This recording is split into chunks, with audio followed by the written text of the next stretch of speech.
127. Number 2. That, though, wasn't the only 34-point game, capped by a buzzer beater. Cue up Caitlin Clark, 6th-ranked Iowa, taking down number 2 Indiana. Dave O'Brien, ESPN. Hard looking. Here's Clark. She fires. And goes! She hit it! Wow! All things are possible when Caitlin Clark has the basketball. Like that. Iowa 86, Indiana 85 at the buzzer. Holy smokes. Number 1. For the first time in his career, Damian Lillard hit for 70-plus. Sunday, he became the 8th player in league history to reach that number, tying Donovan Mitchell for the most points scored in the association this season. Yes, it was Dame time on Sunday night. Travis Demers, 620, Rip City Radio. Back up top for Grant. Now Dame's got it. 1:45 to play. Bump, drives, runs it up. Yes! 71 for Damian Lillard. Oh, man, I got goosebumps. I got chills. I'm seeing history. Dame is the 8th player in NBA history to score 70 or more. 71-point night on Sunday for Lillard. People know I have big performances, but they love these moments. You know, my teammates love these moments when it happens. I do the work, man. I do things the right way. I make sure I put my time in. I go out there and do it for the right reasons. And, you know, I think because so many people have witnessed what happens before these performances happen, they appreciate this, you know, as that type of art, you know, and that's why it means something to me. Blazers 11th in the West, half game out of a play-in position and a half game ahead of the 12th place Lakers. It's Monday, February 27th, birthday of Tony Gonzalez, the Hall of Fame tight end, is 47. 71 for Dame Lillard last night. Lakers rallied from down 27 to beat Dallas. Jokic, another triple-double. What a day yesterday in the NBA. Much more reaction this morning. Freddie Coleman in for Max, joining the guys on KJM. They're next. I'm Jay Reynolds. Back tomorrow with SportsCenter all night. It's ESPN Radio.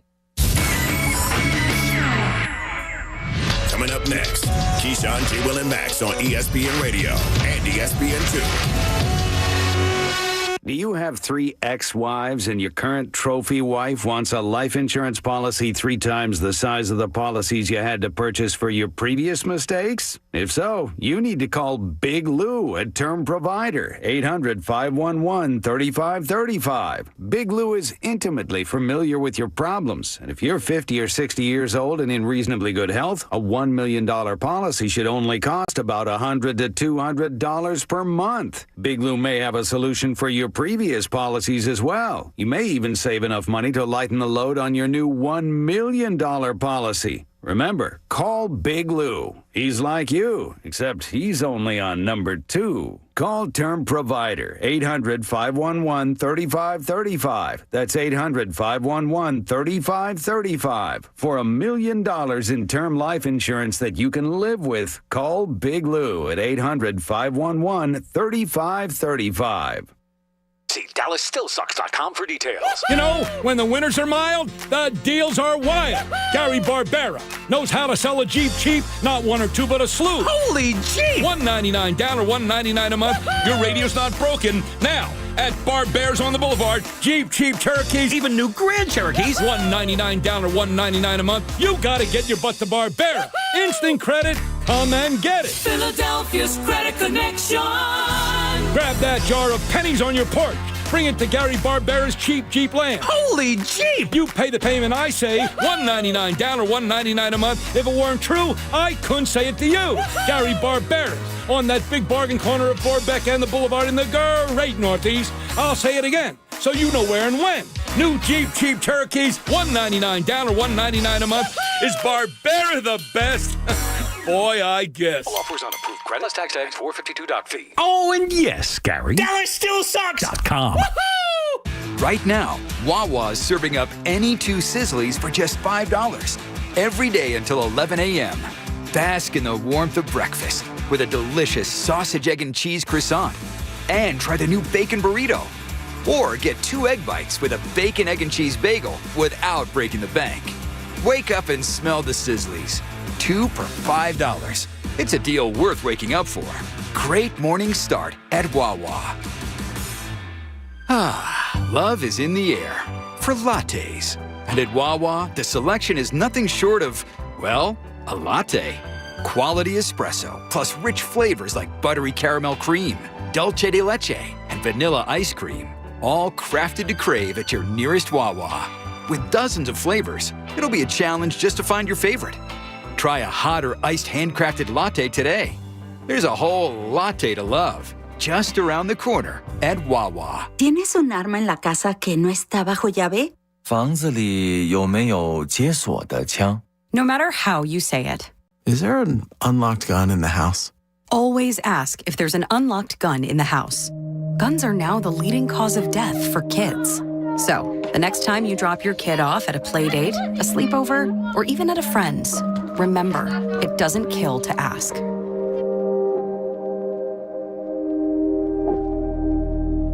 Hey, this is Anthony Gargano for Golden Nugget Jewelers. Thinking about getting an engagement ring? You ready to pop the question? Go to Golden Nugget Jewelers now. Largest selection of certified diamonds, engagement rings. Your perfect ring is at Golden Nugget Jewelers. Major financing options, unbeatable prices for name brands like Viraggio, Tacori. Right at the corner of 8th and Chestnut in the heart of Jewelers Row. Get the present of a lifetime at Golden Nugget Jewelers, where Philly gets engaged.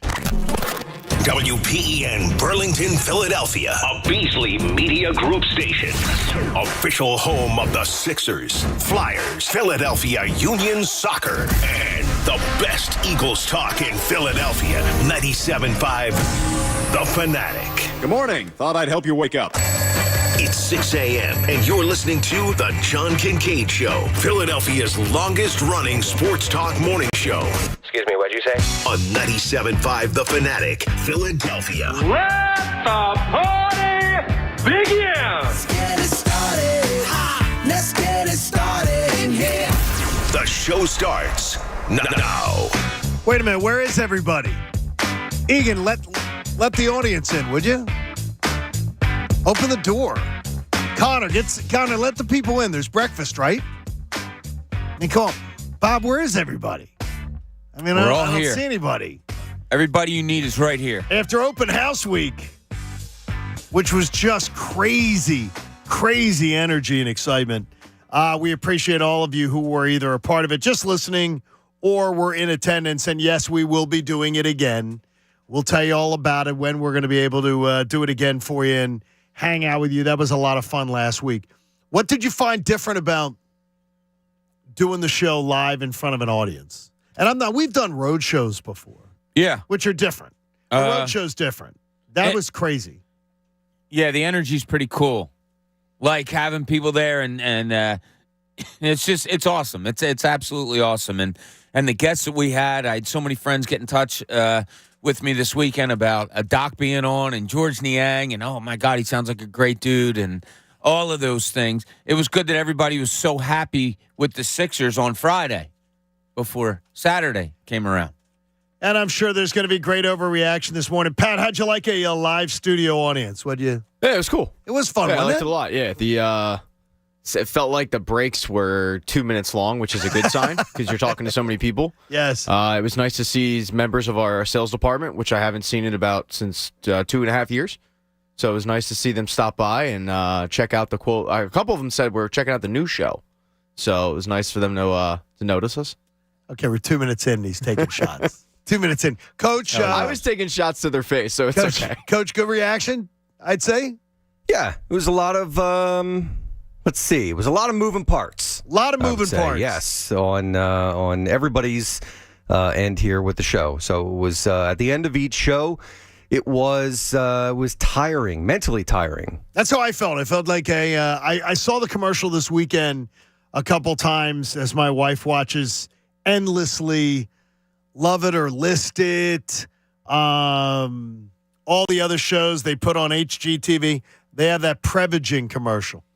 I'm like looking for this summer down the Jersey Shore. I'm going to look for some jellyfish because I think that the mental exhaustion was what it felt like at the end of every show. It was absolutely awesome. You guys were great, and we appreciate you being a part of it, and we'll have plenty more opportunities for you to do that in the future. Bradford White Water Heaters are here for the pro. Bradford White bringing in the 6 o'clock hour of the John Kincade Show. And we do a morning mind bender. If you're new to the show, we do a morning mind bender where Coach teases us with some little bit of trivia that we may not know. And it says employees do this more on a Monday than any other day during the week. What is it? I think I got it. Call in sick. Oh, that's a good one. Yeah, I would assume we've had people here that are no longer here that did it like all the time. What were they, kidnapped or poison? There was some vertigo, things like that. After a long weekend of doing whatever they do, right? Would find a reason not to call or not to come into work. Yeah, that's a good one. I'm going to have to go with you. Call in sick, Pat. I will go with cry. Cry. Well, cry. Yes. Cry. Yeah. That could be weird. Coach, it's neither. Not? No, it's consume some kind of an energy drink. Monday is the biggest day for energy drinks. Is beer an energy drink or maybe for you it is? Well, you're like freaking Popeye with it. Yeah, it's like spinach. Yeah. Little, I'm not gonna. I had a couple this weekend. It was good. Good weekend. Yeah. You had a special weekend too, right? Yeah. How about that? Our daughter Jenna, awesome girl that she is, threw us a surprise anniversary party at friend's house, and That's awesome. We were absolutely shocked.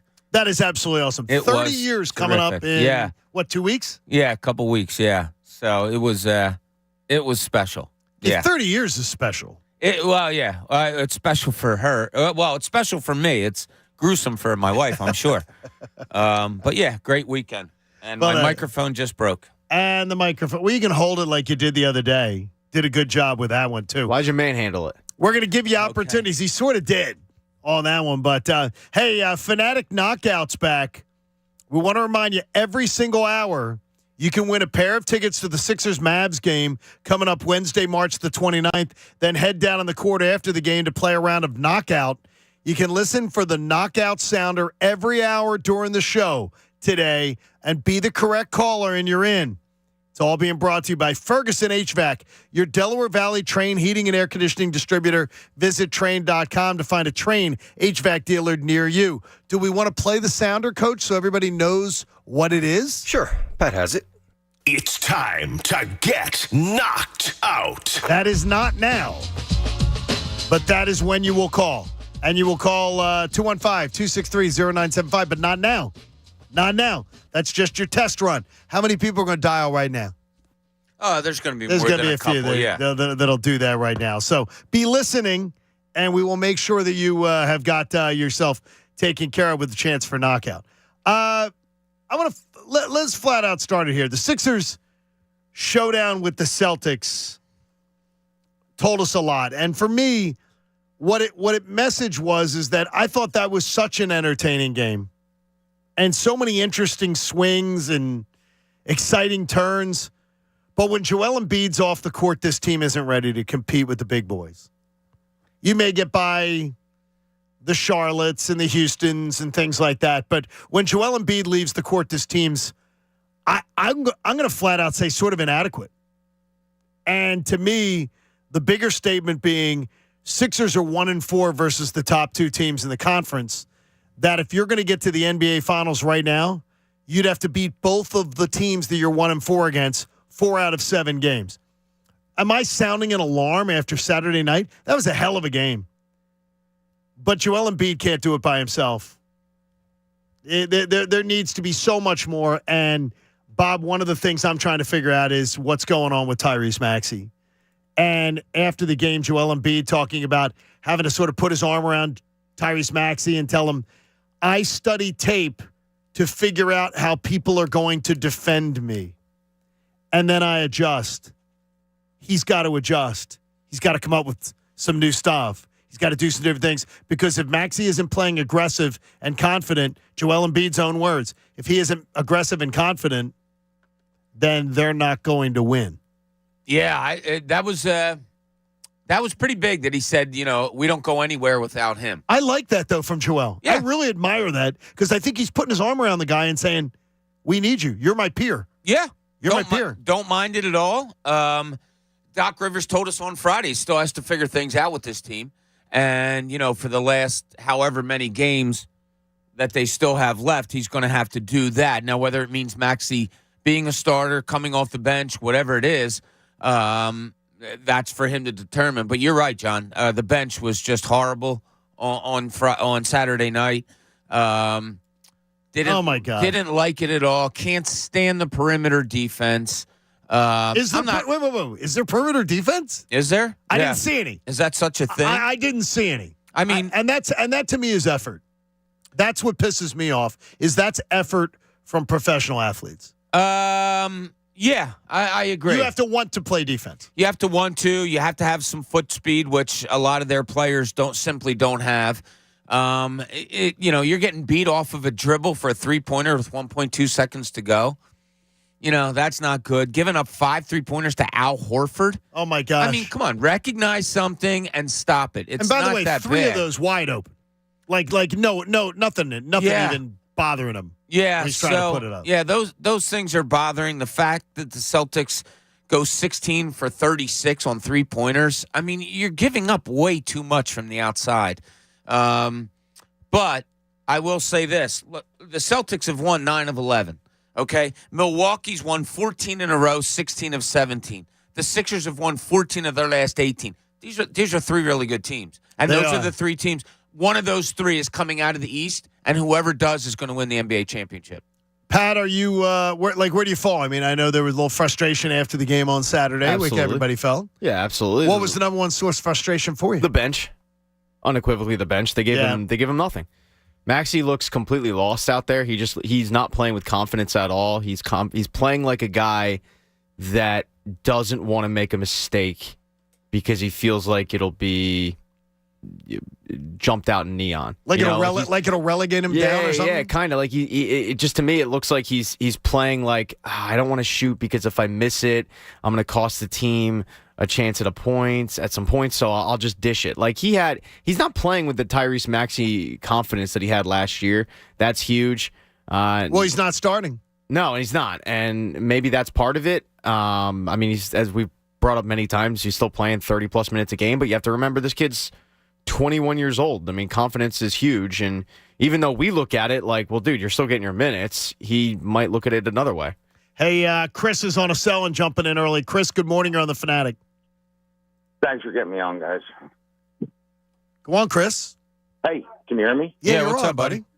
Yeah, you're still a little. Turn down your radio. There. Basically, to me, it's coaching and 1-2, and a pack of Marlboro Silvers. And I'm at the Wawa in Horsham. Oh, that's great. But it's coaching and 1-2, guys. This, Bob, I love Bob, but this stuff that they don't have foot speed. These are professional athletes. Yeah, and they might not have foot speed, right? Well, Maxey does. He tends to stay in front of his guy, and you got to start the kid. I think Maxey's one of their worst defensive players. Chris, you got to take care of Wawa. Sorry, buddy. I mean, I think Maxey's one of their worst defensive players right now. Is that fair? He's not good. Yeah, he's getting. You can have foot speed and not be a good defender. Correct. And right now he's not. And that's the whole reason he's not starting is because this team gets beat so badly on the perimeter defensively that they took him out of the starting lineup because they wanted to have DeAnthony Melton in there to defend. Yeah, I mean. And it's still not working all that good. Look, I'm not going to overstate this one game. I'm not going to do it. Boston's a really good team. The thing is, the Sixers have this hump that they can't get over with the Boston Celtics, and that's concerning. Hey, Invisible Fence brand has protected over 3 million pets. Their training results in a 99% success rate, and they even offer a 1-year money-back guarantee. Learn more at InvisibleFence.com. We'll have more on the Sixers and Celtics, and if you want to get in with us, you can at 610-632-0975. Plus, what do you think of speed baseball this weekend? We'll get into that. John Kincade Show on 97.5 The Fanatic. The John Kincade Show. If you don't like it, go on the internet and complain. On 97.5 The Fanatic. Philadelphia. Hard to Embiid. Joel from 15 straight away. Count it. It's good. Bang. He put it in. Sixers Heat tonight at 7 on your home for 76ers basketball. 97.5 The Fanatic, Philadelphia. Sixers basketball is brought to you by Corona, proud sponsor of the Philadelphia 76ers. The Fanatic's Business of Sports is powered by Pico for Business. Everyone knows the price of gas is going through the roof. Well, do you know that those costs are probably going to get passed on directly to you by your favorite sports teams? Travel costs across all professional sports in the last 18 months are up over 27%. If you don't think that's going to cost you a beer and a hot dog, you're kidding yourself. Businesses of all types and sizes are saving money with Pico because Pico's got the financial incentives and technical expertise to help you reduce your energy use and to save cash. See how Pico's helping businesses like yours take greater control of their energy costs to improve their bottom line. Simply complete a customer survey on Pico's digital portal and an energy profile. The report will be generated for you, and this profile is going to provide specific recommendation based on your facilities, equipment, and energy use with great ways to save while either maintaining or increasing productivity. See DallasStillSucks.com for details. You know, when the winters are mild, the deals are wild. Gary Barbera knows how to sell a Jeep cheap, not one or two, but a slew. Holy Jeep! $199 down or $199 a month. Your radio's not broken. Now, at Barbera's on the Boulevard, Jeep cheap Cherokees, even new Grand Cherokees. $199 down or $199 a month. You gotta get your butt to Barbera. Instant credit, come and get it. Philadelphia's Credit Connection. Grab that jar of pennies on your porch.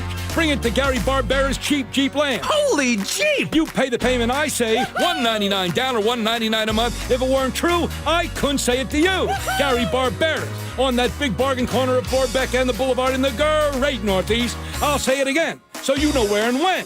New Jeep cheap Cherokees, $199 down or $199 a month. Is Barbera the best? Boy, I guess. All offers on approved credit. Plus tax 452.fee. Oh, and yes, Gary. DallasStillSucks.com.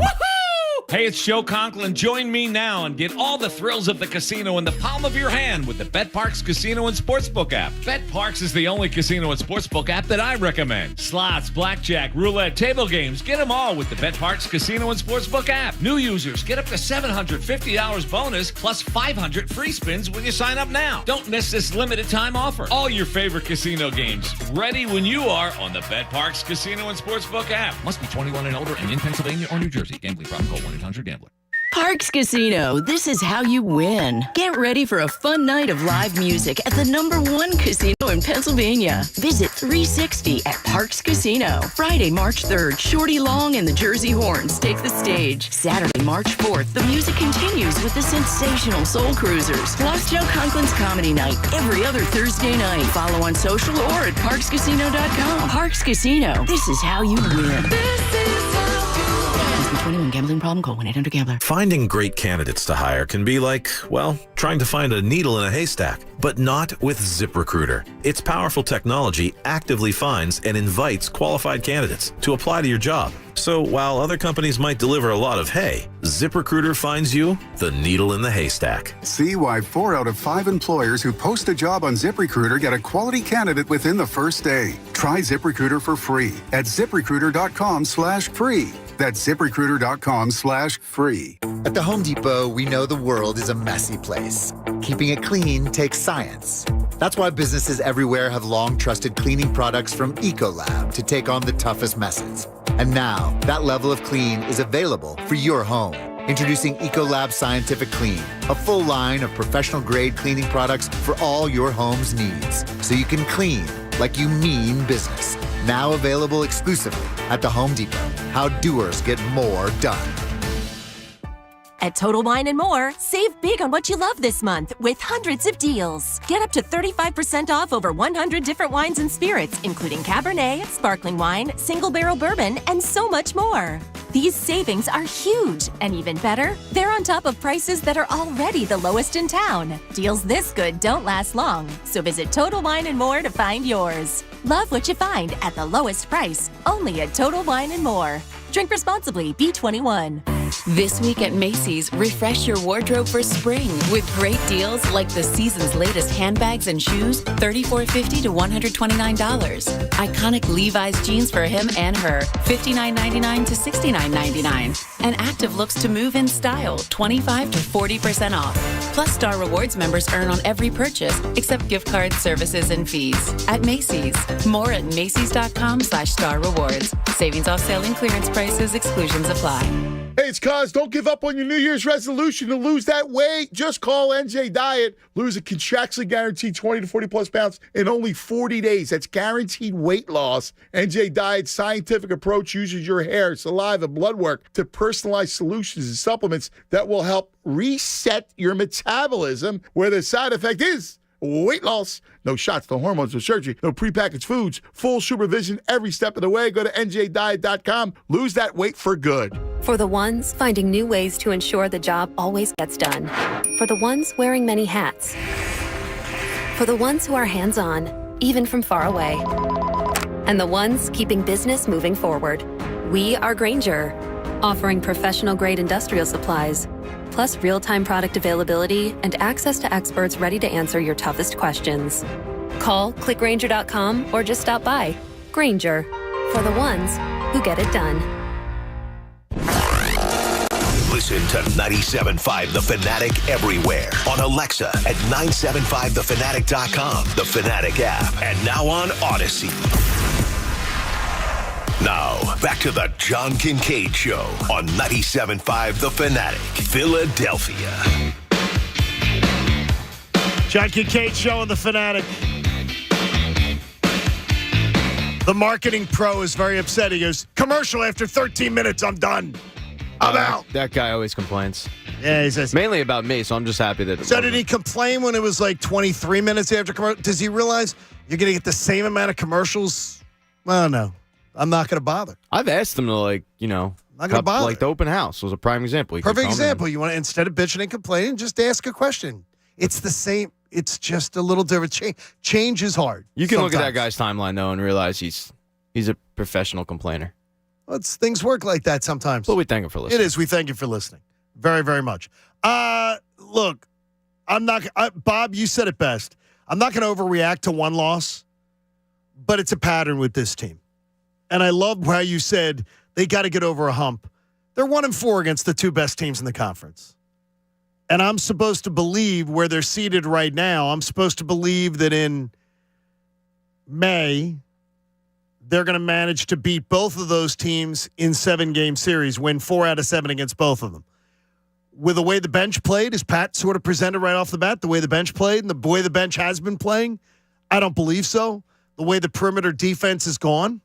I had a gentleman the other night at PJ's telling me, come on, John, you got to believe with the Sixers. You got to believe. I'm like, no, I do not have to believe. The Sixers got to make me believe. They have to make me believe. I don't have to believe blindly. No. That's ridiculous. No, those are two really good teams in Boston They're tough. and Milwaukee. And the Sixers are a really good team also.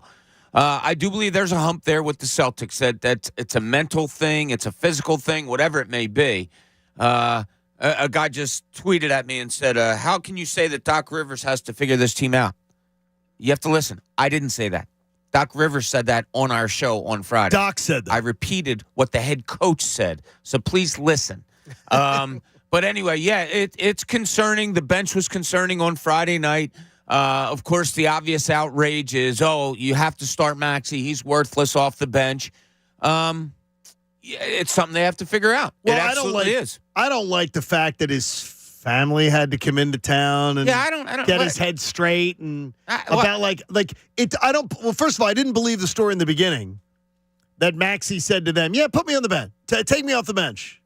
I never believed that story. That was the thing. Maxey called coach and said, "Put me off the bench." I don't believe it. He's not comfortable, it appears.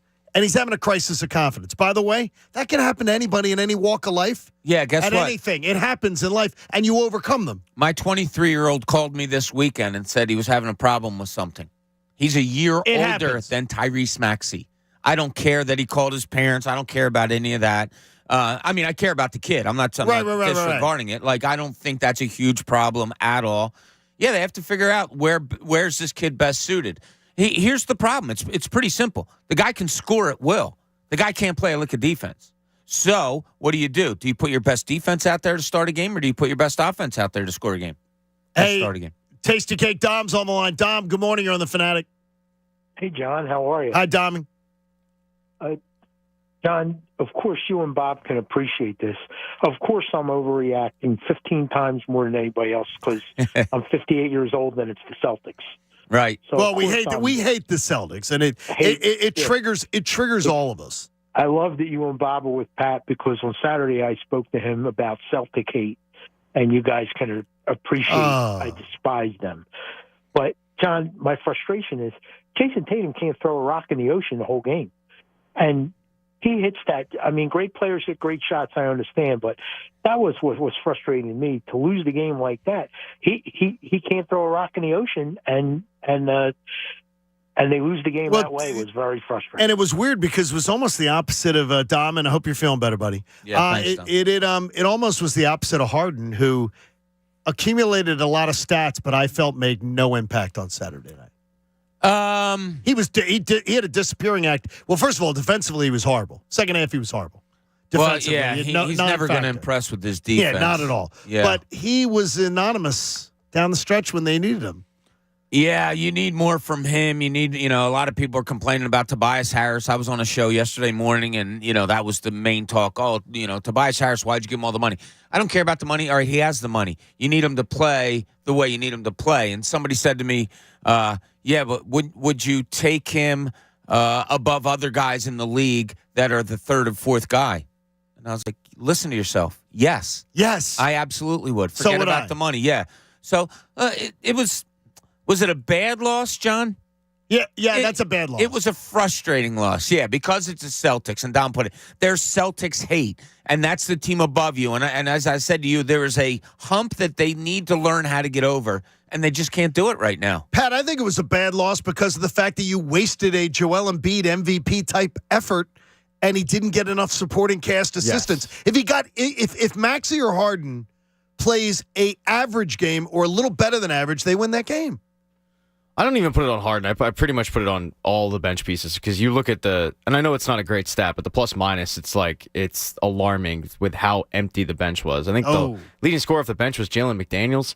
Like, that can't happen. George Niang has to be more involved, and I think he went over 3 from three-point land. Like, it was a bad loss because you're right. You have that kind of performance, and then you end up losing the game the way you did on a play that Boston runs routinely, and that's a type of situation, and you weren't ready for it? How is that possible? That was surprising. Joel was just freaking incredible. Yeah. Again. Yeah. And 4 quarters of really, really good. Yeah. His blocks, the blocks are becoming he's like Sir Block-A-Lot again. It's all becoming together. Yeah, when he plays defense like that, they really are. And he said it after the game. He said, I'm unstoppable. Give me the ball and nobody can stop me. I agree. But is it conducive to a way of winning a game? And sometimes I think other teams just say, okay, we'll let him get his, but can the other players beat us? And on Saturday night, the other players did not do that. Hey, so I want to tell you that Gary Barbera's website, DallasStillSucks.com, crashed, but the Dallas Still Sucks sales event has been held over. It's going on still. Is Barbera the best boy? I guess. Visit DallasStillSucks.com. So what everybody think of speed baseball? Connor, I need you to come around for this one as the host of the Locked On Phillies podcast. I'd love to hear your thoughts. I absolutely loved it. Yeah. I sent Tom McCarthy a text Saturday afternoon. I got to see an entire baseball game before going to church. I go to church Saturday afternoon, and if there's an afternoon game, usually I have no chance. If it starts early in the afternoon, I got no chance to see a whole game because it'll go 3:20. And that game was brisk, and it was awesome, and it was fun to watch, and a lot of the purists are losing their minds over not enjoying it. I don't understand that a little bit. I saw a tweet yesterday that listed I think 10 early games where last year the average time of a baseball game was 3:06. Yesterday I think there was maybe one game that was more than 3 hours, and the rest were, I would say, averaged out at 2:40, Connor. I love it. It made me a little bit more uncomfortable than I thought it would.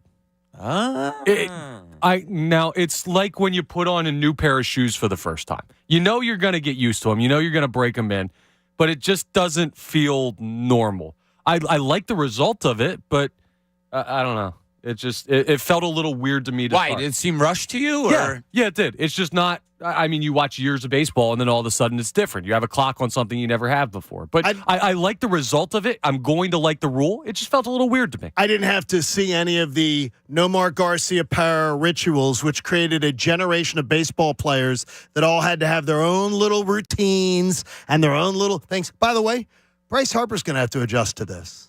When he gets back, he's the king of his own little tics and rituals and everything. I loved not seeing that. Get the ball, throw the ball. And I asked Tom McCarthy, I said, 2:36, I believe, was the game time, or 2:37 on Saturday. Yeah. And I asked Tom McCarthy, I said, is that the target? And he says, no, the target, that's around the target that they want. 2 hour and 40-minute games is what they're looking for. And to me, that is much more palatable to watch. There was so much action. Yeah. Some of the innings were incredible. Yeah, and you got to remember how fast they were. This is also spring training where you've got pitching changes almost every inning. When you get to a position where you've got starters throwing 6 or 7 innings in a game, it's going to go even faster. Right. It's a really good thing for the game, I think. Just for me, when I said it felt weird, it's just imagine if they added 15 seconds to the basketball shot clock. It's just a different game than what you've seen for so long. It's going to take a second to adjust for them, for us, but it's a good change. What would be your what do you think would be the logical argument against it? And by the way, if you want to share your thoughts on it, you can at 610-632-0975. I just broke my headsets in the middle of the That's segment, no good. So You all right? I've had these My for- microphone broke. I had Your these forever. headset's broke. Second thing to I break just realized you were holding in the course of the hour. So, I mean, what would be a logical argument against it? Because what I heard was, this isn't baseball. This isn't the baseball I grew up on. Bah. And all I can picture is the two old men in the on the Muppets sitting up in the balcony complaining. Well, here's what I related it to. Yesterday we went out to lunch, and before we sat down, I was watching the game, and you could feel the quickness of it. Okay, and I heard a guy saying, "Man, this is just way different," much like Connor's saying. And I'm thinking to he was wondering how it would affect. Does it affect pitchers more, hitters more? All right, when you're in a batting cage, do you have 35, 40 seconds between pitches coming? No. You swing, you hit it, you wait about 10 seconds, and another one comes. When you're warming up to pitch, Connor, and you know this better than anybody, are you waiting 30 seconds to throw your next pitch? No. Some people, throw your pitch, some guys you do, get it but- back, and you throw it again. The human rain delays. It's almost natural what they're doing now. Yeah, I want to know what people think if they want to chime in 610-632-0975. Yeah, it gives me the feeling of almost being out of breath when I watch it. It feels so, and I Well, know that's I'm good going to get because used it's to it. sports. Well, There should be a physicality to I'm this. not playing it. I shouldn't be out of breath watching. It just feels like almost constricted. It's weird. You had all this time and no clock and everything, and now all of a sudden you're introducing really the first ever clock in the history of baseball that determines the amount of time. Here was a great thing, and again, Jason Stark is so freaking incredible. Baseball games didn't used to be 3.5 hours. Baseball games used to be this length of time. Yeah. Before players all came up with their own little rituals and we had 7 pitching changes in a game and all that kind of stuff. This is the way baseball was played, which is strange to me because if you're one of the, and I don't want to be an ageist, but if you're one of the baseball fans that is complaining, this isn't the baseball I grew up on and everything, then you would remember when baseball used to not be 3.5 hours. So, I mean, I don't understand where this stuff, and I do. I've always had a grudge with Nomar.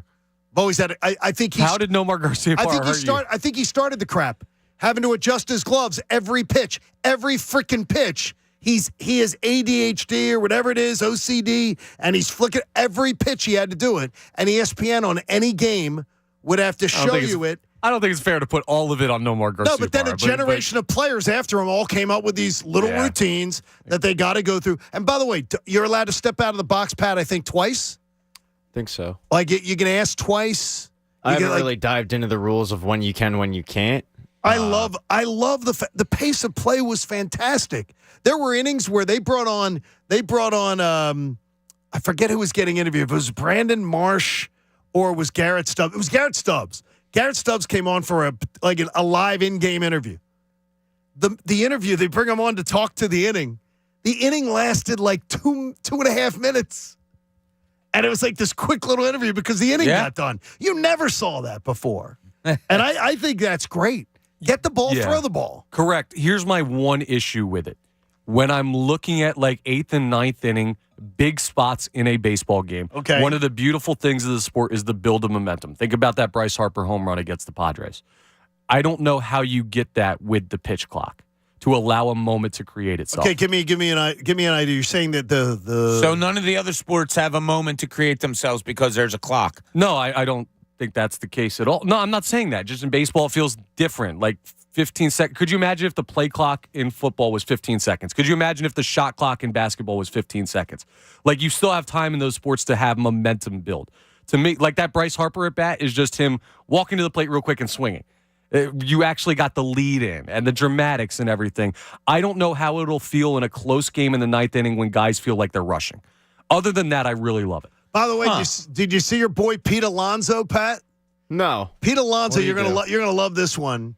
Pete Alonso makes the last out of an inning, and then he runs into the dugout because he's coming up to the plate, and he runs in and does a full sprint, and then a full sprint up to the batter's box, to the on-deck circle, so he can be ready for his bat and he can be in the zone. He is such a tool. He honestly, he is such a corny as hell. He is such a strange. Wait, what did you say? He's corny. Corny. Oh, I thought you said corny as all hell. He's just a weird cat, man. Yeah, he's lame. Right. I don't have anything good to say about him. No, not big. But he's in the zone. That's surprising that he's a Met and you don't have something good to say about him. I knew Pat would come with some fire, though. All right. So Ryan Russillo put out a tweet, and I retweeted. I want you to hear for it, Connor. There is a gentleman making a catch in center field. And you can go to my Twitter account at John Kincade. You can see it for yourself. The center fielder, there's low outfield walls. I saw this. He's on a full charge. He dives over the fence and catches the ball. Oh, yeah, I did see He does not make contact with the ball until it's over the fence. That's a home run. Why is that an out? That is a home run. If the ball goes over the fence, no chances at a home run. Wait. It's like jumping over the fence and catching the ball. But he doesn't make any contact with it till it's beyond. He is beyond the wall. Yeah, great play. Yeah, that's ridiculous. No, you know what this is? This is like in the movie Semi-Pro where they invent the alley-oop. And so I was like, you shouldn't be able to do that. Foul, 2 fouls. No, that's in the field of play. This is not in the field. He started in the field of play and jumped over it. That's incredible. That's not in the field of play. He started in the field of play. You're over. He caught the ball. If you do it, you're not. He is not. You cannot do that outside the field of play. If he stood on the other side and caught it, I get what you're saying. He leaped full speed over a fence and caught a baseball that was hit about 400 feet. That is a catch every single time and forever will be. That is ridiculous fences. Then you got to change it. I'll argue the fence. I won't argue the catch. The fence like waist high. No, okay, that's fine. It's ridiculous. If your argument's with the fence, that's one thing. But that's always a catch. That is a home run. That's always a catch. It's an out. I think it's terrible. I think it's absolutely terrible. Tell you what my beef with that video is, though. What's that? The guy goes over the fence, makes like a somersaulting head first catch. Okay. And then he has to wait for one of the bullpen pitchers to open the gate for him to come back on the field. I was waiting for the jump back over the fence. Like, clearly you're a great athlete. He couldn't pull himself over the fence? Yeah, exactly. I know. He walked around. That made me a little upset. That really isn't good. Good job there, Connor. See you guys. Hey, in Cooney's Corner, Doc said he wanted to learn. Now, let's see what's in Cooney's Corner. Yeah, he was with us on Friday, and I asked him point blank. At that point, you had 24 games left. I said, what do you still need to learn about this team? Anything? And he said, a lot. Still have to learn a lot about this team. That could be, and I know there's a lot of Doc haters out there or people that have trepidations about the way he coaches. I understand. But what do you think is the thing he needs to learn most about this team? Now, Pat brought it up that the bench was horrendous on Saturday night, and absolutely agree. Is that the biggest thing, or are there other concerns that he needs to learn about this team, in your guys' opinion? Who's your best defender? at the end of a game, in a tie game, when you're trying to keep the Celtics from scoring, to send it to overtime? Shouldn't P.J. Tucker be causing problems for the guy that they're inbounding the ball to try to get a shot? Yeah, I mean that to me is the craziest thing of all. But and if you go back to Thursday night, last quarter, who did they have covering John Morant? Tobias Harris. There you go. And so this was DeAnthony Melton on Saturday night, though. Yeah, I mean, you have DeAnthony Melton defending the biggest shot of the game. I like DeAnthony Melton as a defender. I got it, but I would rather have. I've been told P.J. Tucker is the second coming of defensive god. Well, you got beat off the dribble with Jason Tatum. So, do you want fresher, younger legs on somebody that could beat you off the dribble? It was a tie game, so it's not like you're just defending a three. You're defending everything there. So I don't know if I would put P.J. Tucker on Jason Tatum in that instance. I didn't mind DeAnthony Melton.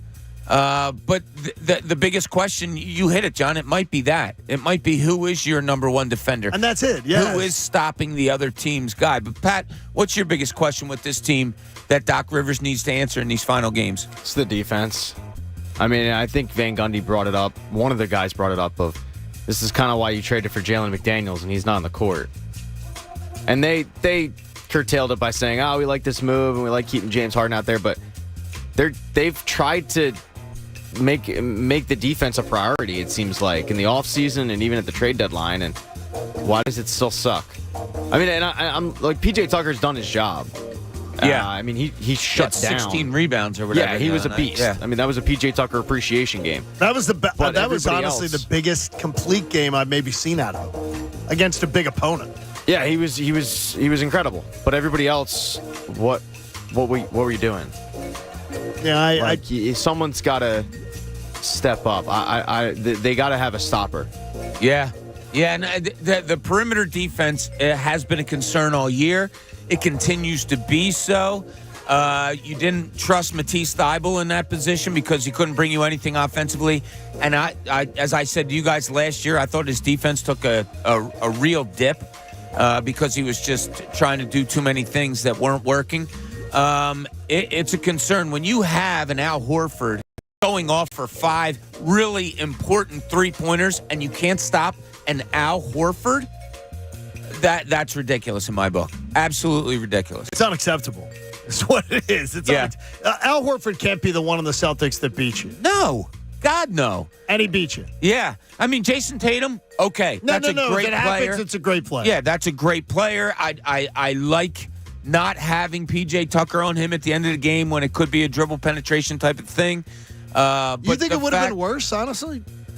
I don't. P.J. Tucker, he's tough and all that, but no. If I'm asking him to go one-on-one with a guy, especially Jason Tatum, that could beat you off the dribble when it's a tie game, no, I don't. I thought Doc made the right call on that one. Yeah. Yeah, it was a sad ending because it was. Well, they were up 17. They were up 7. They were up. Like it was a game of. It literally tilts though. They go to the bench. Yep. They go to the bench. This team just gets cooked. A lot of people don't like plus minus, and I understand that. But look at the plus minus of the starters to the bench guys, and it's not good. Horrible. Yeah. Oh, it's terrible. I mean, it really it's just strange. And again, 1-4 versus the 2 best teams in the conference doesn't mean you can't beat those teams in a 7-game playoff series. It doesn't mean that it can't happen, but the odds are. You're telling me they're going to beat one of those teams 4 out of 7 times and then go and beat the other one 4 out of 7 times in a 4-week period? I'm going to have to see a lot more down the stretch to believe it. Yeah, I kind of like them against Milwaukee. I think they have a really good shot. I think they match up well. All of that. Boston, I was talking to a buddy last night, and I said they're going to need help to get out of the East. Like somebody's going to have to knock off Boston. Yeah. Oh, jeez. Yeah, that's just the way I'm feeling. But I said it earlier, and I said it to my friend last night.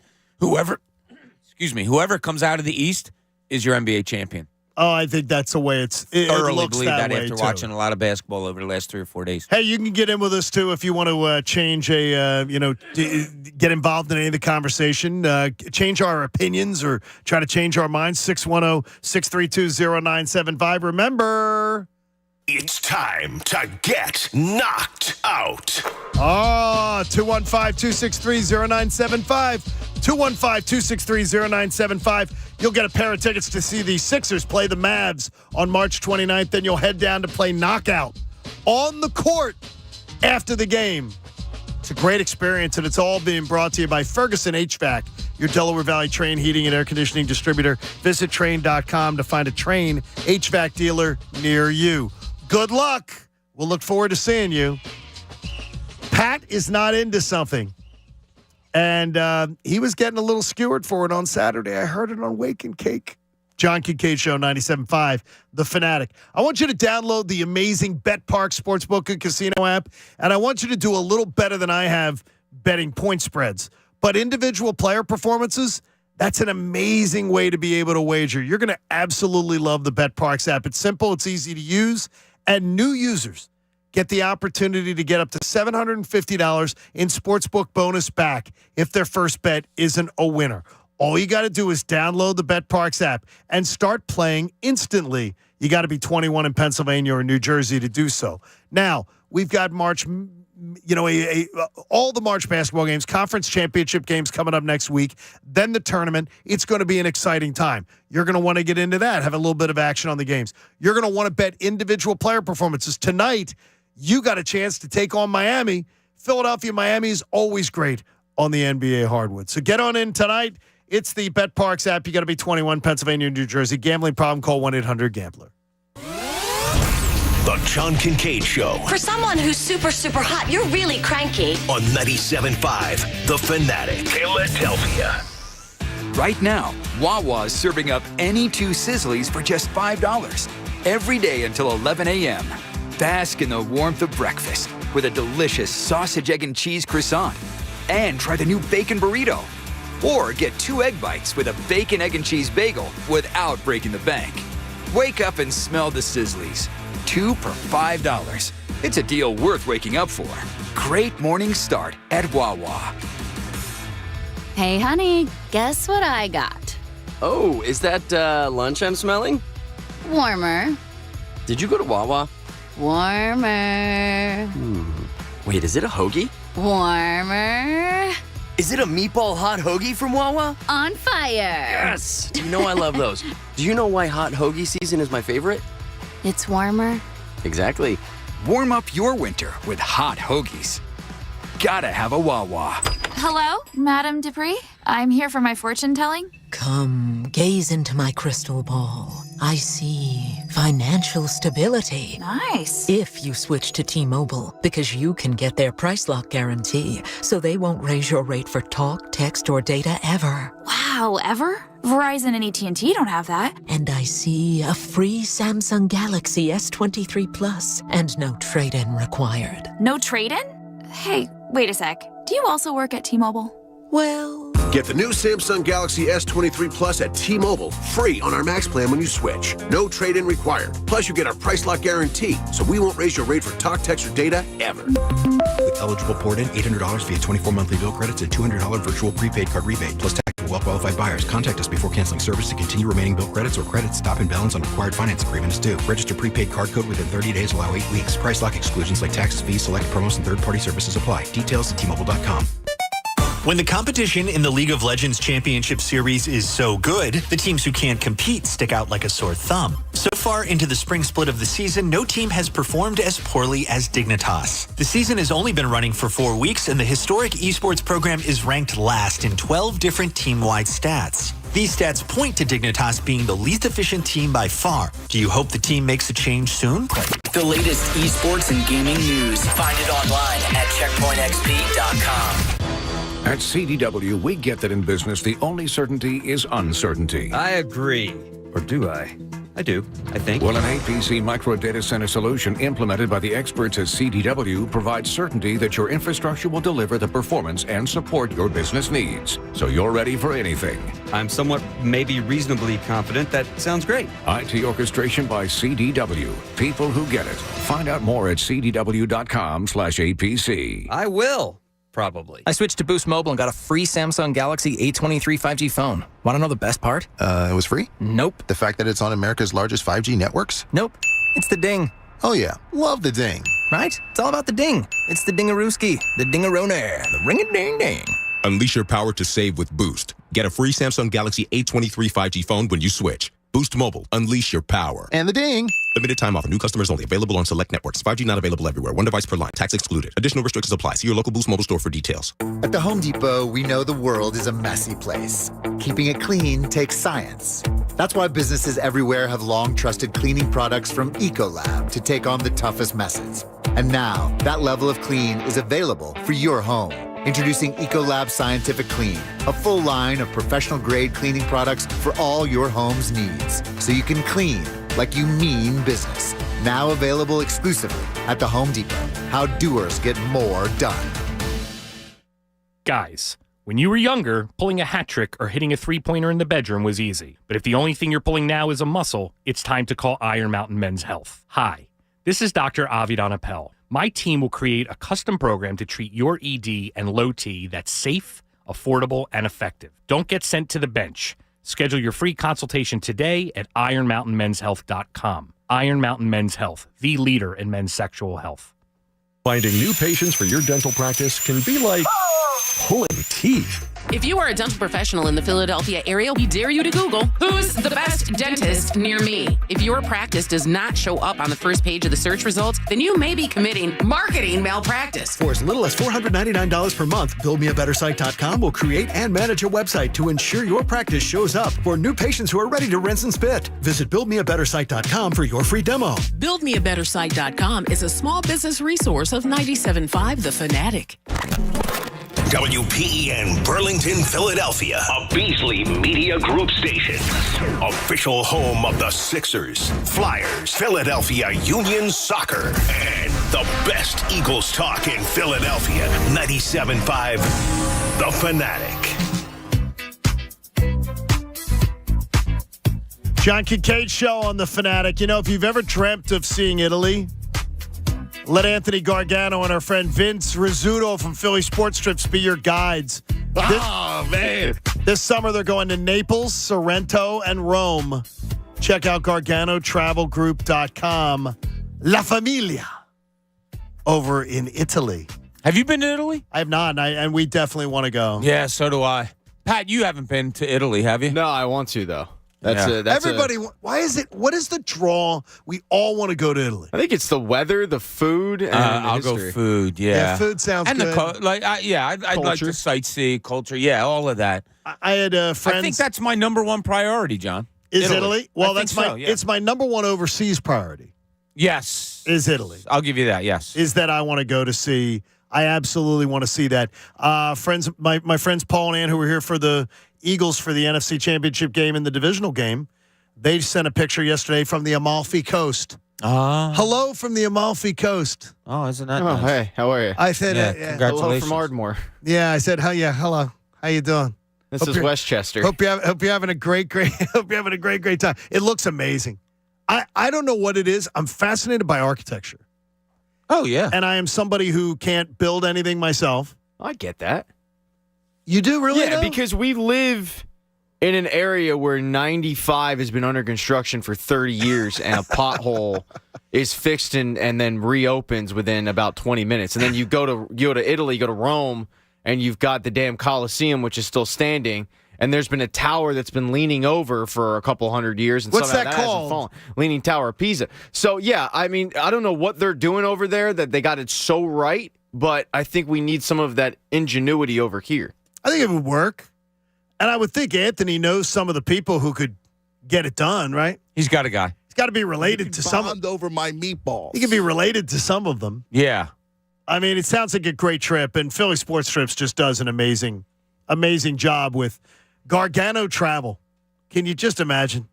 I mean, it just sounds like, and Anthony's passion for Italy is so strong. That's his Italian accent. It's going to be interesting. I didn't realize that. Pat, you were getting skewered on Wake and Cake, and I want to make sure that I do not misrepresent your point of view here, because I've got to tell you, I was sort of agreeing with those who were baffled by your point of view. This is Pat's point of view. Here's Pat. Hi, guys. Hi, Pat. Since it's just us and no one's listening, I feel like I can. Correct, you can get away with the it. Trust tree. Right. So Andrew, big baseball guy, asked me how excited I was because on Saturday it was the first Philly spring training game, and he was all jacked up for Plasmeyer and Derek Hall and alike. And he looked at me, and I had nothing for him because I can't fake it. I can't find myself getting excited over games that don't count. And it is like this with hockey, with football, with the NBA. If it does not count, I do not care. And he was baffled by it. So I'll ask you guys, how in are you on spring training? And when I'm talking about like actually watching the games, dialed in, making appointment television, not just going, oh yeah, by the way, it's on. Because for me, I could not care less. Once the games start, I'm there, and I'm following along box scores and, the reports from spring training, from the beats and whatnot. But to actually carve out time in my day to watch some spring training baseball, nah, probably not going to do it. I went to the home show Saturday morning up in Oaks, which, by the way, was pretty cool. I really enjoyed it, and I was shocked that I enjoyed it. All right, I'm going to ask you more about that after you answer Pat's question. And I came home and I watched an episode of You. Okay. And then I put on the Phillies game, and it was probably in the third inning, and I never turned it off. I watched it the rest of the way. I'm watching it for a different reason. Are you watching it for the rules? I was watching it for the rules. I was watching it for the excitement of seeing, hey, let me see what the new rules look like. Let me see how the pitch clock works. Let me see how guys are adjusting to it. Plus, I wanted to see some of the young players like Dela Cruz. I haven't seen Dela Cruz play. I watched him play Saturday. I wouldn't even have, I don't know him except to read about him. I love seeing some of the young players. I'm not watching for the outcome. I'm not watching for the result. Sure. And hearing Tom McCarthy and Ben Davis wasn't bad either. That wasn't bad either. It sort of reminded me that the warmer weather and the sunshine's coming. Pat, I am so with you on this. Oh, I'm shocked that anybody's with me on this. Yeah. Like I said, yesterday we're waiting for a table to have lunch, and the Phillies game was on, and I looked up, and I saw number 89 pitching, and I saw number 72 playing shortstop, and yeah. Now, somebody said, Trey Turner, must-watch TV. I agree. I totally agree. And if I catch it, great. I'm not looking for it, though. You're not making a special trip to watch it. No, I'm not. Like today, if I went home today and I was just, chilling at like 1 o'clock and a Phillies game came on, sure, it's on the TV. Must watch, though? Nah, I'm not there. I'm kind of more with Pat. What? It wasn't. Now, remember, though, it wasn't a must watch because the Phillies were on, and I purposely was I wanted to have You done before the end of the weekend, so I was watching it. Pat? So I was watching it. Not you, Darvish. I wanted to make sure that I got to see that. So I didn't watch the Phillies above watching You. But then once the episode of You was done, because I don't binge watch. I don't watch like 3 and 4 in a row. So I wanted a little break, so then I go to the Phillies. But I absolutely enjoyed it so much, and I loved enjoying it too. I wanted to talk about the rules and talk about how players were adjusting to it and everything. So I was watching for that, and the pace of play got me so excited. 6:40 starts on weeknights for the Phillies on those home games during the weeknights. 6:40 starts. They're targeting 2-hour and 40-minute games. Done like 9:15, 9:20. Yeah. Very enticing. I'm all in. And I told Tom, I said, hey, Tom McCarthy, if somebody who gets up at 4 a.m, bravo. Let's keep it going. All of that, the pace of play and the times and the rule, I feel like I just get that on Twitter. And the one snafu that happened in the Braves-Red Sox game, it blew up Twitter, obviously. Yeah, right. But for the most part, you could see a 30-second clip of what it looked like. I didn't need to watch the whole game. I know that there are some people out there that are driving around like, this guy isn't a baseball guy. I'll be dialed in a 162 But for me, as a sports fan, and you are, by the way, yeah, it doesn't matter what the sport is. It doesn't matter how big of a fan of that sport I am. If the game doesn't count, I could not care less. Yeah, it's interesting because hard for me to get up for that. But I go home and I'm old fashioned. I get a newspaper delivered to my house. Okay, right, exactly. So I have the same routine every day. When I get home from work, I sit down, get something to eat, and I read through the newspaper. I'll read every story about Philly spring training, every single one. Must watch TV though? Not there. Nah, I got you. And I think baseball especially. It's baseball. Other than the NFL, the training camp, the process, the preseason. That's one. But number two would probably be spring training for baseball. And for me, there's already so many damn baseball games in a season. For me to allocate even more time to the ones that do not count, I know I'm not the only one, but I'm definitely in the minority. I feel like. I don't think Pat. I don't think you and Bob are in the minority. Oh, I think we are. No. I think 60% of people feel your way, and 40% of people feel my way. Now, here's the thing. I will not make it I'll maybe watch another game like next weekend, but during the week when I'm busier, I probably won't do anything unless it's background noise. Yeah.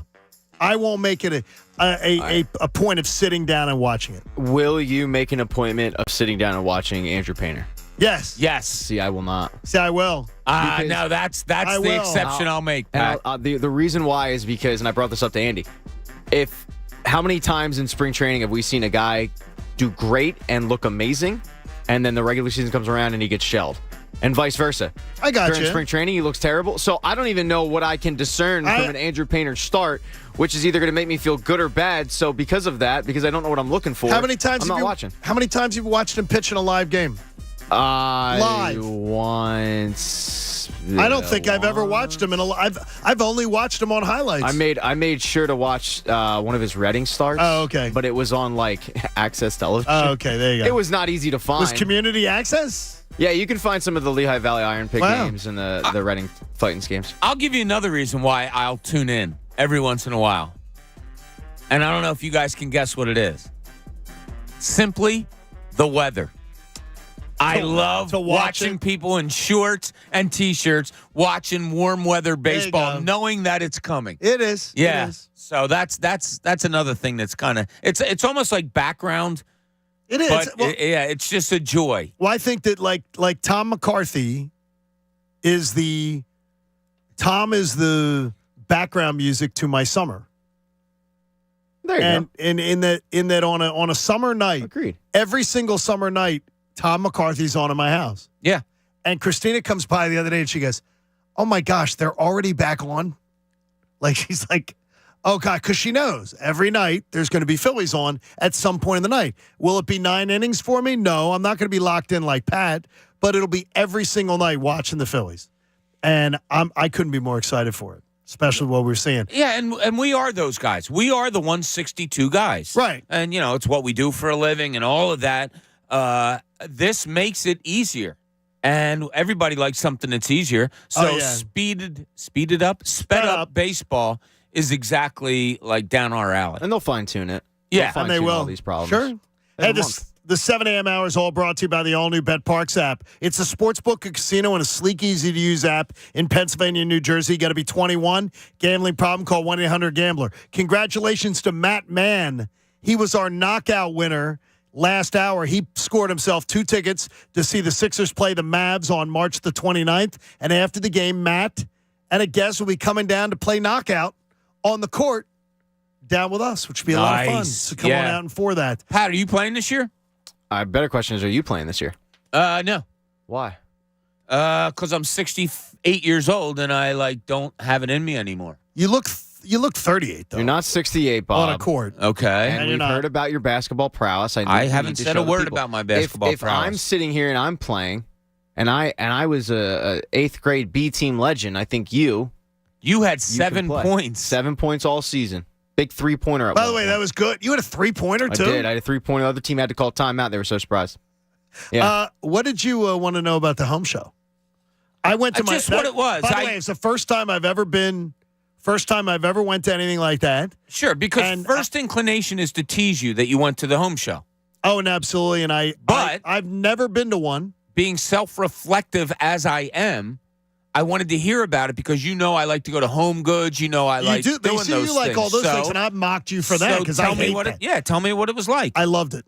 Yeah? Yeah, I actually What loved do they it. have there? Like, what is it? They had it was at the Oaks. It was up in Pat Egan's favorite hockey territory and one of his favorite PJ locations. The rink is right around the corner. PJ's right there. It was up there at the the Philadelphia Convention Center, whatever they call it, up there in Oaks.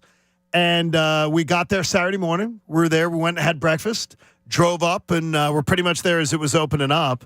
And they have like booths, displays from we're looking to do landscaping at the house. Okay. So they had landscapers had displays set up. Oh, nice. Of how they can make your yards look and things they can do. They had stuff like our friend Jared Nice would have from Landis Block and Concrete, vendors like that to say, here's what you could do around your pool. Here's what you could do it. So they have vendors set up. And I'm talking, Bob, the landscapers had full pathways. You walk around and there's all the varieties of plants and trees and that so you can you found yourself mingling among chrysanthemums. Like you can look at that and go, okay, what works here? And then you can bring pictures of your thing and say, we're looking to redo our front bed. We're looking to take out the tree in our front yard. What would work out here? We get full sun. And there are people, and you can go booth to booth, and then they can come on by. Like Christina has 3 landscapers that are going to come on by. And give a quote. They have all the indoor stuff. If you needed a new roof, if you needed a new HVAC system, if you needed a new flooring in your house, if you want to do, they had DIY stuff going on, like people teaching you how to. If you've never put down a hardwood floor or put down tile, where you could actually go and do it and sample and figure out how to do it yourself. I was actually surprised. I have never gone to one in my entire life. I have done a radio show from one and never spent the time to walk around and look at it. I actually enjoyed it. How long were you guys there? 2.5 hours. Wow, you did put in the time. By the way, they had, you would have liked this, Bob, they did have a bar. They had cocktail places, wine places. There was a wine, I said to the gentleman behind the counter, that's a great name for a wine. Renegade? I think it was called Renegade Winery. And you could have some wine. You could walk around with a glass of wine. You could. Oh wow! So I mean, it was piquing my interest. It was a unique experience. Yeah. I would say I've never done it, and one thing I'm not very good at is if I don't like something, I sort of say I don't want to do it. So what I'm trying to do is now that we have a daughter at college, try to say, okay, honey, if this is something you want to do, let's do it. Let's find things. So we did it, and I actually would go back. I would absolutely go back to one. I wouldn't go back necessarily to that one next year. But if there was another one in another place, I'd definitely go. It was interesting. I think you'd like it. Hey, the 76ers showdown Saturday night told me a lot about this team. And one of the things it told me is that they got a lot to get figured out if I'm going to take them seriously. Because I said, a gentleman the other night at PJ's, we sat down, Ricky Bowe and I were doing an appearance there for Clear Rum. And this gentleman's like, John, you never give the Sixers the benefit of the doubt. He said, when you talk about the Phillies and you talk about the Eagles, you give them the benefit of the doubt. You never give the Sixers the benefit of the doubt. And I'm like, they haven't earned the benefit of the doubt. Why would you give them the benefit of the doubt? I'm not giving a team that, again, beat the drum, hasn't progressed out of the second round in 22 years. I'm not giving them the benefit of the doubt. They have to earn the benefit of the doubt. And I don't want to hear it's, well, this year's a different team. Yeah, it is. But they're going to prove it to me. They're going to show me that they deserve my faith. I'm not just going to have blind faith when year after year Lucy moves the football. And this Saturday night was another example of this team doesn't have a closeout gene. They don't have that killer mentality. And boy, Joel Embiid's got it. Joel Embiid had it. He was amazing the other night. He was. He was, and he was terrific. What is the problem here? You have one of the best players in the NBA. What is the problem here? Why can't he be surrounded with players that make you say, okay, yeah, this is it? Is it a him problem? Is it a general manager problem? Is it a problem with the way the game is played now? I don't know. It's frustrating as hell to watch one of the best players we've ever seen here in Philadelphia not be able yet to come close to getting a championship. What bothers me is the fact, though, that people, Pat, are like, there were people, I think you clapped back on one the other night. Oh, there nitpicked. There were people nitpicking on Joel Embiid's pass. That lazy pass in the third quarter caused the whole problem. I'm like, that is such a load of crap. That's when I decided to log off for the night. And I think, and you said, yeah, we were at the reactionary stage of Twitter right after a loss where fingers start getting pointed. Look, if you want to point to Joel Embiid after that loss, is he's one of the reasons, I have nothing for you. Embiid was fantastic on Saturday night, and honestly, Bob, that's what I ask Embiid to show me. Yeah, that's what I ask. And you know what? He's shown me that on more nights than not this year. And I'm waiting. I was waiting for that sort. I don't want to say eye of the tiger. It's so cliche, but it really was. He had a look about him on Saturday night that he didn't want to lose that game on that night on that court versus that opponent, and I freaking loved it. And yet they couldn't do it because his supporting cast let him down. They let him down. I don't. So what is it? You've had Jimmy Butler. You've had J.J. Redick. You can go on and on and on and on and on. You had Al Horford.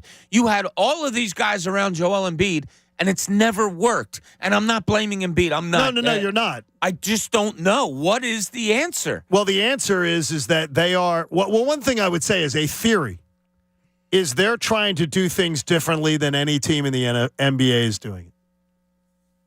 What other team is trying to win a championship doing things the way the Sixers are trying to do it?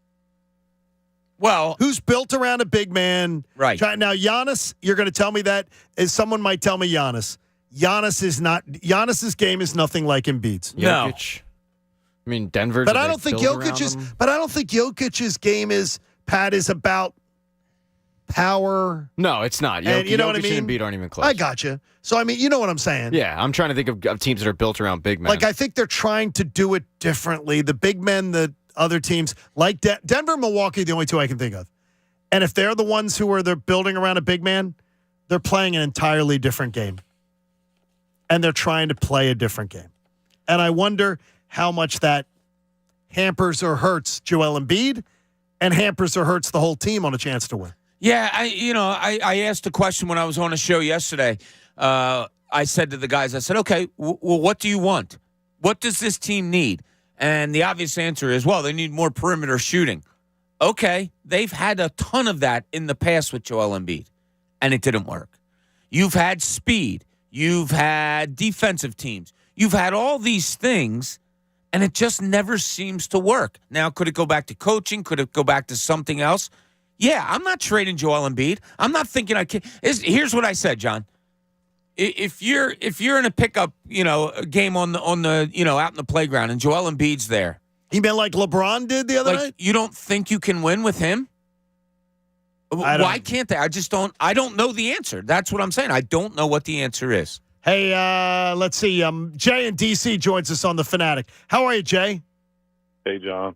Hey, yeah, I didn't call it in the past. Y'all know how I am, feel about the Sixers. But, to Bob's point, I mean, besides Denver and the Sixers, they really the only team that has the big man as their focus point. And to be honest with you, I don't think neither of them going to get a ring. To be honest with you, the big man in today's NBA, I don't think is going to lead you to a championship. I think the game is just played too different. And then to Bob's point, I don't think the Band-Aids that the Sixers have been putting can cover up for all the bad drafting and lack of talent development over the last 5 years. Right. I mean, I get you. I guess I get you. But they've tried so many different things. Many things seem to have failed. So many ideas seem to have failed. Yeah, I mean, you tried another big with Al Horford. We talked about the multiple three-point shooters, and we can go back to so many places on that. They tried up-tempo. They've tried to slow it down. They've tried perimeter defensive guys. They've tried to beat teams offensively. I don't know where to go. I don't. And I think I know basketball a little bit. I'm not saying I know what Does he, Pat? But I don't know where to go. I really don't. I've heard all the questions of how to do it. I know their defensive Their perimeter defense needs to get a whole lot better. They don't rebound all that well.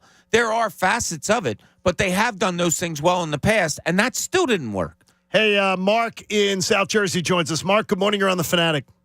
Hey, guys. Good morning. How you doing? Good, buddy. Hey, if I could just get a minute here with the Sixers, because I've really been digesting this most of the year, but more so in the last about 48 hours. And I have my analysis of what I feel is wrong with the team. You guys definitely addressed some of the things that we've had. We've had all sorts of perimeter shooters. We've had, snipers. We've had Redick. We've had Bellinelli. We've had all these guys that could shoot the ball around Joel. I don't think that's the problem. I've been watching the NBA for 30-plus years, and in 30 years, I can see what other teams do and what we do. And what we don't do is we don't move around on the offensive side of the floor. If it's a two-man game between Harden and Embiid, the other three are all standing at the perimeter doing nothing. And when I say nothing, I mean they're not even moving. Well, I can tell you, Mark, Allah talked about that the other day when he was with us, about the movement without the ball. Yeah. That had to improve. So what Mark's seeing, Allah's seeing it. Yeah, it's a terrific thing that they have, and it's something, a go-to that they haven't had maybe for the years of Joel Embiid, and that's a dominant pick-and-roll game. I mean, that can rule your game. And we've seen it work against the Sixers, where other teams have great pick-and-roll games, and it's killed them. What else do you have after that? They have to find movement. They have to be able to get out and run. And maybe that lends to a Maxey starting. I mean, there's so many questions still that surround this team. Hey, John Kincade this morning, brought to you by Corona. Our friends at Corona are giving away a Sixers Fine Life experience. You can get exclusive pregame and lounge access and courtside seats. All you have to do is go to the contest page on 97.5thefanatic.com, and you'll find the link to enter. You got to be 21 or older to win. Apparently, we all should apologize on the John Kincade Show for something. It's the new thing. We'll get to it next. John Kincade Show on 97.5 The Fanatic. Our friends at Clear Rum want to send you and a guest to Clearwater for spring training. Clear Rum is the preferred rum of the Philadelphia Phillies, and our friends at PJ Wellahans want to send you and a guest to Clearwater with our friends at Philly Sports Trips. You know Vince and the guys are going to put on a great, great trip. So head on over to your closest PJ Wellahans. You're going to be hanging out with Anthony Gargano and Chunas. Register to win, and you and a guest are going to get airfare, hotel, tickets to games, and all the fun and pregame parties that come with Philly Sports Trips. So join Ricky, Bo, and me this Thursday night, starting at 7, at the PJ's in my hometown, Newtown Square, Pennsylvania. And while you're at PJ's, try some Clear Water, which is Clear's ready-to-drink rum cocktail. Clear Water has only 99 calories, made with natural flavors. It's clean, it's crisp, it's easy. You'll love it. Check out our friends at Clear Rum, KLYR. And PJ Wellahans. Ricky and I'll see you out in Newtown Square on Thursday night. The John Kincade Show. He's a very strange young man. He's an idiot. Comes from upbringing. On 97.5 The Fanatic. Philadelphia. See DallasStillSucks.com for details. You know, when the winters are mild, the deals are wild. Gary Barbera knows how to sell a Jeep cheap, not one or two, but a slew. Holy Jeep! $199 down or $199 a month. Your radio's not broken. Now, at Barbera's on the Boulevard, Jeep cheap Cherokees, even new Grand Cherokees. $199 down or $199 a month. You gotta get your butt to Barbera. Instant credit, come and get it. Philadelphia's Credit Connection. Grab that jar of pennies on your porch. Bring it to Gary Barbera's Cheap Jeep Land. Holy Jeep! You pay the payment, I say, $199 down or $199 a month. If it weren't true, I couldn't say it to you. Gary Barbera's on that big bargain corner of Borbeck and the Boulevard in the great Northeast. I'll say it again, so you know where and when. New Jeep cheap Cherokees, $199 down or $199 a month. Is Barbera the best? Boy, I guess. All offers on approved credit. Plus tax 452.fee. Oh, and yes, Gary. DallasStillSucks.com. Using your phone should never have to be a luxury. Walmart Family Mobile now offers free or discounted plans through the Affordable Connectivity Program. ACP is a government program that helps eligible Americans have access to wireless service. You could get unlimited talk, text, and 8 gigabytes of high-speed data for free when you qualify. Apply now at myfamilymobile.com/ACP. Walmart Family Mobile is supported by the Affordable Connectivity Program and Lifeline government assistance programs. Please visit myfamilymobile.com/ACP for more information. Breaking news.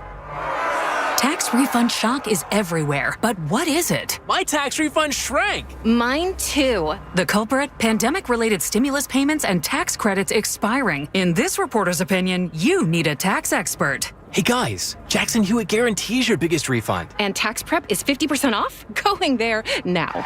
50% off is a limited time offer for new clients filing at participating locations. Max value $200. Visit jacksonhewitt.com/50 for terms. At Total Wine & More, save big on what you love this month with hundreds of deals. Get up to 35% off over 100 different wines and spirits, including Cabernet, sparkling wine, single barrel bourbon, and so much more. These savings are huge, and even better, they're on top of prices that are already the lowest in town. Deals this good don't last long, so visit Total Wine & More to find yours. Love what you find at the lowest price, only at Total Wine & More. Drink responsibly, B21. I'm Kareem Abdul-Jabbar. I learned about atrial fibrillation the hard way. My symptoms would come and go, shortness of breath, fatigue. I kept going. Then I got so lightheaded, I couldn't.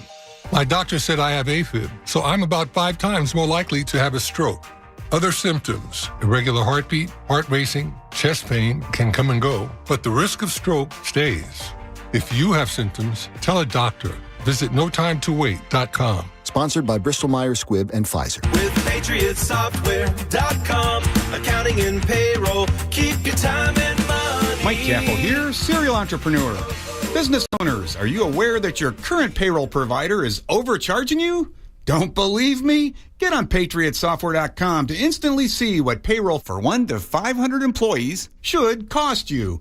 Also, don't fall for gimmicks your current payroll provider will use to justify their higher prices, like bundling in extra HR services you really don't need. And don't let them lock you into an annual contract. Patriot Software doesn't make you sign an annual contract. These are just a few reasons our payroll customers rate us 4.9 out of 5 stars. Go to PatriotSoftware.com. Use promo code RADIO and get 2 months of payroll processing free. That's PatriotSoftware.com. With PatriotSoftware.com, accounting and payroll, keep your time and money. Now, back to the John Kincade Show on 97.5 The Fanatic, Philadelphia.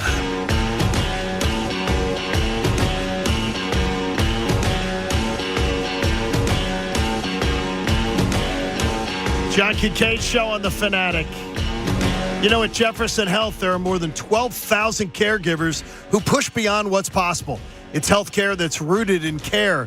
Jefferson Health with uncompromising care. Do you ever have I always wonder why people will do this, and I corrected Sean, one of our listeners. Sean was at the home show, and he saw me. He goes, I didn't come over and bother you. I said, what was I doing? I'm like, what was I doing? You weren't bothering me.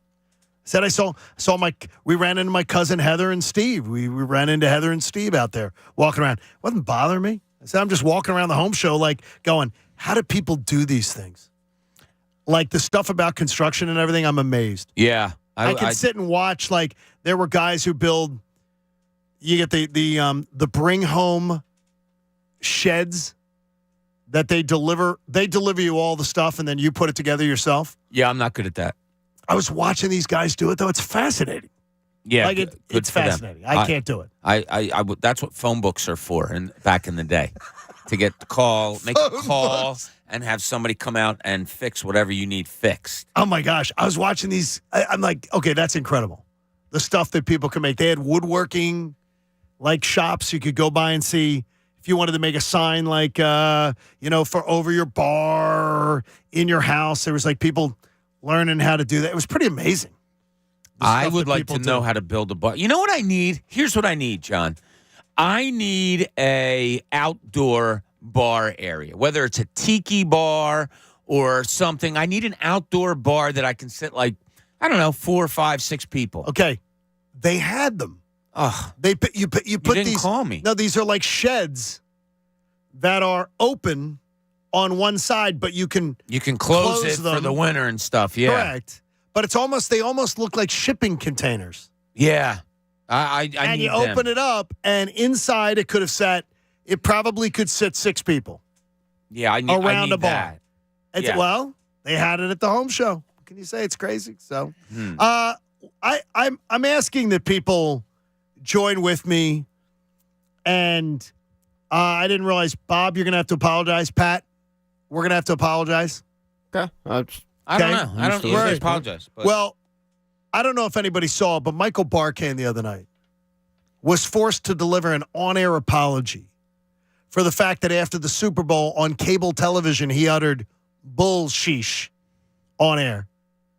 I think it's absolutely absurd that we're now living in a society where a 45-second apology on air, pre-written, has to be offered for a momentary lapse in a passionate moment.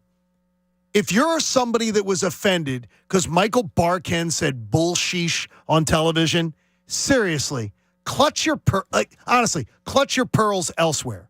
It happened after 10:30 at night. So if a kid was offended by it, the kid shouldn't have been up at 10:30 at night watching Michael Barkan say bull sheesh.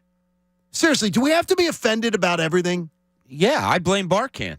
Be a professional. Like, what the hell are you doing? What? Yeah. Really? That's his job. Like, you don't go on air. No, I'm kidding. Exactly. Yeah. I mean, you made me like, I'm looking at it like, serious? Yeah, no. I mean, by the way, we have all, Pat, you've dumped me. 3 times? I think 3 times, you said? 3 times. And I'm like, I do not understand. First of all, I should understand it. And my wife said to me yesterday, she goes, what don't you understand about people being offended about every freaking thing? I don't give a shit. And finding something to be offended by. As much as we want to mock Jamie for other shit. He goes, that's it. And Christina doesn't know Michael. And she's like, that's so ridiculous. Because it was like 45 seconds. You would have thought he went on the air and called someone a SOB and cussed him out or anything. This is cable television, by the way, where you can say that. Yeah, I wonder why they felt the need to do it. Was there that much pushback? Really? Did people call in? Did people write letters? Was there some kind of a protest outside of the NBC Sports Philadelphia studios? I don't know. Maybe Barkan did it on his own. I don't know. It was a manifesto of an apology. It was 45 seconds. Yeah, I saw it on Twitter. I didn't listen to it or didn't watch the whole thing. You don't have to because you know Michael. Yeah. And you know what kind of a professional he is. Oh, God, he's the best. Yeah. That's the best part is I didn't know about this until I heard about his apology. And in a momentary... So if they just ignored it, I think a lot of people would have been like me and had no idea it happened. I mean, in a momentary lapse of... and it's not a lapse of judgment. It's Michael Barkan. And by the way, Pat, I think he was speaking for all of Philadelphia. Yes. At that moment. And he had a momentary lapse of a word. And it's ridiculous. We now have to have 45-second on-air apologies for that. And way after the fact. Yeah. It's ridiculous. I'm going to have to text him and find out why it had to happen. Because it does seem odd. I agree with you, John. In this day and age, is that what we're worried about? Now, people go to the other angle saying, well, if we don't worry about the little things, then that's why they become big things. Understand. I mean... No, if he goes on the air and literally goes into a cuss-filled diatribe or, goes... That's not over the line. In a momentary lapse to say bullsheesh on the air that is not over the line. That is a lapse. It's ridiculous. I don't. It's so stupid. Yeah, it doesn't even warrant really complaining about. You know what I mean? It is silly. It's just.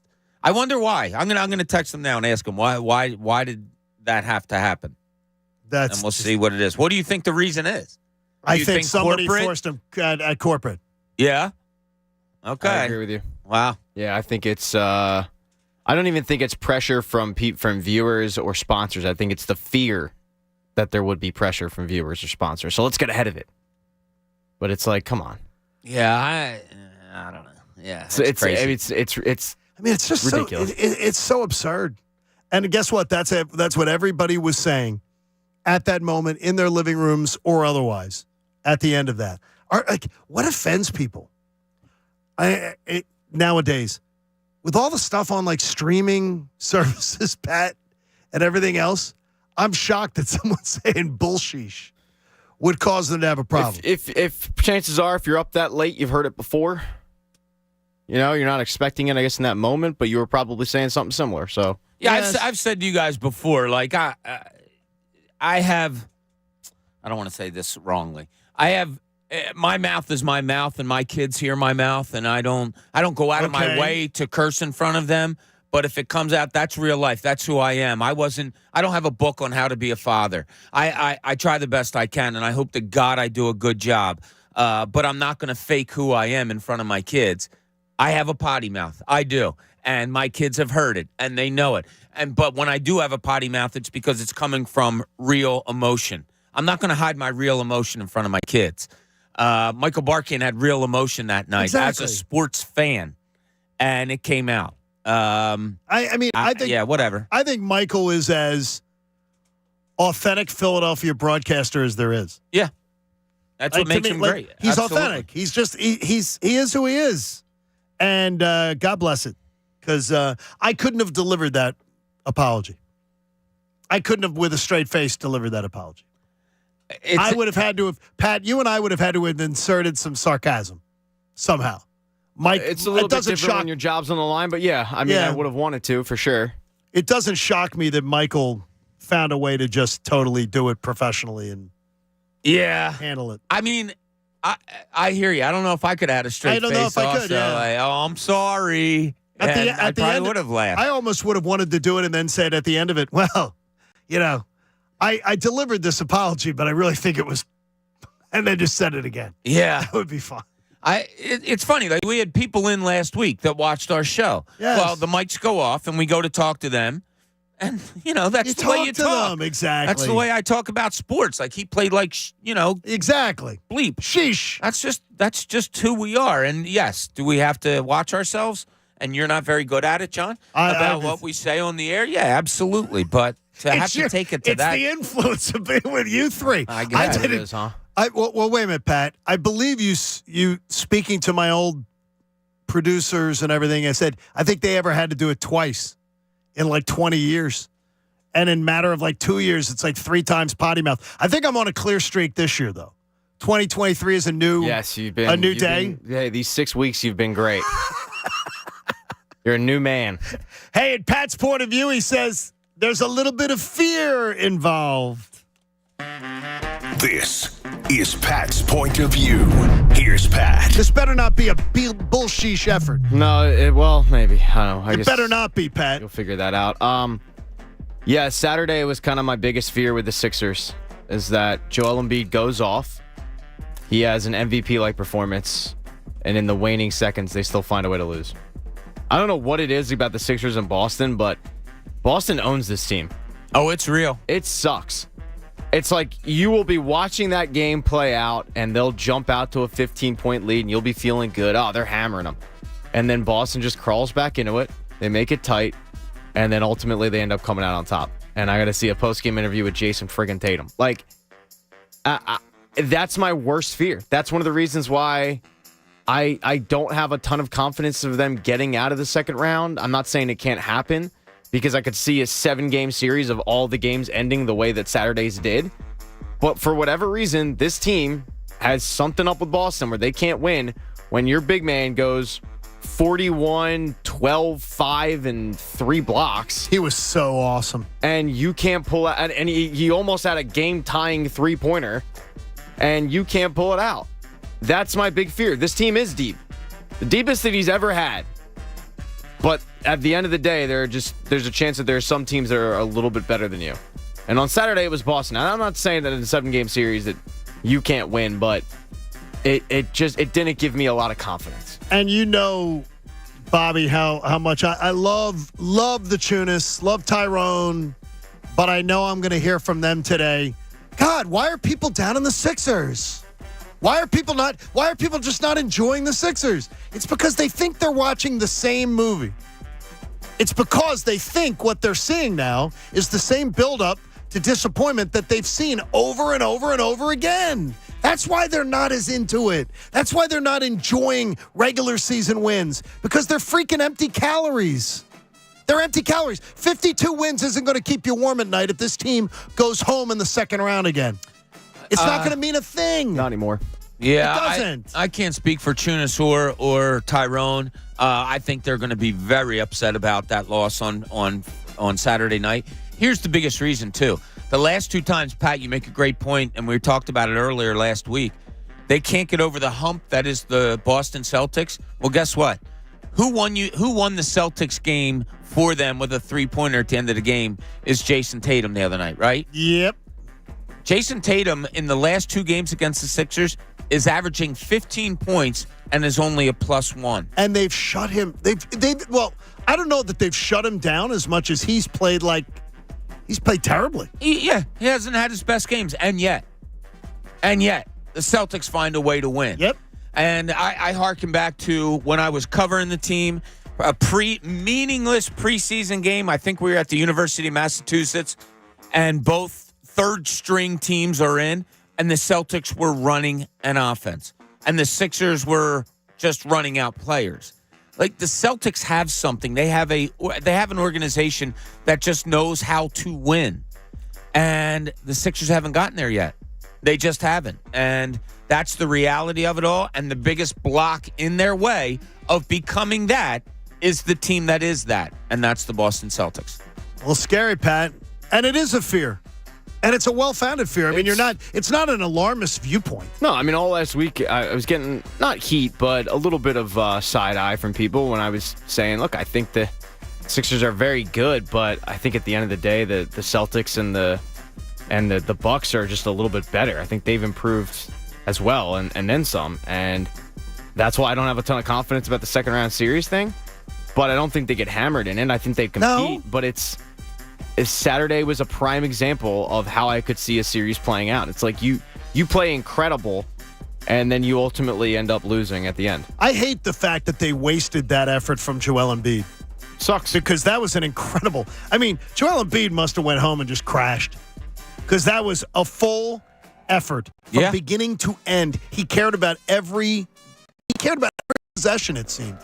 Yeah. He was and more nights than not, as I said, more nights than not this year, when I've watched Joel Embiid, I've walked away saying, dude, he has given you the price of admission, and he has given you his max effort as best he can.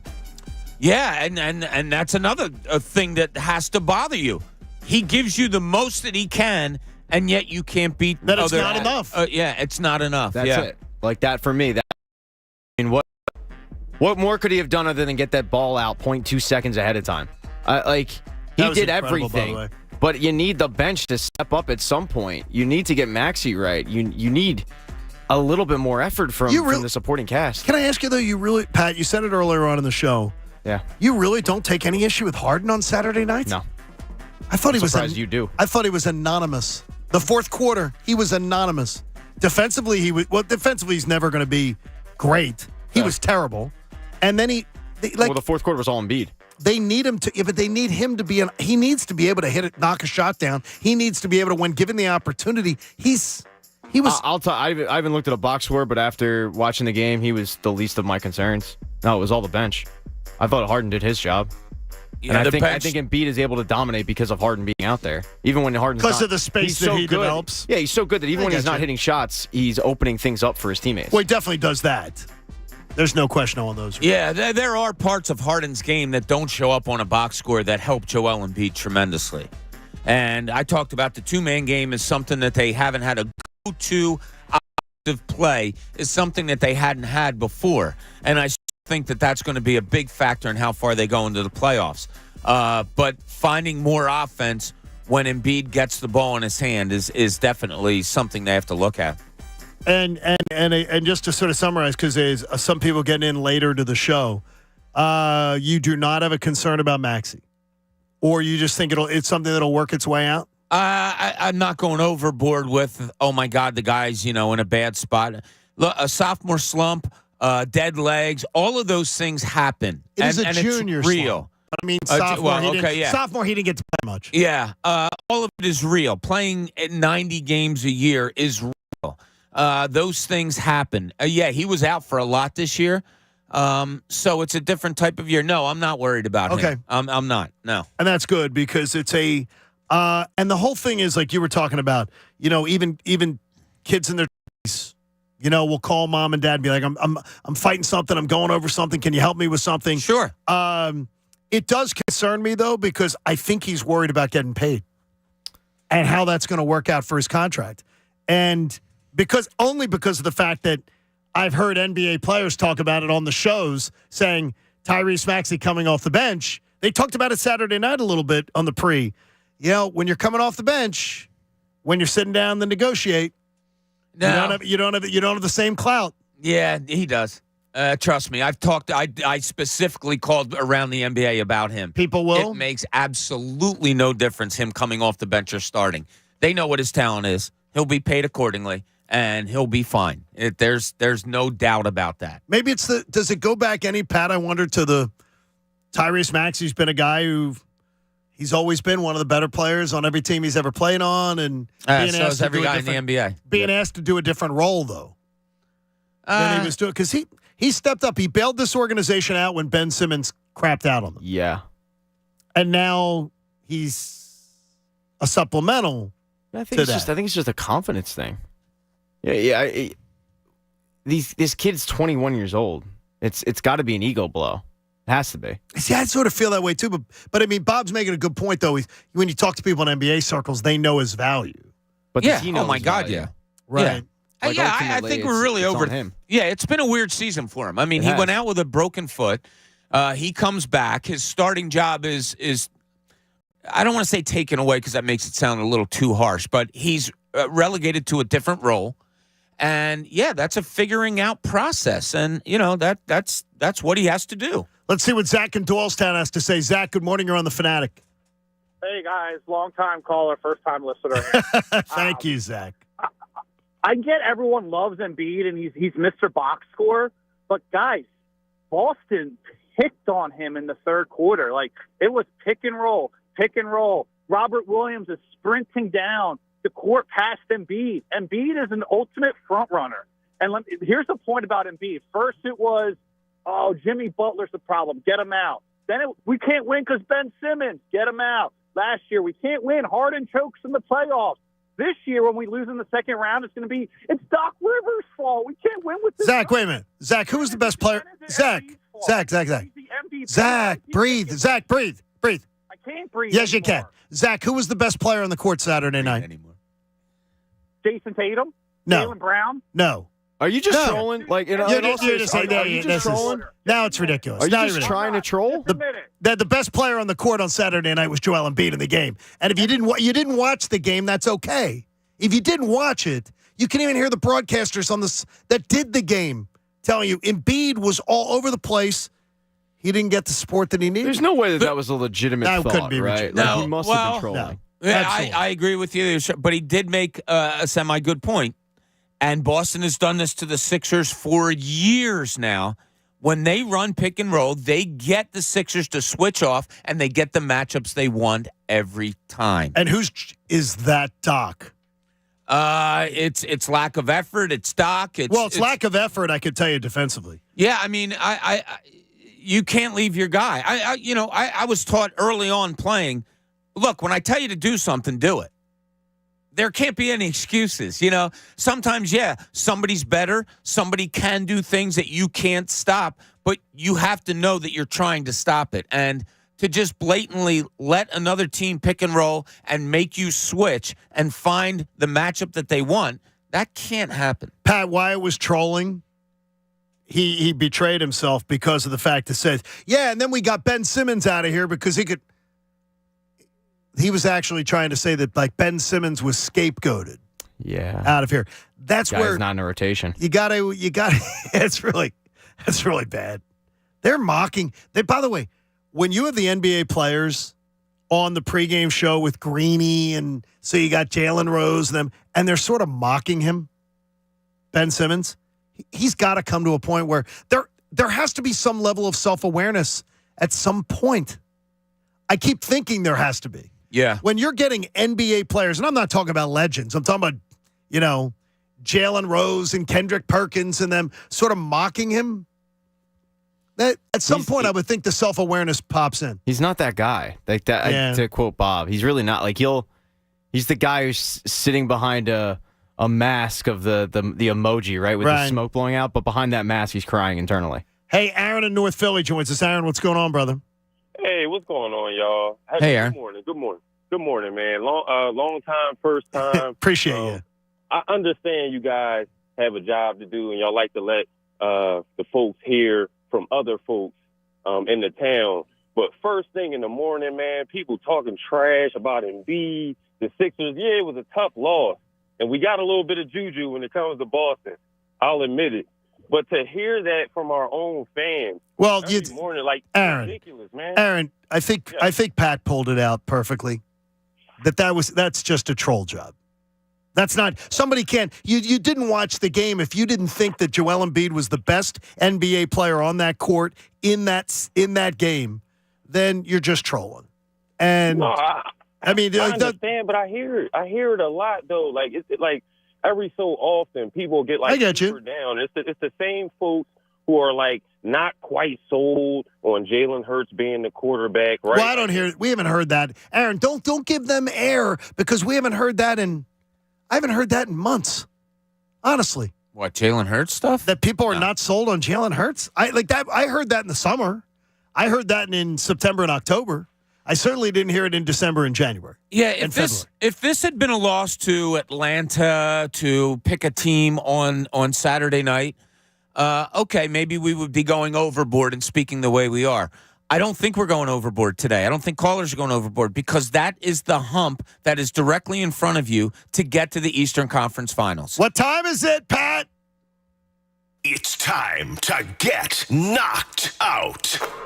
All right, 215-263-0975. You're going to win a pair of tickets to see the Sixers play the Mavs Wednesday, March 29th. Then you're going to head down on the court after the game and play a round of knockouts. It's all brought to you by Ferguson HVAC, your Delaware Valley Train heating and air conditioning distributor. Visit Train.com to find a Train HVAC dealer near you. We had a winner in the first hour. We'll have a winner in this hour. Much more to come, including it could be perfect, the new rules. John Kincade Show on 97.5 The Fanatic. Got to tell you, the Window Nation has the coolest deal ever for keeping you warm. How about paying zero down, making zero payments, and getting 0% interest financing for 24 months? Nobody's lending you money for free right now. Not in this economy. But you know what? Window Nation's doing it right now as part of their fantastic deal. You've just got to get in right now. You're going to get 2 free windows for every 2 that you buy with no limit. And we're talking every size, every style, every color you could potentially want from my friends at Window Nation. Take advantage of this great deep discounting now. You're going to save on your heating and cooling bills the rest of the next 2 years, and you will be saving yourself cash right off the bat because you're not paying anything for 2 full years. And you can qualify for a federal tax credit of up to $500. Start saving cash today with Window Nation. Call 866-90-NATION. Do your window shopping online at windownation.com. The John Kincade Show on 97.5 The Fanatic, Philadelphia. No, it's cuz. Don't give up on that New Year's resolution. You don't have to. You can lose a contractually guaranteed 20 to 40 plus pounds in only 40 days with NJ Diet. That's guaranteed weight loss. NJ Diet has a scientific approach, uses your hair, saliva, blood work to personalize solutions and supplements that will help you reset your metabolism, where the side effect is, drum roll, weight loss. Then NJ Diet uses DNA testing to help you keep the weight off. There are no shots, no hormones, no surgery, no prepackaged foods. Ew. Full supervision every step of the way to make sure you're burning fat and not just losing water. Plus, you'll get the doctor's personal email and phone number, locations close by King of Prussia, Cherry Hill, Princeton, or from your home with live online video consultations. Contractually guaranteed weight loss of 20 to 40 plus pounds. Call 855-5NJ-DIET, 855-5NJ-DIET, or schedule your consult by going to NJDiet.com. That's NJDiet.com and lose the weight for good. From local town councils to Capitol Hill, agents who are realtors are standing up for what's right. We're here protecting property rights. Here advocating for the issues that affect our neighborhoods. Here championing fair and equitable housing for all. Because we are realtors, bound by a code of ethics, driven to serve our communities. We're here for it all. Here for you. Realtors are members of the National Association of Realtors. That's who we are.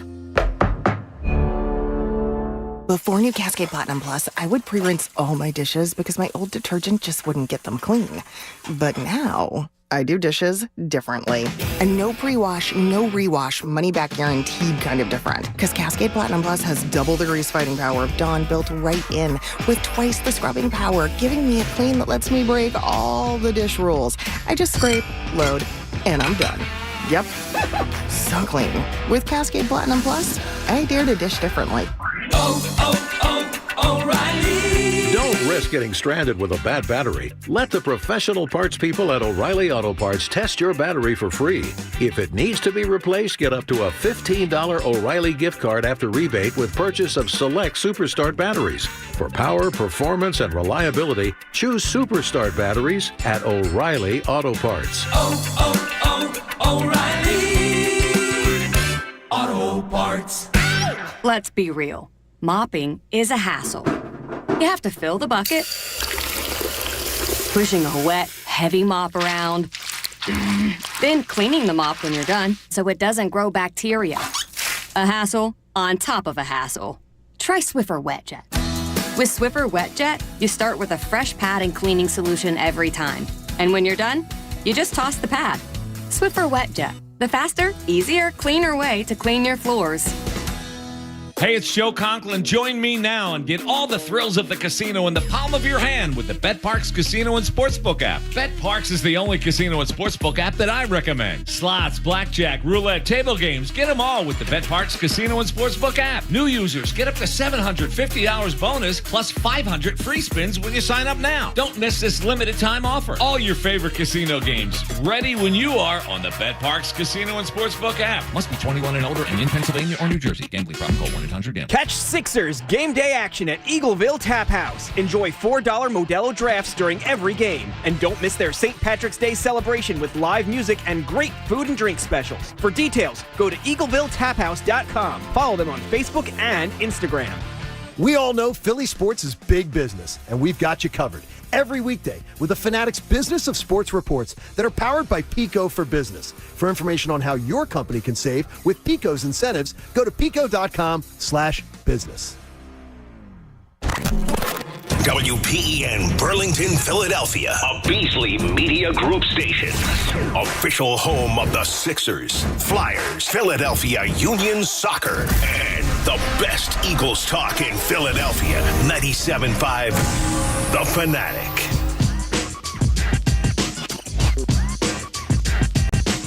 John Kincade Show on The Fanatic. Remember that BetParx Casino and Sportsbook app. You get the odds, you get the slots, the bets, and the games all coming together in perfect harmony right in your pocket. Download it now at betparx.com. So I was wrong. I thought the Sixers would sweep the 3 games to start the second half. They did not. Well, you were more hoping than you were. No, I really predicting. did think that. No, I thought they were going to win it. I really did. Okay. I really did. I thought you were wrong then. I thought they were going to come out, and they did come out for the most part. It was Saturday night was an entertaining game. Yeah, it was. And that was fun to watch. Not fun to watch blown leads, but fun to watch. It still was. Yeah. And even down the stretch, when they were down 10, I didn't give up. No, when you lose to good teams, you expect a star took over and that's what happened. It's more frustrating to me, and maybe listeners out there agree or don't. It's more frustrating to me when an unknown commodity comes out and is a big factor in beating you. And that's what Al Horford was. Ugh. Like, look, we know what Al Horford is. He's a rebounder. He can score a little bit. He's not a make 5 3-pointers and go on a 12-0 run by himself kind of guy. No. And yet he does it against the Sixers. And yet somehow the Celtics always find a way to beat the Sixers. I think he's extra motivated. Think of the last game. I don't know. I do. I feel that way. I watched Al's. He always plays well against them. I watched Al's career, the first 7 years of it, on a nightly basis. And there are nights when Al shows up with the eye of the tiger, and there's night where Al shows up and I don't even know he's there. Yeah. And I've always felt that about his game. I was never excited when the Sixers got him. I mean, the scariest thing is they've won 2 in a row over the Sixers, or I should say the last 2 that they've won over the Sixers. And their best player, Jason Tatum, has been an afterthought. And you're getting beat by the likes of Al Horford. Terrible. And in a game, the last time they played, 1 starter and 4 subs because you had 4 guys hurt. So this is real. This mountain that they cannot climb in the Boston Celtics is absolutely real. Bob was talking about a perfect fit with the rules, but philosophy he doesn't necessarily agree with. Now, let's see what's in Cooney's corner. I don't know who I am anymore.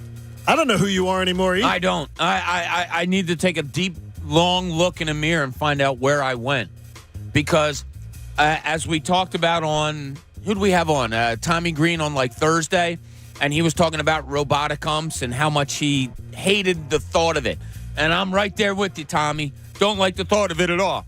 I want sports to be as natural as they can be. Yeah. And yet, watching some baseball this weekend, I like that there's no more shift. I don't know why, and I don't know if you guys got this also watching it a little bit, because when the ball comes off the bat now, once again, I know if it's going to be a hit or not, because I know where the players are in the field. I got you. However, I'm also that guy that says sports is all about making adjustments. And if it means putting 4 guys on one side of the infield to get an out, I agree with it, because it's up to the players to make the adjustments of how to win a game. I don't know where baseball has me totally confused. They put in a pitch clock. I love it. I love the fastness of the game. I love that the pitchers are catching the ball and looking at signs right away. I don't know where I am. I don't know who I am. I agree with you on the shift, though. I don't like legislating strategy out of the game.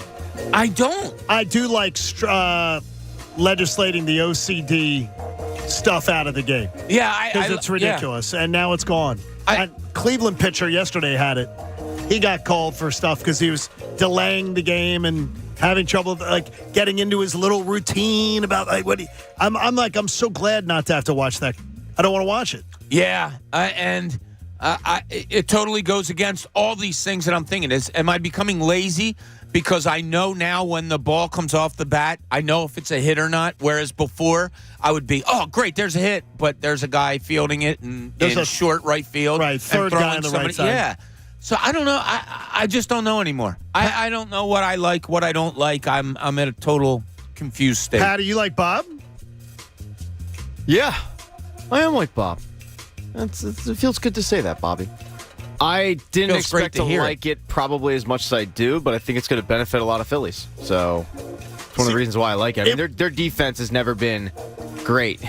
So I look at some of those hard-hit balls that are going to be going to where the shift used to be, and immediately I go, okay, that's now a hit. But I think ultimately the reason I like it is because it's benefiting my favorite team. Is it going to help them, though, defensively? Defensively, they already sucked, so... Well, then they're going to suck more. Maybe. Or maybe they'll be in the right position, because how many times did we see them shift? Oh, we did see some of that. And it was like the ball was hit where they should have been. So I think that'll all even itself out, but I like the changes. I mean, the only change that I agree with you, Bob, on the strategy part. Like, that to me is you're taking strategy out of it. It's yucky. But ultimately, I think I'm going to end up liking it. And it's a lot like the Ghost Runner on second in God, extra I hate innings. that. I like it only for the fact that it's not carrying over to the playoffs. Because ultimately, I like it because it's ending a game quicker. Now, will I end up liking it when the games are 2.5 hours, and they're not? You know, there's a big difference. When a game goes into extras and it was already 3.5 hours, and a game's going into extras and it's 2.5 hours, right. there's a big difference on your patience level. So I might sit there this season and go, this is dumb. But last season, when games were pushing 4 hours, I'm like, Ghost Runner, let's go. Come on. Yeah, I hate the Ghost Runner thing. I think that's the... I don't mind it regular season, specifically because of what Pat said. I just don't. Like, it gives you an ends to a mean quicker. Ends to a mean? Mean to an end a little quicker? God. Whoa. I don't know who you are today either. No. But I here's what ticks me off about the shift. I hated the shift.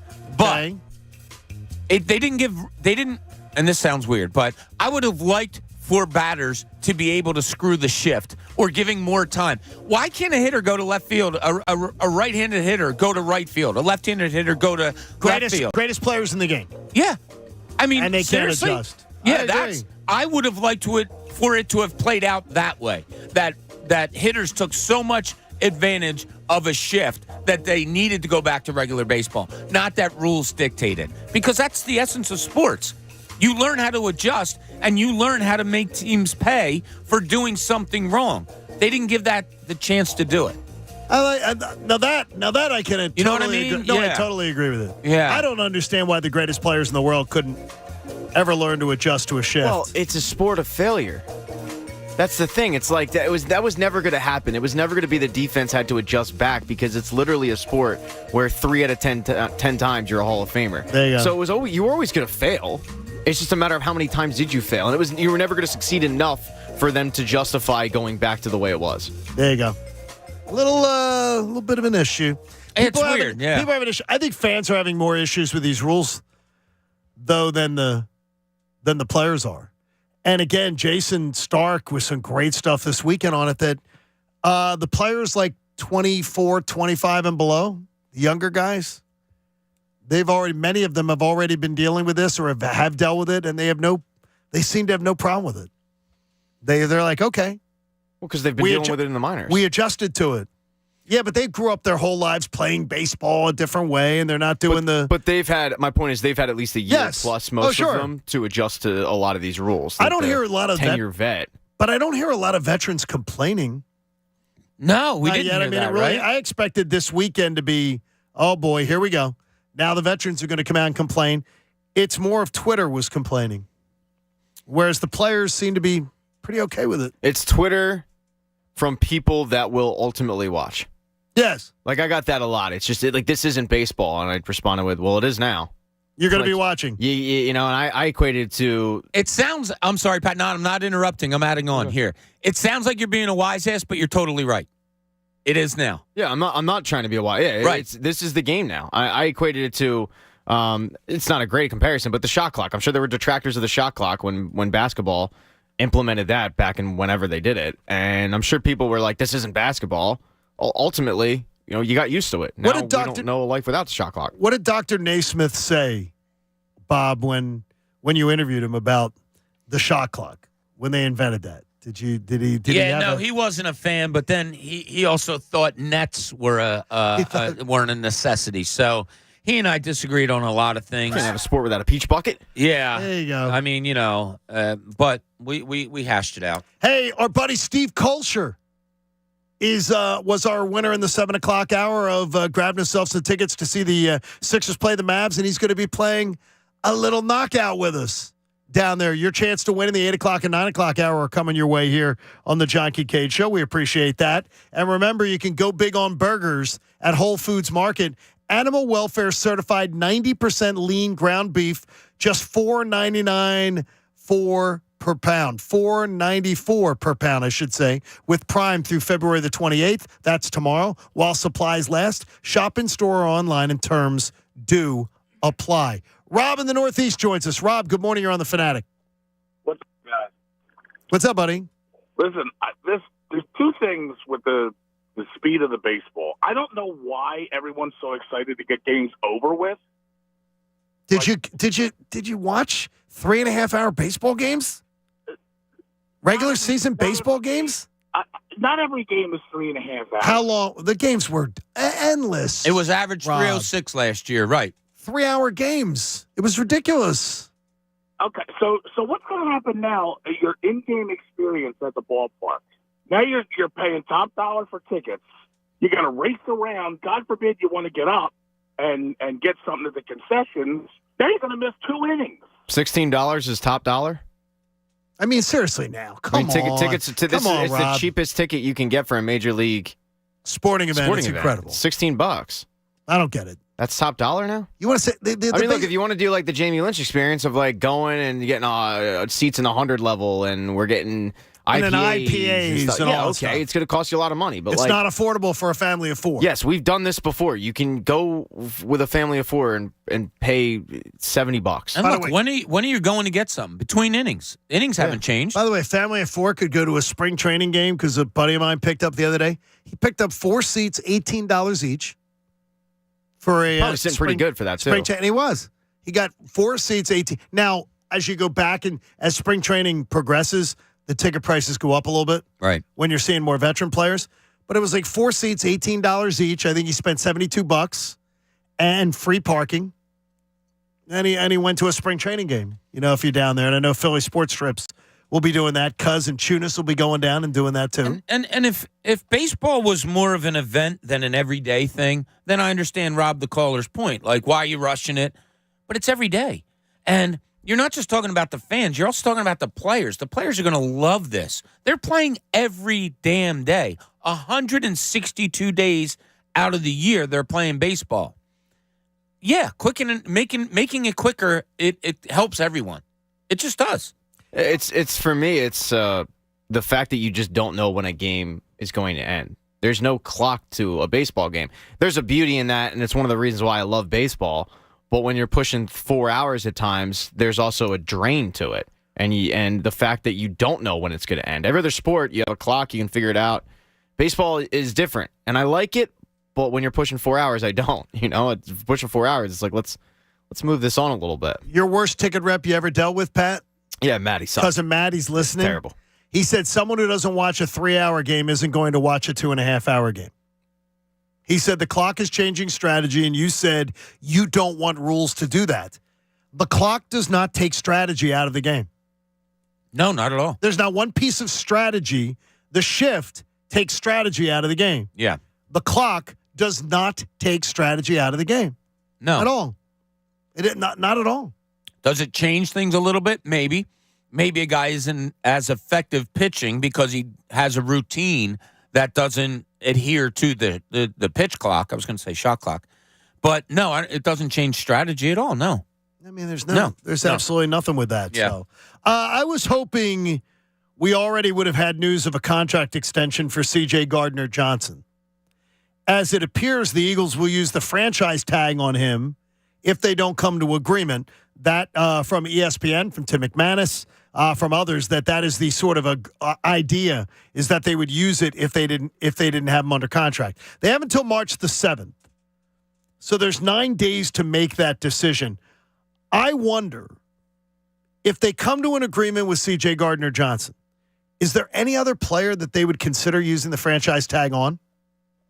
Who is, an honest question here, who was the last player that they franchised? Last franchise tag. I mean, years ago, I remember them doing it with Trotter. Yeah, it kind of proves my point. I saw somebody say, I forget where I read it. It was a national story about the Giants and franchise tag either going to Daniel Jones or Saquon Barkley. And then in the very next sentence saying, but that's not what organizations like to do because franchise tag labels an organization as not being a good one. Reason I brought up, when was the last time they franchise tagged? Because they don't. Because Howie's pretty good at getting things done. I will put it close to being shocked, John. Shocked if the Eagles use a franchise tag on anybody this offseason. Well, the one thing is you can't. There was a discussion yesterday. You could maybe get Hargrave cheaper because he would be the average of the top three. Would he maybe be cheaper than what he's going to be able to grab? He's going to be able to grab. But still, I don't want to see them use it.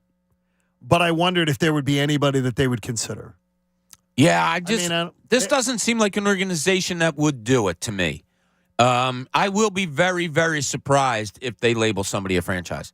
I really would be. Anybody, Pat, you think's even slightly worthy? No, I mean, I think Bob's timeline of the franchise tag with the history of the organization says a lot. Yeah, they don't like to do it. No player looks forward to getting franchise tagged. No. Every single year, it seems to be going less and less players getting franchise tagged. And every year, the guys that are franchise tagged get more and more pissed off, and there's more drama surrounding it. And I don't think Howie wants that.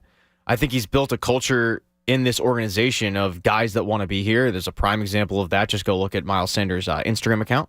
So I don't see him franchising tagging anybody. I think it's a matter of, are we keeping you or not? And we're not going to end up using that because at the end of the day, you're just pissing off either the guy you actually want to keep, you're pissing him off, or you're pissing off an agent, one of the two. Deshaun Jackson, 11 years ago, was the last Eagle to have the franchise tag placed on him. Is that right? 2012. Wow. Deshaun. Yeah. That was a while ago. It really is. So, that's pretty telling. You got an organization that's not going to use it. And that, I believe, would have been Chip. It wouldn't have been Howie. No, that was Chip, right? So 11? 2011? 2012? I think that would have been Chip. I can look it up. Well, no, Doug's first year was 16.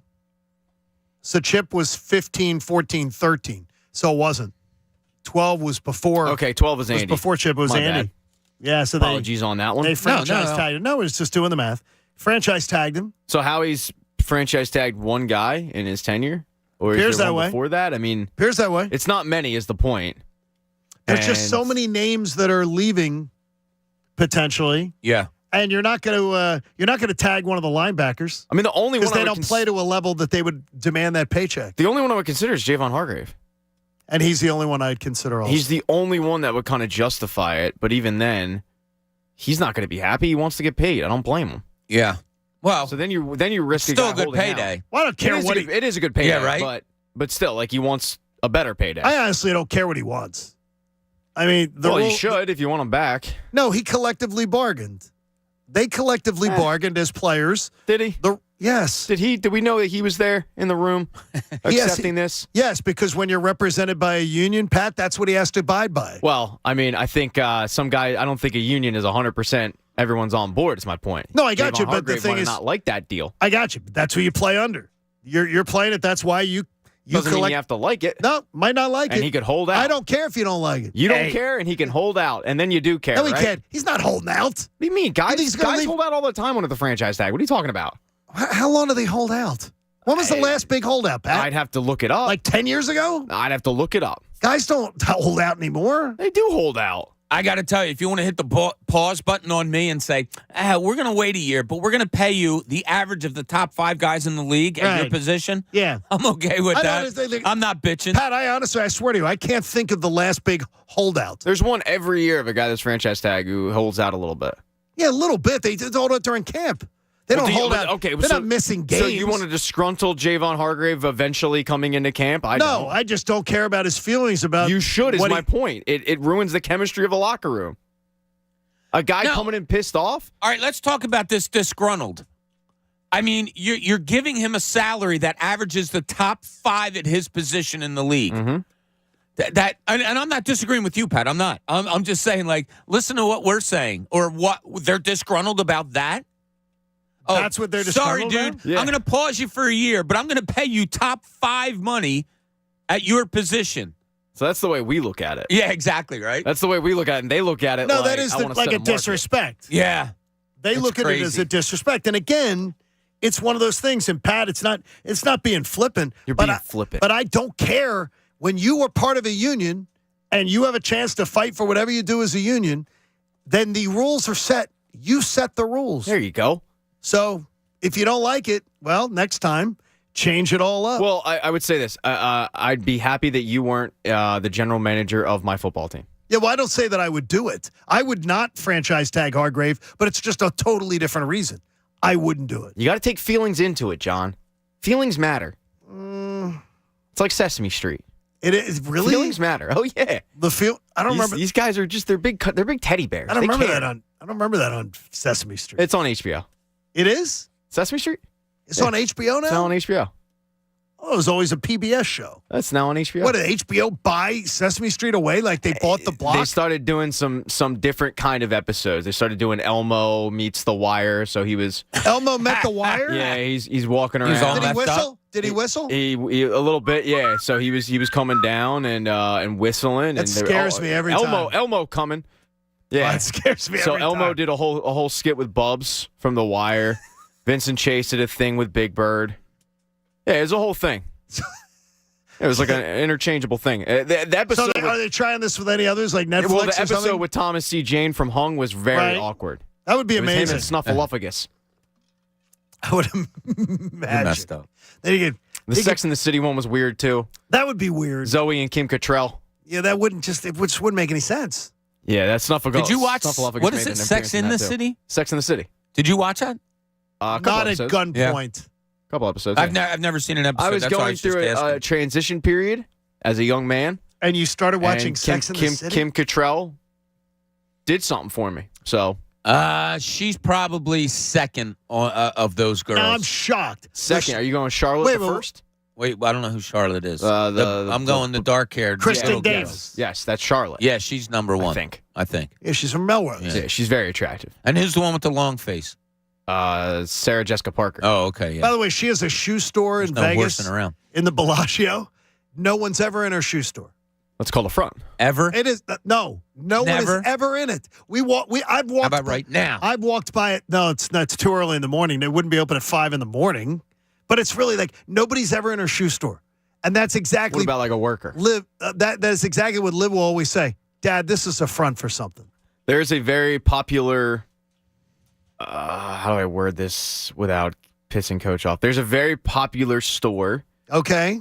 That is abundant around the area. Uh-huh. And I am convinced that it is a front. It is like it's a long-standing conspiracy theory, and I am convinced that this place. All right, fronts all over the place. For the same reason, because I never. right. Why would Coach be pissed? Because he's laughing in there. What's going on here?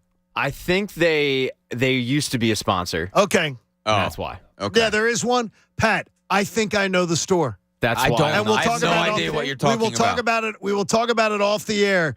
And I'm going to get Bob. Do you have a guess? Because I have a guess. No, I have and none. Pat, by the way, I have a real guess on this. I think it is.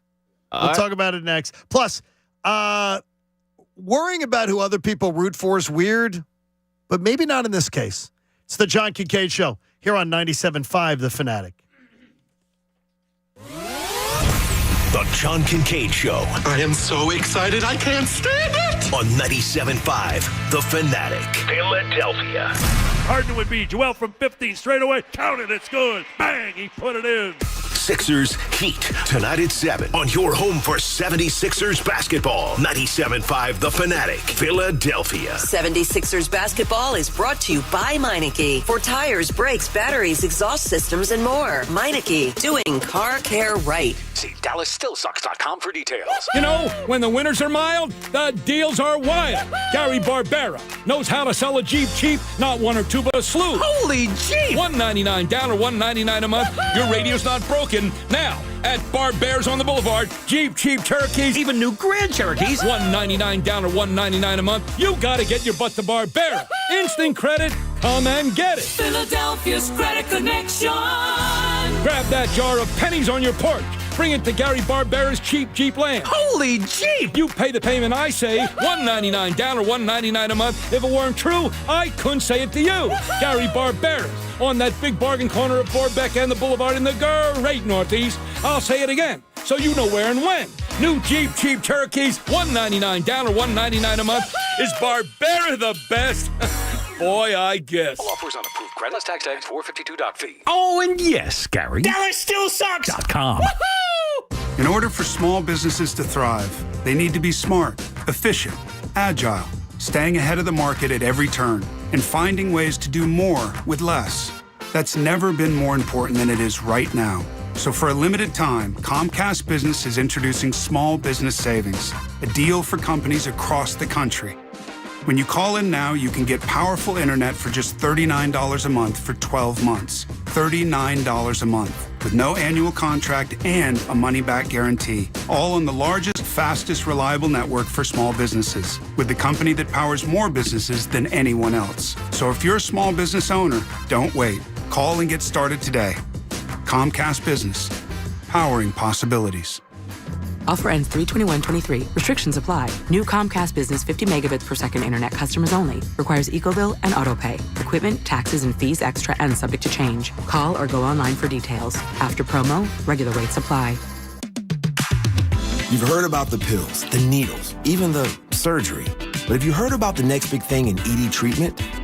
Focused Shockwave Therapy uses pulses of energy that travel faster than the speed of sound to penetrate deep inside your body and activate the growth of new blood vessels and tissue on a cellular level. And it's available right now at Forge Medical Group, Philadelphia's leading provider of ED treatments. Focused Shockwave Therapy is safe, simple, and painless, with no drugs, no surgery, no injections, and no side effects. Forge Medical Group will create a custom treatment program that combines focused shockwave therapy with acoustic wave therapy for proven, long-lasting results for as little as $300 a session. Get your confidence back with help from Forge Medical Group. Appointments fill up fast, so call Forge Medical Group now at 610-632-8181 or visit forgemedicalgroup.com. That's forgemedicalgroup.com. For the ones finding new ways to ensure the job always gets done. For the ones wearing many hats. For the ones who are hands-on, even from far away. And the ones keeping business moving forward. We are Grainger, offering professional-grade industrial supplies, plus real-time product availability and access to experts ready to answer your toughest questions. Call, clickgrainger.com, or just stop by. Grainger, for the ones who get it done.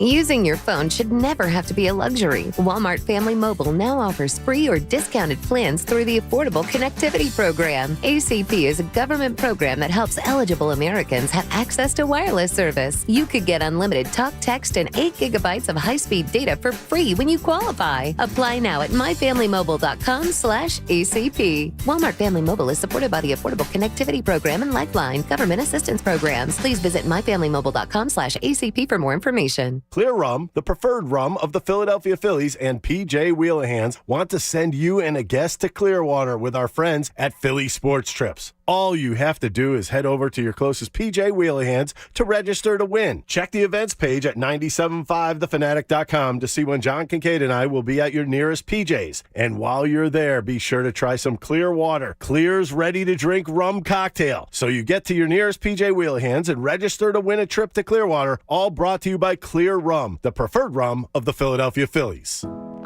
Hi, honey. Happy first day back at work. Can't wait to see you tonight. We are so proud of you. Daddy, we love you. There are many reasons to start recovery. If you or someone you love is struggling with addiction, we are here to help. Call us. Our trained counselors are available 24 hours a day, 7 days a week to help. Your recovery is within reach. Call 844-REACH-NJ to learn about medication that can support your recovery. A message from the New Jersey Department of Human Services. Now, back to the John Kincade Show on 97.5 The Fanatic, Philadelphia.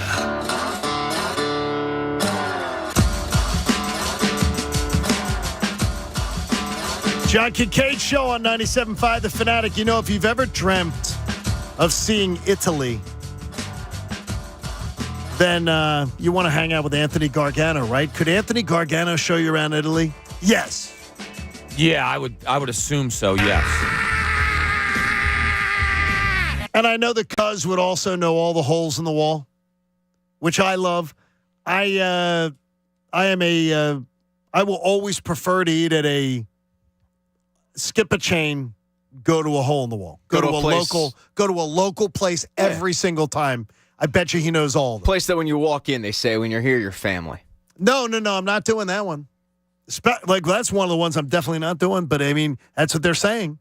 Except here, Vince will be here from Philly Sports Trips, too. What do I know? They're going to Naples. They're going to Sorrento. That's my favorite drop. They're going to Rome. Check out GarganoTravelGroup.com. La Familia. Now, I've been told, too, that's the 10-day trip. Like the leave on a Thursday night, come back on a Sunday is like the best. It's just enough. It's enough to be able to get in all you want to do. Yeah. And you can still just miss like 6 days of work. It's a great 10 deal. days seems like a long time to me, but everybody that I've talked to has said it just the way you did. You don't feel it like that when you're in Italy. No, I can imagine. Yeah. It just sounds like it's. Now, my wife has my sister-in-law. They travel a lot, but they like to do like random Airbnbs. Like find a place that's like you're renting somebody's house. Right. Yeah, that's not you. I need a hotel. Yeah, that's not I need you. a hotel. But I mean, I still want to see all those things, but I want a hotel. I'm with you on that. You too, your same thing? Yeah. Yeah, I stayed in an Airbnb a few times, and I had good experiences, but it always just, for whatever reason, kind of weirds me out. It doesn't seem the same. Now it's weird because one of my buddies gets on me about this all the time going, you have rented a shore house before. Why is it such a big deal? Like, why is it a big deal? You've rented a shore house. It's pretty much the same thing. It's sort of the same thing.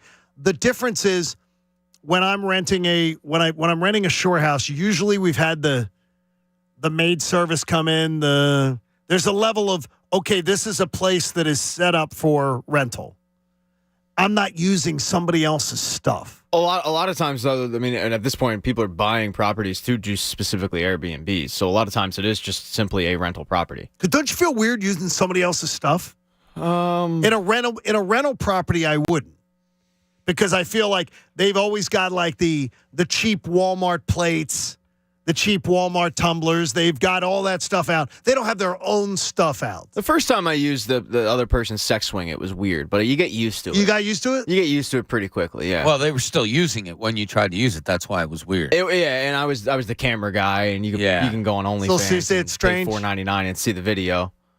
Whose was it that you fit in it so comfortably? $4.99, John. You okay, I gotta have to pay watch it. I'm not giving this out for free. All right, I never care about who you choose to root for.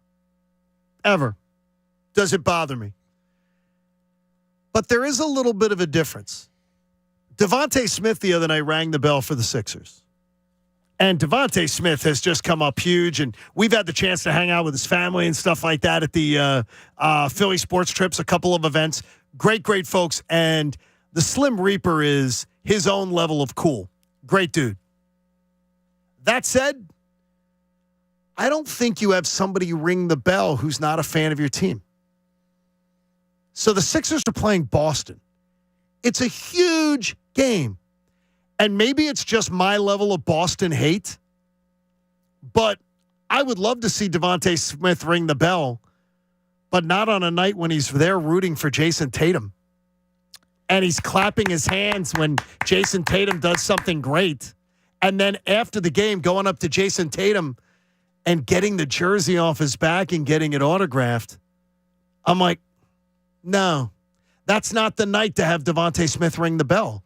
It's supposed to be you're there supporting the Sixers. There's this whole speech about how we're unified. Matty Cord does a great job of souping up the crowd.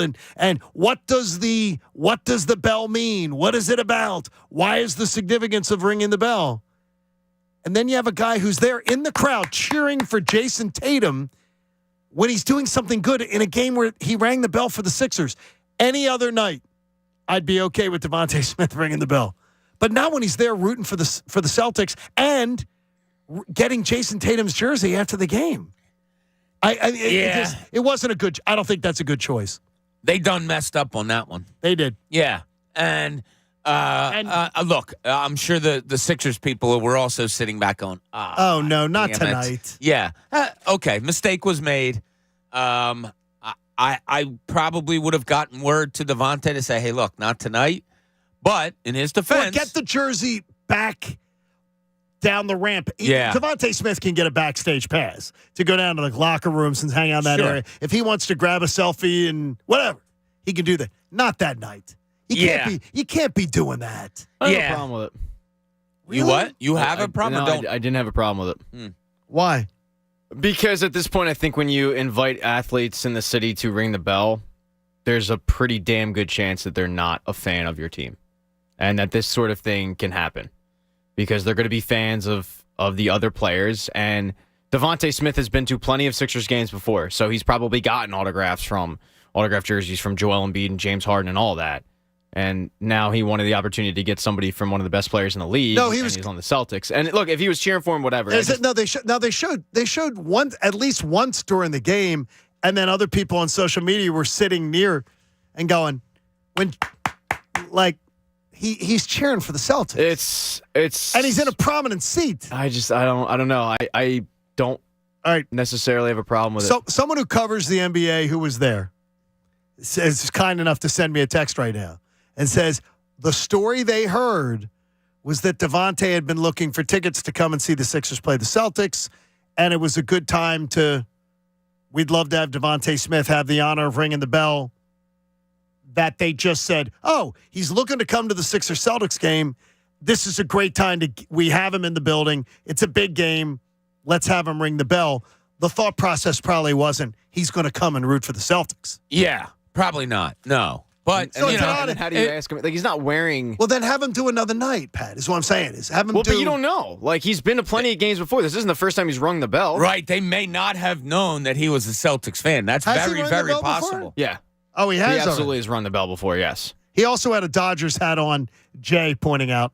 Yeah, he's also wearing his Dodgers. one of the things that I have a problem with fans when they get upset that these human beings who have been sports fans all their lives and just so happen to be talented enough come to play, a town and do that. Well, that's okay. If you're a Dodger fan, you're a Dodger fan. I can't help it. I don't have any problem with that. Yeah. I thought the other night they just got caught with their pants down a little bit. Yeah, I think they didn't do their homework. Yeah, I understand why people are maybe upset about it. Well, I don't think anybody's too is like I didn't hear any anger towards him. No, it was just like what the. It was what like the hell? people, come on. Yeah, if you're gonna hold it against him that he's That's a Celtics ridiculous. fan, I mean, now the weird thing that's is though, fun. I will hold this against Devontae, and I'd hold it against him if he was on the show. I'd say, wait a minute here. So you're a Dodger fan. You're a Celtic fan. We don't know he's a Dodgers fan. He might have just been wearing a hat. Yeah, I guess We're so. assuming that he's a Dodgers fan. They might have went with the shoes or something. They've been yeah. I mean, there's a lot of people that well, wear if you're hats going of well, teams they Pat, don't care about. if it went with the shoes, a nice Sixers blue cap would be the exact same look with the shoes. Well, you have a point, but now and maybe he didn't want to wear that. Yeah, maybe he just grabbed it. I don't know. I don't know. I'm just saying. I think you have to put more thought into it if you're making it. You've heard Matt Cord's speech. It's the same speech like every time. The bell is a symbol of unity, and it brings everybody together here in Philadelphia. We're all rooting for the same thing, and blah, blah, blah. And then Devontae's there cheering for the thing, and people are verifying here. They sat near him, and he's cheering for the Celtics. I'm okay if he cheers for whoever, as long as he's producing the way he is. I love that. I like at the end of the day. I love the way he's producing. Even like I saw the exchange after the game, and I was kind of like, but I couldn't bring myself to even get annoyed with it, because if you're a basketball fan, the reality is Devontae Smith is not from here. I got you. And he's only been here for 2 seasons, so he doesn't have a connection to the Sixers the way that we have a connection to the Sixers. So he's probably a big basketball fan. If you're just a basketball fan and Jason Tatum's in town and you have an opportunity to get a jersey from him, while I wouldn't do it because I'm a Sixers fan, a basketball fan might jump at that opportunity. I think that's something you do after the game down near the locker rooms. Yeah, that is something you should know. That is something maybe the PR people saw it and were like, oh, man, we should have intercepted that, and it didn't happen. Strange, yeah. Is it cringeworthy? No, I mean, it's not really. and again, if he's a like, even if he's a Dodger fan, I don't give a flip. I don't. No, me neither. And if you're a Celtic fan, I don't give a flip. But the thing is, I wouldn't have you ringing the bell for a Sixers Celtics game in Philly. It just is. It's completely counter to what ringing the bell is supposed to be. Let me ask you: if they had won that game, would this be as? I don't want to say as big of a talking point, because we're just a couple of guys chatted up. I don't here. know. It's I not mean, like I we're don't know, outraged because by it doesn't. Would it matter as much if they had won that game, and then after the game you see video of him, because the ESPN cameras wouldn't have been on him, but you see video of him getting the jersey? Probably not. So part of it is the fact. I would say a large part of it probably is the fact Well, that I they would lost imagine- the game, and then immediately the first thing you see is Jason Tatum giving his jersey to the quote unquote bell ringer. Now I'm just guessing. This is a guess. I'm not saying this is the case or otherwise. I would imagine the Sixers people weren't thrilled with it.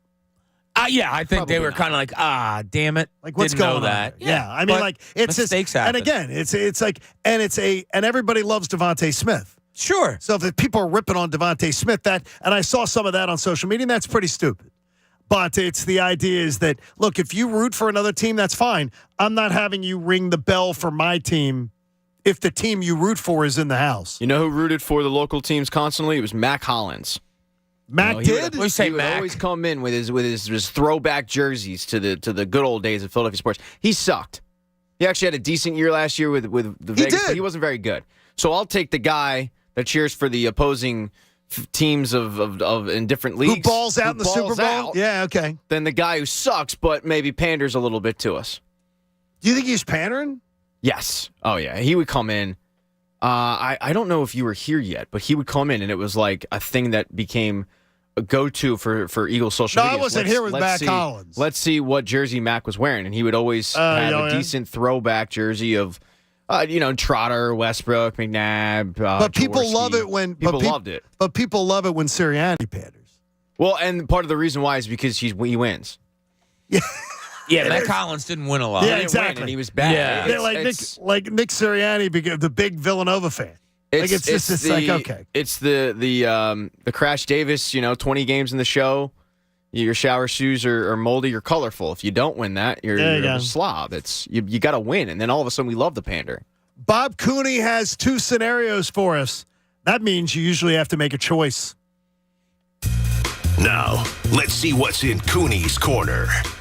All right, so we kind of tapped into it just a little bit earlier on, and it has to do with the Sixers lineup, and I think this is the big story that everybody wants to talk about.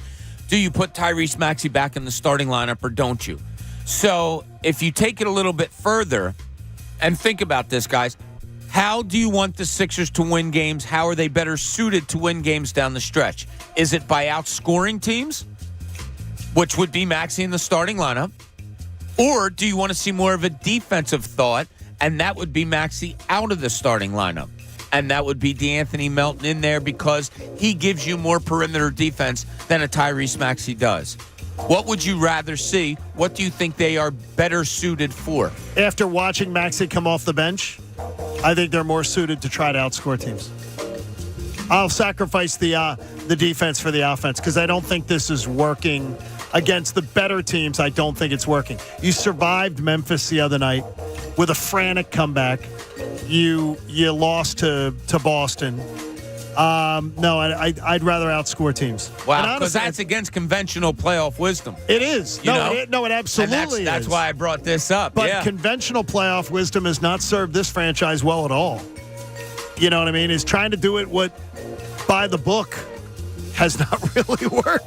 Yeah. But, it's not saying it won't work this year, but that's what I would prefer. You asked prefer, right?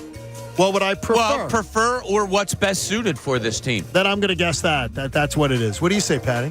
I would say outscore teams, but I don't think their defense has been nearly as bad as we might make it out to be. In losses, it's probably circled in neon because a lot of times Joel Embiid balls out, but they allowed 110 points and the Celtics averaged 118 this season.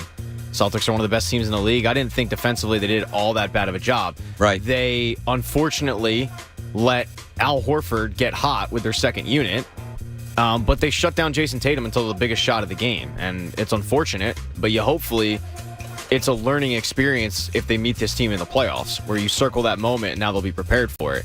So I think it's easy to hearken on the defense and look at them, but I don't think they played probably as bad as we might think. It was really just the second unit in that run. Yeah. The 110. The 110 is a great point, Pat. With that said, I mean, you scored 107, and your big man scored 41. He needs complimentary. You got to outscore teams. They're in a bind here, and somebody else just mentioned, and I've heard this many times, P.J. Tucker needs to come off the bench.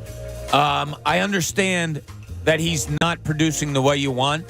I don't know how you bring a P.J. Tucker off the bench. Saturday night, I thought he had a fantastic game Saturday night. That was an appreciation game of P.J. Tucker. Yeah, it was. But think about this. You bring him off the bench for what? Go out there and play defense on a second unit? On a second team guy? That doesn't make any sense. Bob, you brought up earlier about talking about James Harden and how a lot of what James Harden does won't show up in a box score. I would say 90% of what P.J. Tucker does not show up in a box score. Yeah. And if anything, it shows up in the other team's box score. Because you look at the guy that P.J. Tucker is guarding, and he's shut down. Right. So I don't want to see him coming off the bench because when you look at this team and the way it's constructed, they really shouldn't need P.J. Tucker to chip in offensively. It's pretty much everybody else. But the problem is the everybody else isn't really. Like they went through spurts on Saturday where Tobias Harris looked locked in. And then in the third and fourth quarter, he was kind of absent. Yep. They need him locked in for 4 quarters. Tyrese Maxey, we've talked about that. You had a problem with James Harden's fourth quarter of not hitting shots. And somebody brought up on Twitter, which is a really good point. When Joel Embiid was out and Harden was in, he was kind of absent, which I'll agree with. And that's it. And that's when you need him to be the number one option. The problem is somebody needs to be the alpha on the team to be like, I'm going to be the one to take over when the big man is taking a rest. There was really nobody on Saturday that did that. Right. Yeah. Well, it is against conventional wisdom.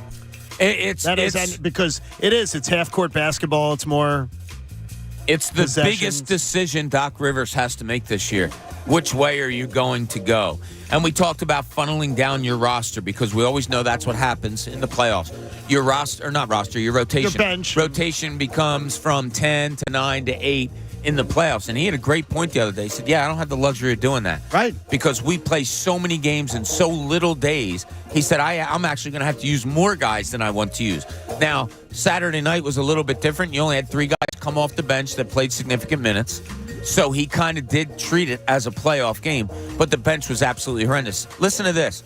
Plus minuses, which I already said to you, some people scoff at, and I understand. Plus minuses of your main guys off the bench. Oh, please don't. Jalen McDaniels in 15 minutes, minus 23.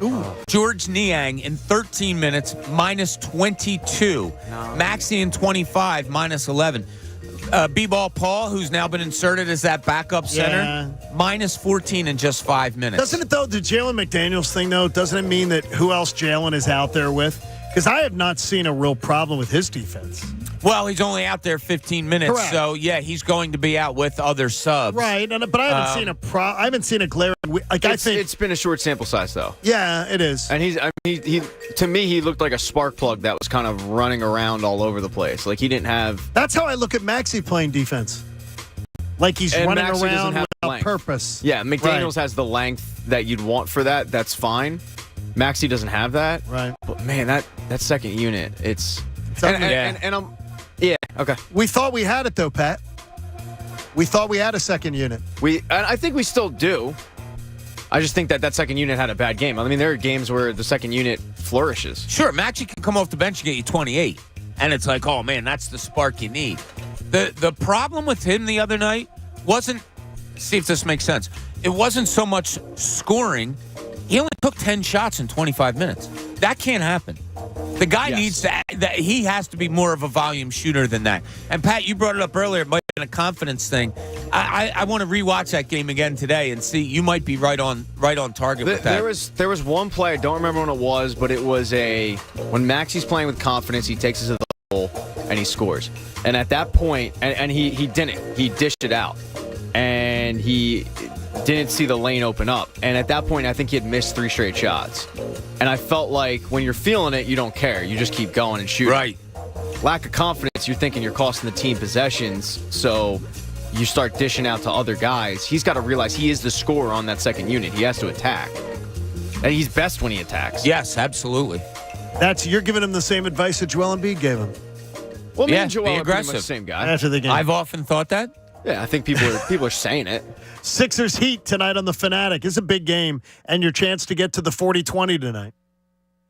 And I'd like to point out, though, that, the Phil Jackson 40-20 rule that he believes you got to be 40-20 to be a real title contender.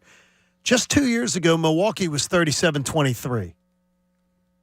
So the Sixers are ahead of that pace. Yeah, what does Phil Jackson know? What does he know? I mean, come on. Peyote? Peyote? Really? Whatever he knows. Coyote? Hey, Gary Barbera wants you to know that his DallasStillSucks.com, it all crashed. But guess what? The Birds have new coordinators and a new look, and their sales event's been held over. Gary Barbera is going to do it the best. Check out DallasStillSucks.com. The sales event's going on at Gary Barbera. Pat, Tony wants to know, without giving away when I mentioned you earlier, he said him and his wife are too into it.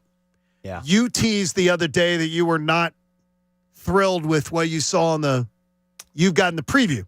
Yes. I'm through 5, so he asked me, you're through 5. What do you think? I feel like the show's jumped the shark through 5. Okay. That's what I'm telling him. He said without spoilers. I said, I feel like the show's jumped the shark. I was liking it a lot, and after watching 3, 4, 5 this weekend, I don't know. I feel like it's not the show that its course. It's not the show that I loved. We're a good serial killer's out there, just trying to leave a normal life. Just trying to be a normal guy. Trying to lead a normal life. Trying to just live his life, stalking Bob, women. you have not tried you. I saw the first season. You didn't, and you didn't dig it that much? I thought it was weird. You saw the Beck season. Yes. Beck. It is a weird Yeah, that's show. how And I you saw liked it, yeah. Beck. I liked Beck. I don't know. It was really weird. It was like I watched. I'll never forget. Like everybody went to bed, and I turned. Somebody, I think Pat, you told me about it. So I tuned it in, and I was like, "Oh, this is strange." And then it became a habit. Like every night when they all went to bed, I turned it on, and it was like, strangely weird. Yeah, you don't know why you're watching it. And I got to that point, and I was like, yeah, that's it. I think one season's enough. I can fill you in. I love Penn Badgley, though. He's really good in the show. He's very good in the show. But this is a busy month for television shows. A lot of stuff coming on, right? Yeah, so you've got on Wednesday, The Mandalorian drops, which I know you guys aren't into, but very good show with a lot of Pedro people Pascal. are into that, right? Perry Mason on HBO. Perry Mason? I'm the only one that watched it, but it drops. Season 2 drops on Friday. Whoa. It's I didn't even know. Yeah, so this dropped, I think, when the COVID year, so 2020 it dropped. Really? And it had Matthew Rhys from The Americans. Oh, okay. Yeah. And it is exceptional. It's so Really? good. It's dark as hell, and it's really good. It's 8 episodes. Can't suggest it enough. That season drops. Okay, what is that on? HBO. Okay. And then Succession drops later in the month. I want to see that. Well, you forgot one that my daughter is now watching that my wife and I are going to have to catch up on, too. What's that? Outer Banks. Yes, I watched that. Yeah, that dropped. That already dropped, though. Oh. The whole thing dropped. The whole thing. So it's there? You can watch the whole thing? Last Thursday. So we watched, shamefully somewhat, the first 2 seasons with my daughter and her boyfriend. And thought it was, I think you described it perfectly, Pat, stupidly entertaining. Yes. And then they went off on their own without us. Can't do that. And watched the 3rd season. Are they is it 90210?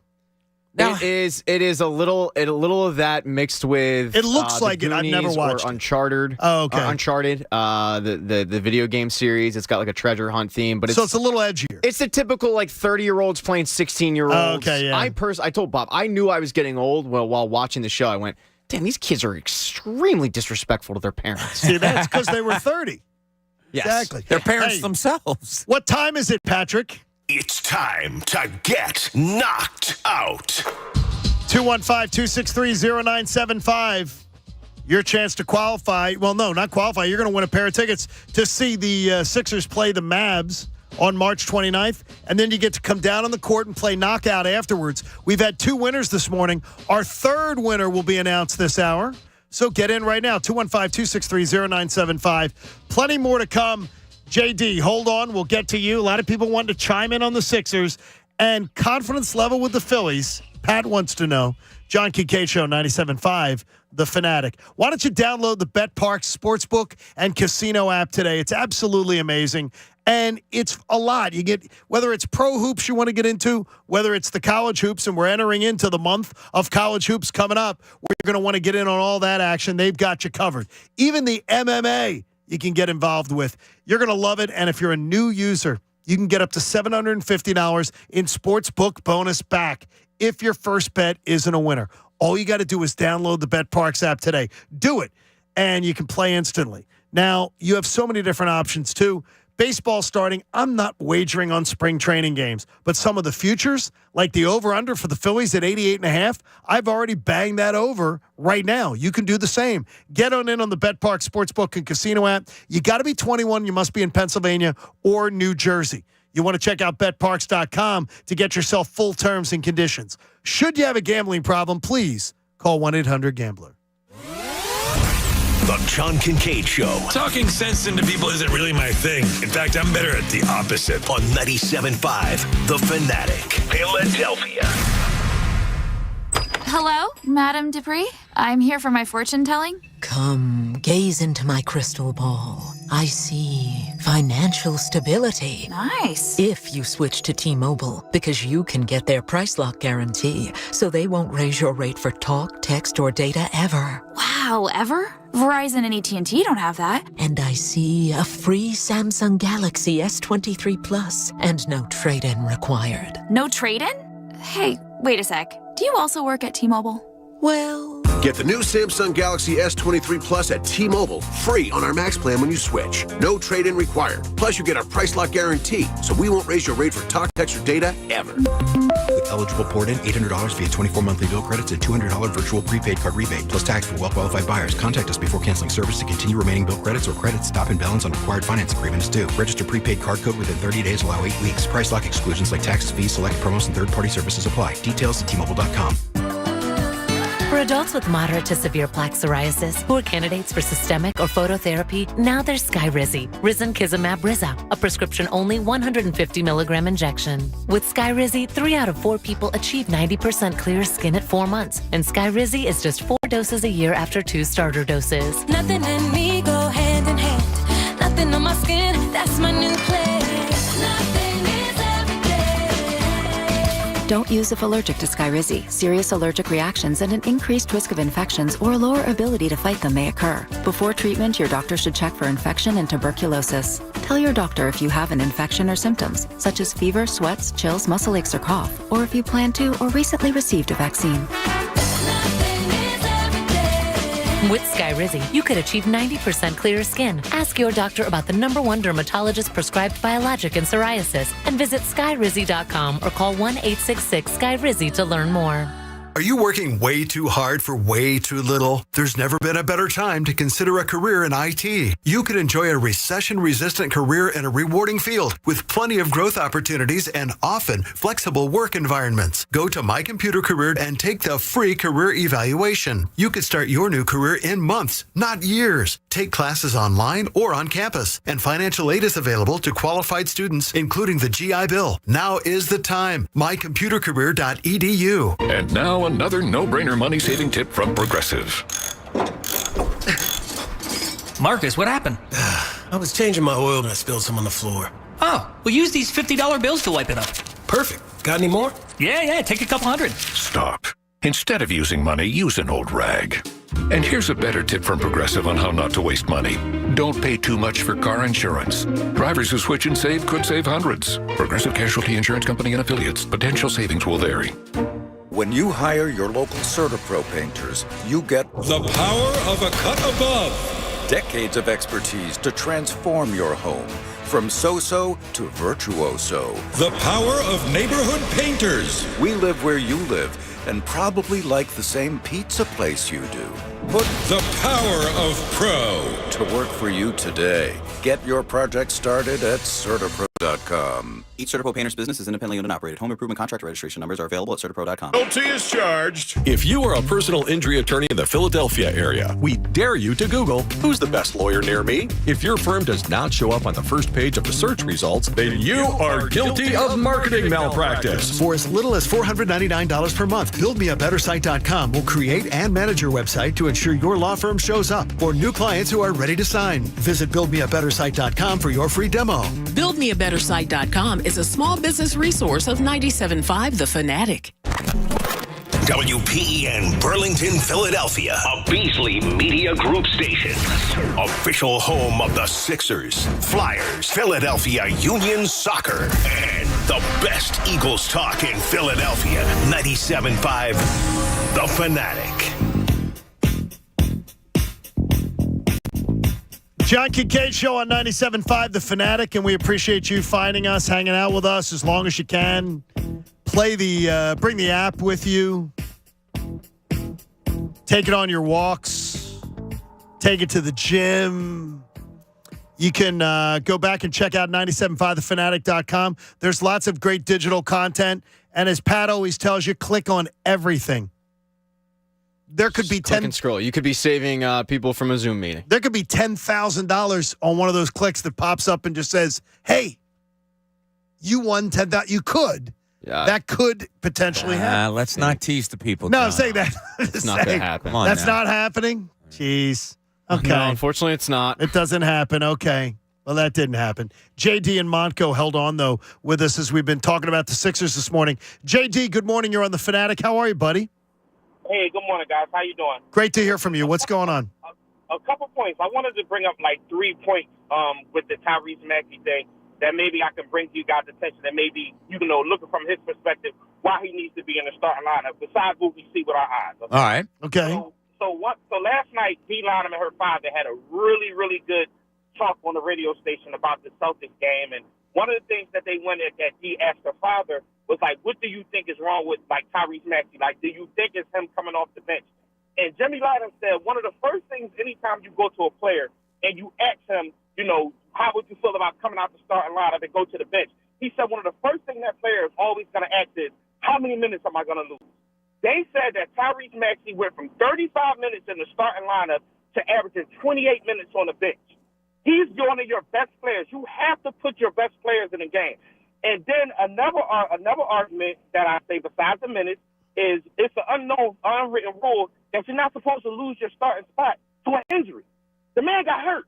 And Melton hasn't done anything that's significant that says, oh, he has to be in the starting lineup over Tyrese Maxey, who lost his spot to get hurt. And then I'll go back to the last point was look at it from this kid's perspective.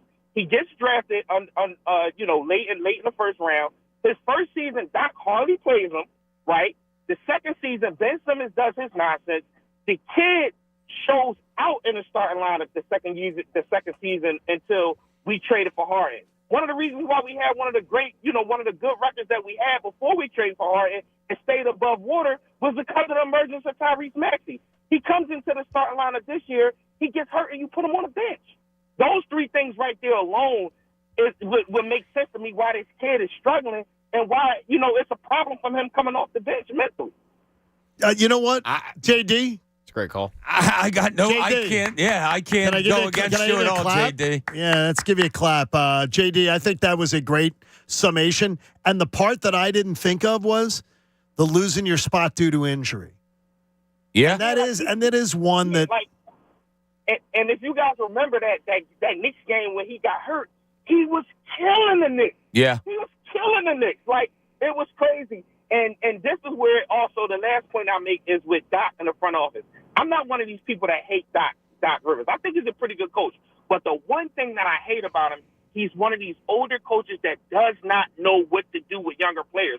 He doesn't know how to coach them. He loves that veteran-laden team. And unfortunately, when you have a team with Joel Embiid and James Harden, these guys making all this money, you have to supplement it with young athletic players. That's what I think is wrong with the bench. You guys talked about the bench. One of the things that this front office should have did, when you had those late round picks and those second round picks, you were supposed to get, I guess, more experienced college players. You take a player like Grant Williams for the Celtics, right? He was the SEC Player of the Year. He knows what he's doing. You need to get those type of players on your bench and let them grow. When you have a team like, a starting lineup like you do with the Sixers, you need a bunch of young guys because you don't got to worry about the offense.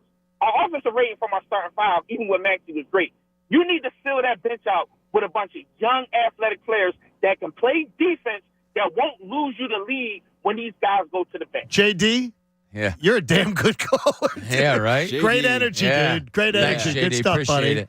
Man, I'll tell you. Yeah, there's not much that he's not on the money about. No, I mean, there. it's great summation, great energy. Yeah, that's awesome. I've brought up to Doc Rivers about the young player thing, and right away he's like, "Stop! You were You were covering the league when I played young players," and he gave many examples. And he's like, "That is not even a thought in my mind." And you think that's a fair? And you think that's a fair answer? I don't think Doc. I think I think he speaks his mind. Yeah. I don't think he's bull pucky. No, if he had a problem with playing young players, I think he would come out and say it. Now, we talk about. I understand. Maybe look, I have flaws maybe that I don't know about. You know what I mean? No, you don't. Many, yes. I got to know you don't and many. So somewhere in between is true, I think.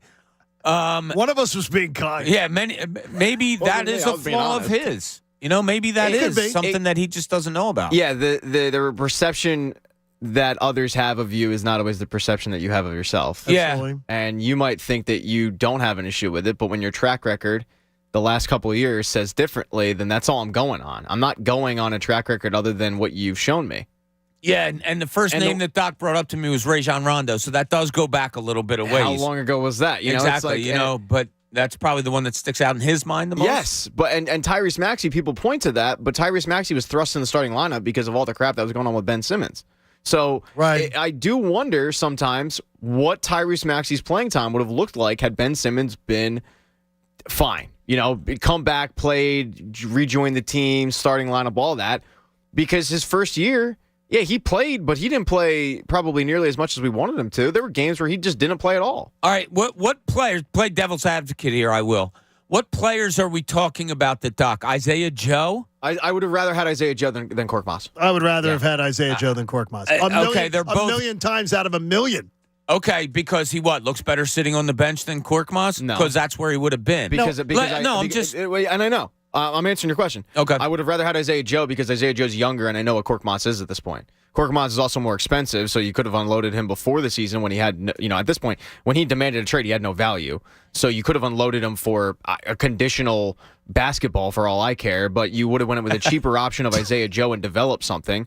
Charles Bassey just got a contract extension from the Spurs, and I would have rather had him. And I brought this up at the time. I would have rather had Bassey him than B-Ball Paul over some of the veterans that they constantly bring in because they kick the can down the road. Eventually, you have to develop some of these older guys or the younger guys. I'm not doing 20/20 hindsight.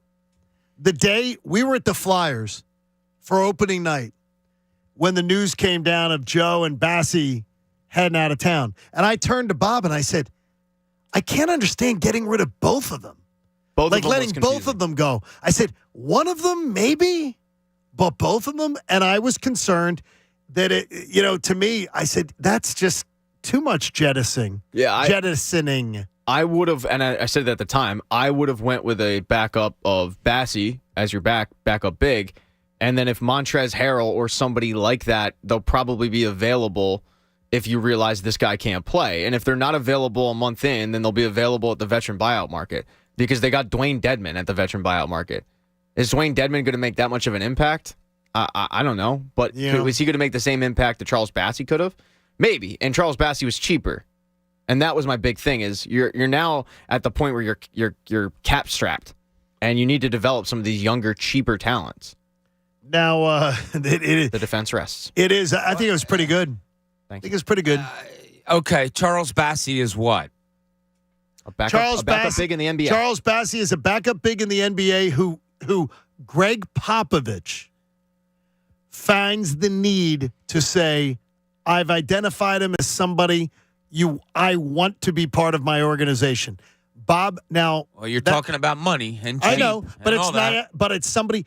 I would think he's not doing it unless it's somebody he feels he could develop a skill set in and get more out of. To play devil's advocate, though, he is on a team that just lost 16 in a row. No, I got you, I'm but all Charles Bassey he's averaging 14 minutes a game.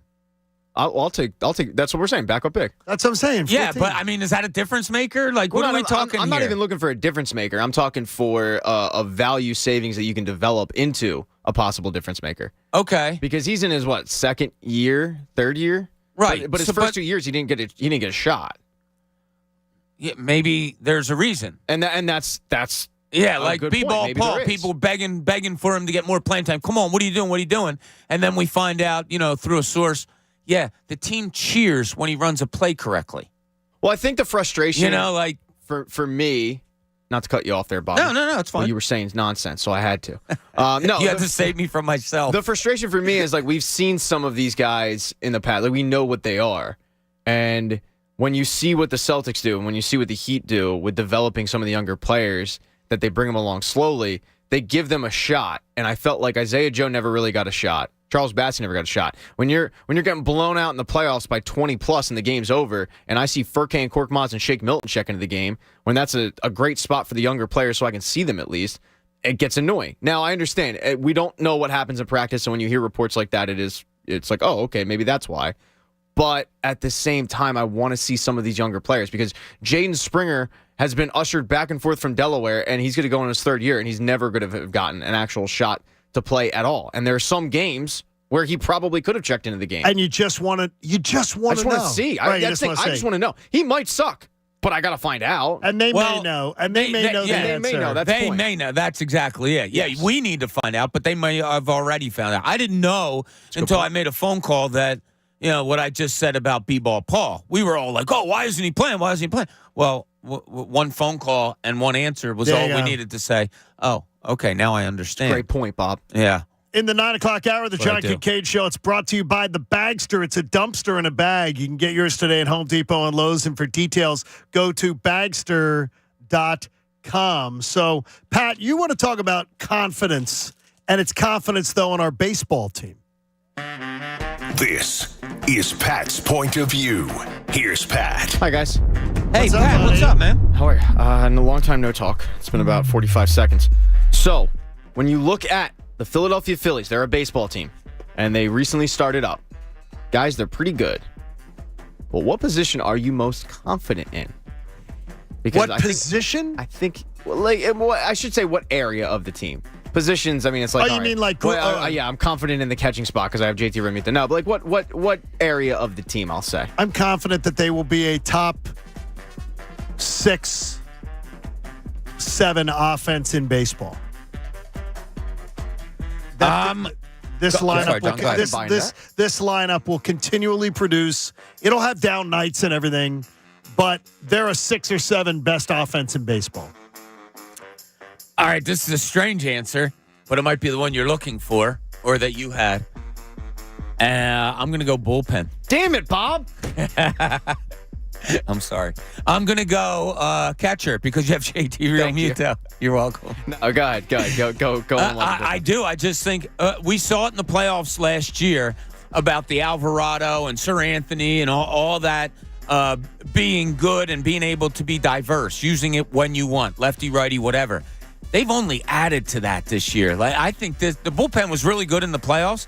I think it's going to be one of their strongest points this whole season. Yeah, that was mine. And if you're going to a 6-man rotation, which is a possibility, and you have Andrew Painter who's probably only going to go 4 or 5 innings a game, then going with the bullpen as nasty as they have is dangerous. I mean, you go Sir Anthony, Alvarado. Okay, we know what they are.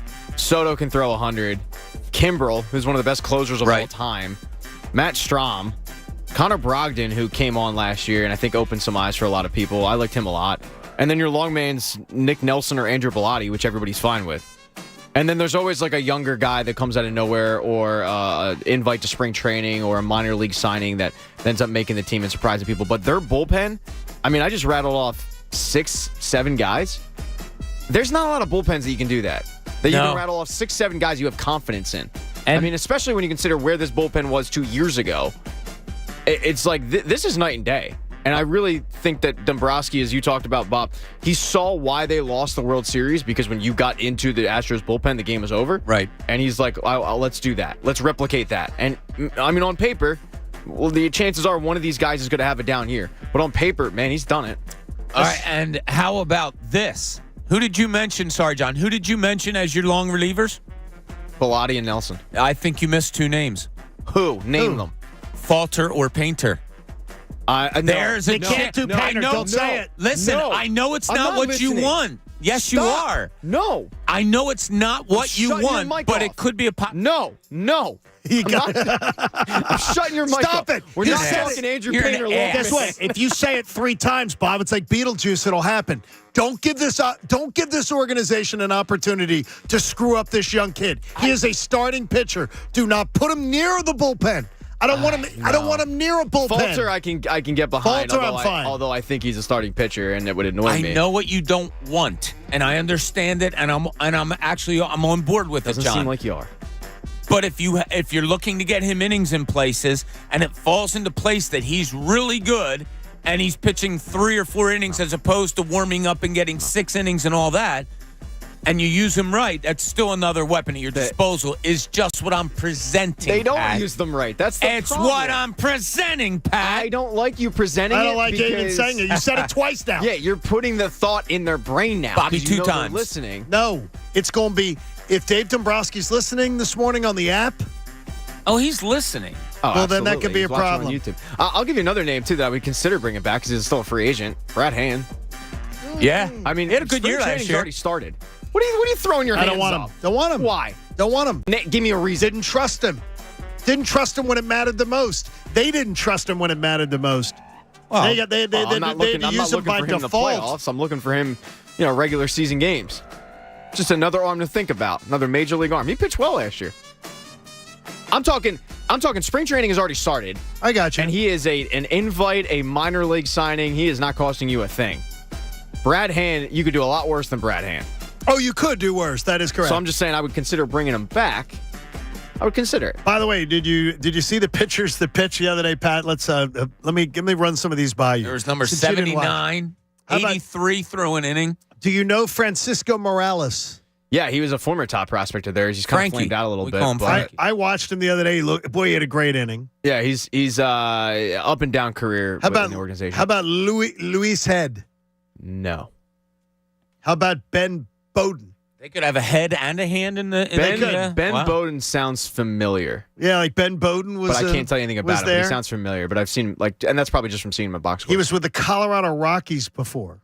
Okay. 28-year-old pitcher. He pitched the other day. Andrew Baker. No. Trey Cobb. Ty Cobb. No, I'm not. Jesus Cruz. Tex Cobb. Jesus Cruz sounds familiar. I mean, these are the pitchers that pitched on Saturday against the Yankees, and each one got an inning.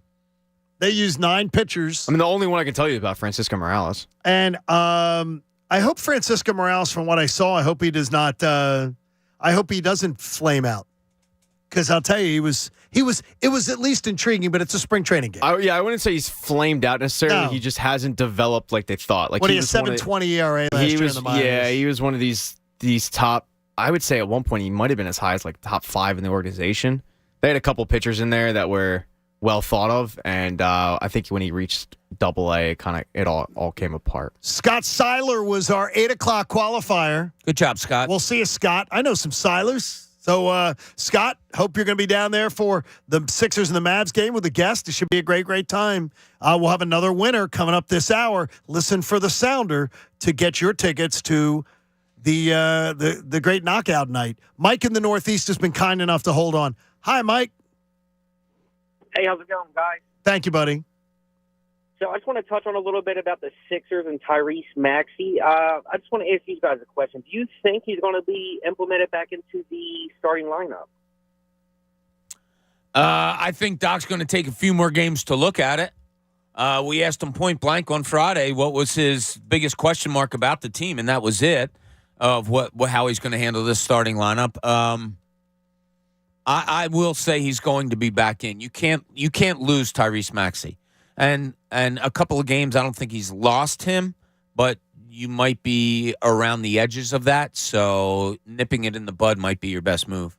But look, we're making all this concerned over a team that's won. What's their record? Like 28-7. I got you. Over their last 35. Is it enough?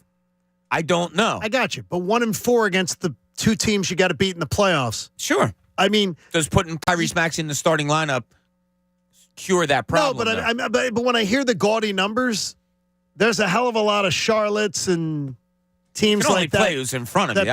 I got you. Yeah. But those teams aren't going to be in front of you when it matters. And what matters to this team is getting out of the second round and then hopefully progressing further.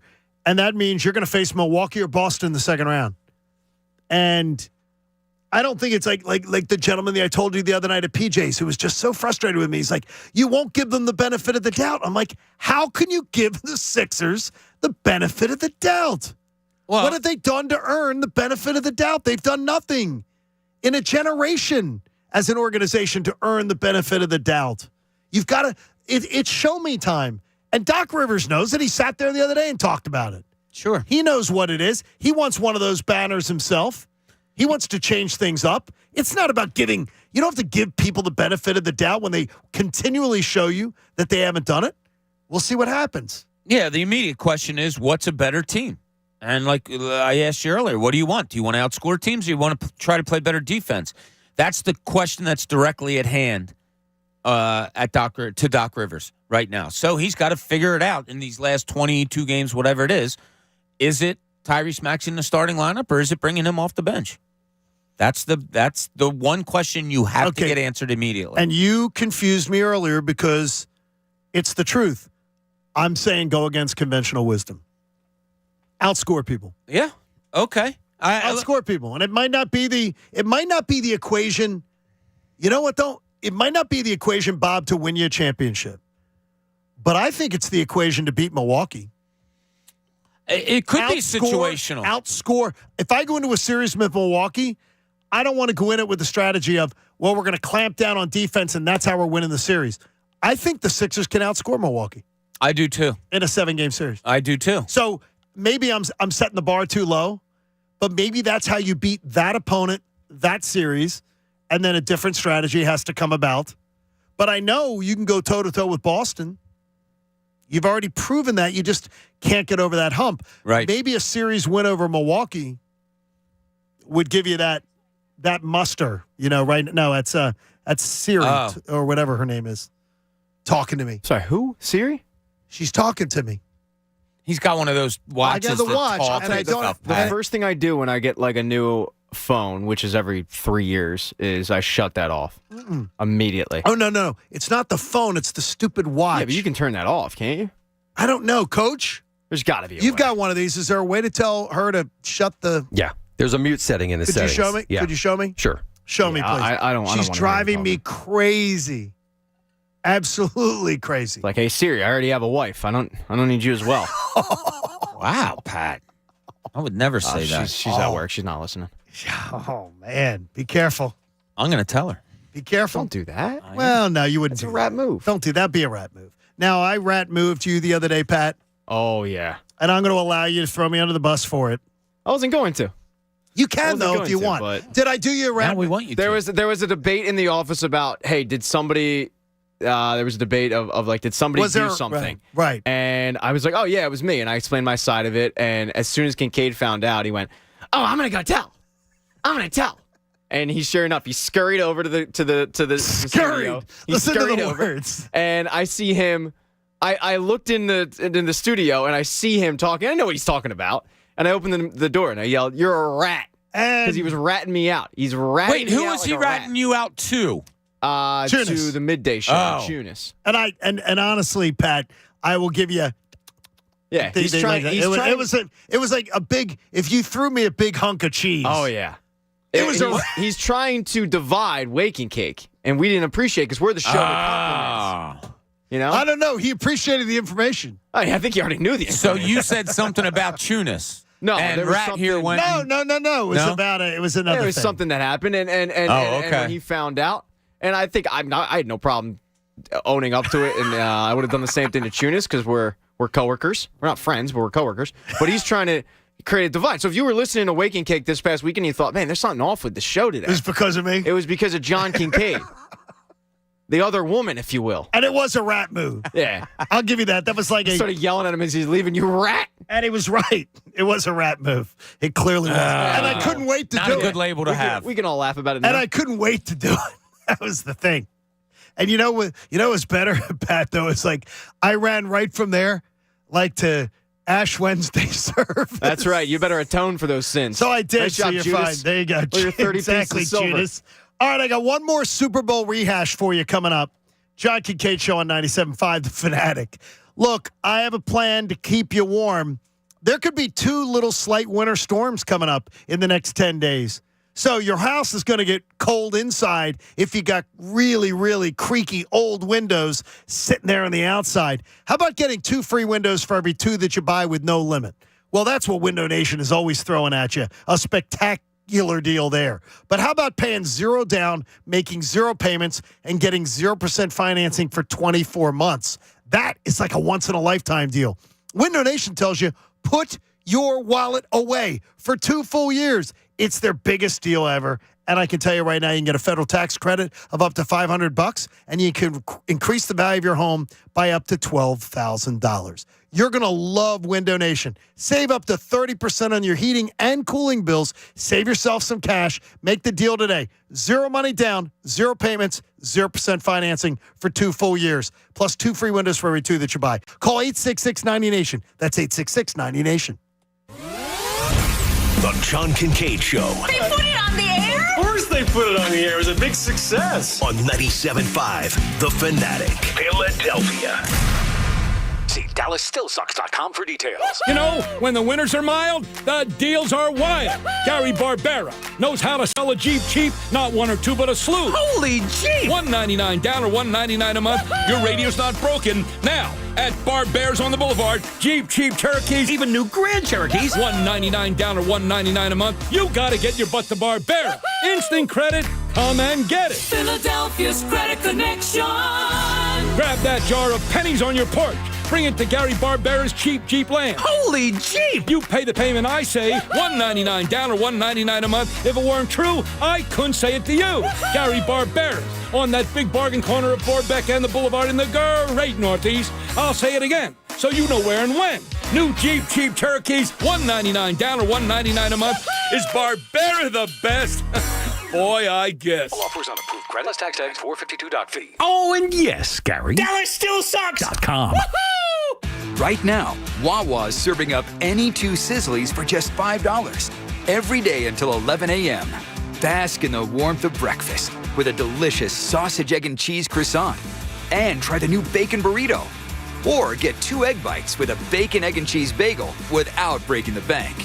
Wake up and smell the Sizzlies. 2 for $5. It's a deal worth waking up for. Great morning start at Wawa. Love is in the air for lattes. And at Wawa, the selection is nothing short of, well, a latte. Quality espresso, plus rich flavors like buttery caramel cream, dulce de leche, and vanilla ice cream. All crafted to crave at your nearest Wawa. With dozens of flavors, it'll be a challenge just to find your favorite. Try a hot or iced handcrafted latte today. There's a whole latte to love just around the corner at Wawa. When the competition in the League of Legends Championship Series is so good, the teams who can't compete stick out like a sore thumb. So far into the spring split of the season, no team has performed as poorly as Dignitas. The season has only been running for 4 weeks, and the historic esports program is ranked last in 12 different team-wide stats. These stats point to Dignitas being the least efficient team by far. Do you hope the team makes a change soon? The latest esports and gaming news. Find it online at checkpointxp.com. At CDW, we get that in business, the only certainty is uncertainty. I agree. Or do I? I do, I think. Well, an APC micro data center solution implemented by the experts at CDW provides certainty that your infrastructure will deliver the performance and support your business needs. So you're ready for anything. I'm somewhat, maybe reasonably confident. That sounds great. IT orchestration by CDW. People who get it. Find out more at cdw.com/APC. I will, probably. Breaking news. Tax refund shock is everywhere, but what is it? My tax refund shrank. Mine too. The culprit? Pandemic-related stimulus payments and tax credits expiring. In this reporter's opinion, you need a tax expert. Hey guys, Jackson Hewitt guarantees your biggest refund. And tax prep is 50% off? Going there now. 50% off is a limited time offer for new clients filing at participating locations. Max value $200. Visit jacksonhewitt.com/50 for terms. By now, you know that sound. It's the sound of the Home Depot. But what about those sounds? Those are the sounds of a new Frigidaire kitchen suite, complete with the latest technology to keep food fresh, dishes clean, and cooking needs met for all families. Making this the sound of savings on top brand appliances. The Home Depot. How doers get more done. Final days to get up to 25% off select appliances, including Frigidaire, ends March 1st. Offer valid February 9th through March 1st, 2023. U.S. only. See store online for details.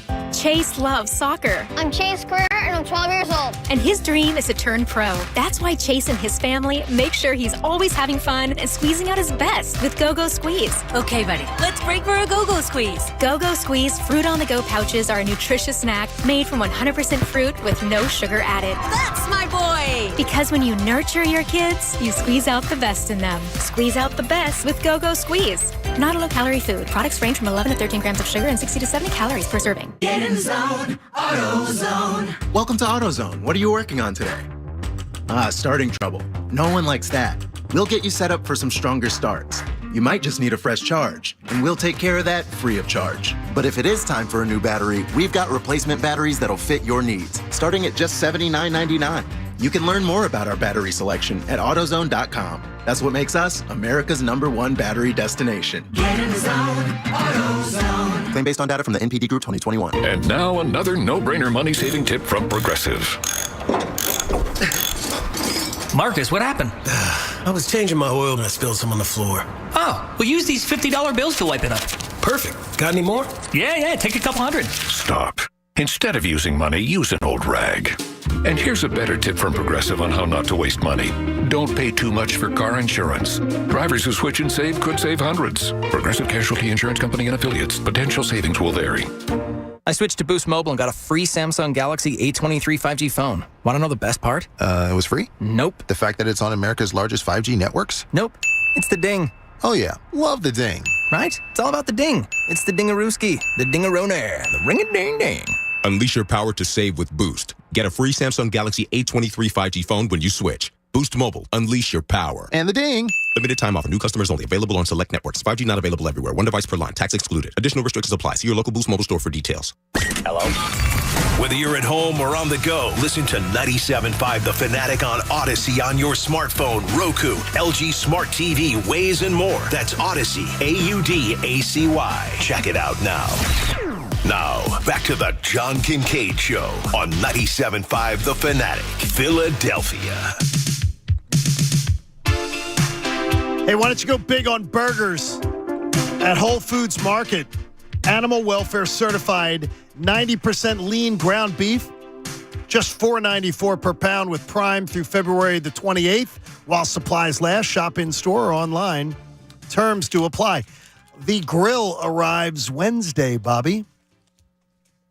What kind of grill? My mic is fixed. It's fixed. He fixed it during the break. Ryan is the best. Ryan does a good job. Wait, what was the question? You were going to ask him what kind of grill he was getting. Oh, yeah. What kind of grill are you getting? Charbroil? Oh, yeah. That's what I have one of them, but It's got one little side thing that can keep something warm. He's going to be great I don't on the even know grill. what the term is. Yeah. It's got a side thing that you can heat like you could stuff put something on it, like if you had something else was warm, a you got sauce that. or something like so that. So it's good. So I got that. We have the grill cover already thing, the grill mat below it. He sounds like you never had a grill before. Well, I've never done to the detail level of this because I don't want my jaw-dropping backyard paradise to get all greased over. So we bought the mat for the grill. I've never had a grill mat before. Oh, yeah. Grill mat's kind of a must. It is? Sure. Yeah. I've never had one. John, I'd be right there with you, but I'd be clueless. I've never had one before. I got me a nice Weber grill this nice Weber, season, I would say. Yeah, my brother-in-law moved, and he couldn't take it with him, so now, he that's gave it to not like me. the egg thing, right? No, it's not okay, the egg. so It's the best a regular grills. grill. The best grills you can get are Weber's, yeah. Best one you can get. Yeah. So that's coming. So all the backyard paradise is coming together. Wait a second. Why did you have to have it delivered? Did you order it online? No, went to the store and bought it. Oh. But they're delivering it. They're delivering it like they deliver it all. You get free delivery and installation. Whatever. And not installation. They cook your first meal? No, I don't know what it's called. Not installation, but it's called assembly. Free assembly and that's delivery. a no-brainer. So it's free assembly and delivery. They bring it right to your house. Aren't that hard to put together. Yeah, but if you're getting it for free. Yeah, it's free assembly. It was free assembly and delivery. Yeah, that's a no-brainer right there. Yes. I mean, what, you're going to come home and there's just going to be a grill sitting there. There will be a grill sitting and a guy cooking. Well, I'm going to be able to cook. All of a sudden, your kids are calling him dad. I'll be able to do that. Wife's calling him honey. Christina's wearing the good clothes. So she had plenty to go. All right, I have one more Super Bowl rehash. And let it go, John. You got to let it go. No, this is a rehash, but it's important because it's something we really didn't even talk about. And honestly, I'm asking the linebackers coach for an explanation, and because it really doesn't make any sense. Why in the world did they go away from what they've done all year long? That's your boy. No, this isn't. He doesn't call these. He doesn't make this call, as was explained to us by Nick Sirianni. He doesn't rotate them in. This is rotated in by Tracy Rocker. Handles the rotations of who plays and how the rotations work. Going back over it, I don't understand the snap counts. You go back in the Super Bowl, and Jimmy Kempsky wrote about it again this past week, too. Here are the defensive line snaps. Hassan Reddick, 46 snaps. Josh Sweat and Fletcher Cox, 45 snaps. Javon Hargrave, 42 snaps. All the way down to Brandon Graham with 8. Milton Williams with 12. And Ndamukong Suh with 11, with Jordan Davis and Linval Joseph. Suh, Joseph, Davis, all with the same amount of snaps. That's different than any game they played all year long. Yeah. They did not do that in any game. Did they have that many snaps on their top 3 guys? It's like they went away with the dance with what brung you, and Tracy Rocker That's his call of the game. Well, sorry. That's Jonathan Gannon. I don't care if Rocker's at some point as the defensive coordinator. I look over and I say, "What the hell are you doing?" Oh, absolutely. No. I'm not Yeah. in any way. I'm not contesting that. Right. But knock it off. I'm not sure that's what you say. Two kids in the backseat arguing. Yeah, Knock exactly. It off. If I have to pull this car over. Yeah, I had heard this talk and immediately after the Super Bowl that their defensive line was all messed up, and I failed in my part to actually look it up. The numbers that you give are shocking. Jordan Davis, they didn't have confidence in towards the end of the season, so I understand his numbers being a little bit down. But the other guys, Brandon Graham, 8? Brandon Graham at 8. No, 18. Oh, 18. I thought you said 8. I'm sorry. No, it was 10 for Davis, Sue, and Linville Joseph. Yeah. 30 snaps between the three of them. And then they have Fletcher Cox at 46. I mean, it's ridiculous. What are you doing? Like, what's the thought process with that? Last game of the year, we're going to empty the tank? You're asking a guy to do something. You're asking an NBA player in the finals or in Game 7 of the finals. You're a guy who's played 20 minutes a game. We're going to ask you to play 35 tonight. It makes no sense. Yeah, it doesn't. I have no answer for it. I mean, are you trying to stop their run game and you went with your run package heavier than you usually do? Maybe. Did you think they were going to throw an awful lot, so you went to your throw package more? Well, it seems like they did do that. But what you did all year worked. So why all of a sudden are you changing it that amount come the biggest game of the year? I don't get it. And by the way, I agree with you completely.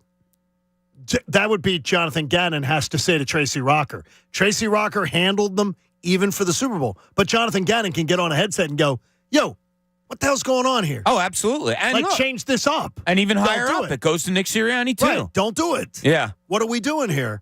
I mean, somebody had to notice that Fletcher Cox was getting 46 snaps in the Super Bowl. Yeah, now conventional wisdom would say that you're keeping the fatties in because the edge rushers couldn't get to the quarterback because the field was slop or because whatever. But that's disproved by the amount of Hassan Reddick snaps. 47. Yeah. 47 snaps. I don't know. I'm trying to think it out why, maybe, but I don't know. It would have been a good question to ask Jonathan Gannon before he, left town. I had... And by the way, though, another thing with that's not common. When a team loses a Super Bowl and a coach goes to take another job, they don't usually do a press conference with the team they're leaving and say, oh, by the way, let's do a recap before I leave. Well, not if you're hired the next day, no. Yeah, they don't. No, they don't. Like most teams at the Super Bowl that don't, they usually bowl right out the door. Believe me, because all I can think of is Kyle Shanahan after the Super Bowl that he blew with his terrible game plan with the Falcons. Dan Quinn had to answer all the questions. Dan Quinn could never ask Kyle Shanahan. No, he was off to San Francisco. He was there by that point. It's not far off of kind of what they did in a way with the 49ers game. Like, I'm looking at their snap count now from the 49ers game, and Brandon Graham had 20 snaps. Milton Williams had 20 snaps. Jordan Davis had 16. Linville Joseph had 10. The big one, though, is Hassan Reddick. I mean, 47 snaps. Yeah. I think they just tried to get him going, but the field played such a factor. And that's for both sides. Sure. This is not a situation of it was, the field was tilted one way or the other.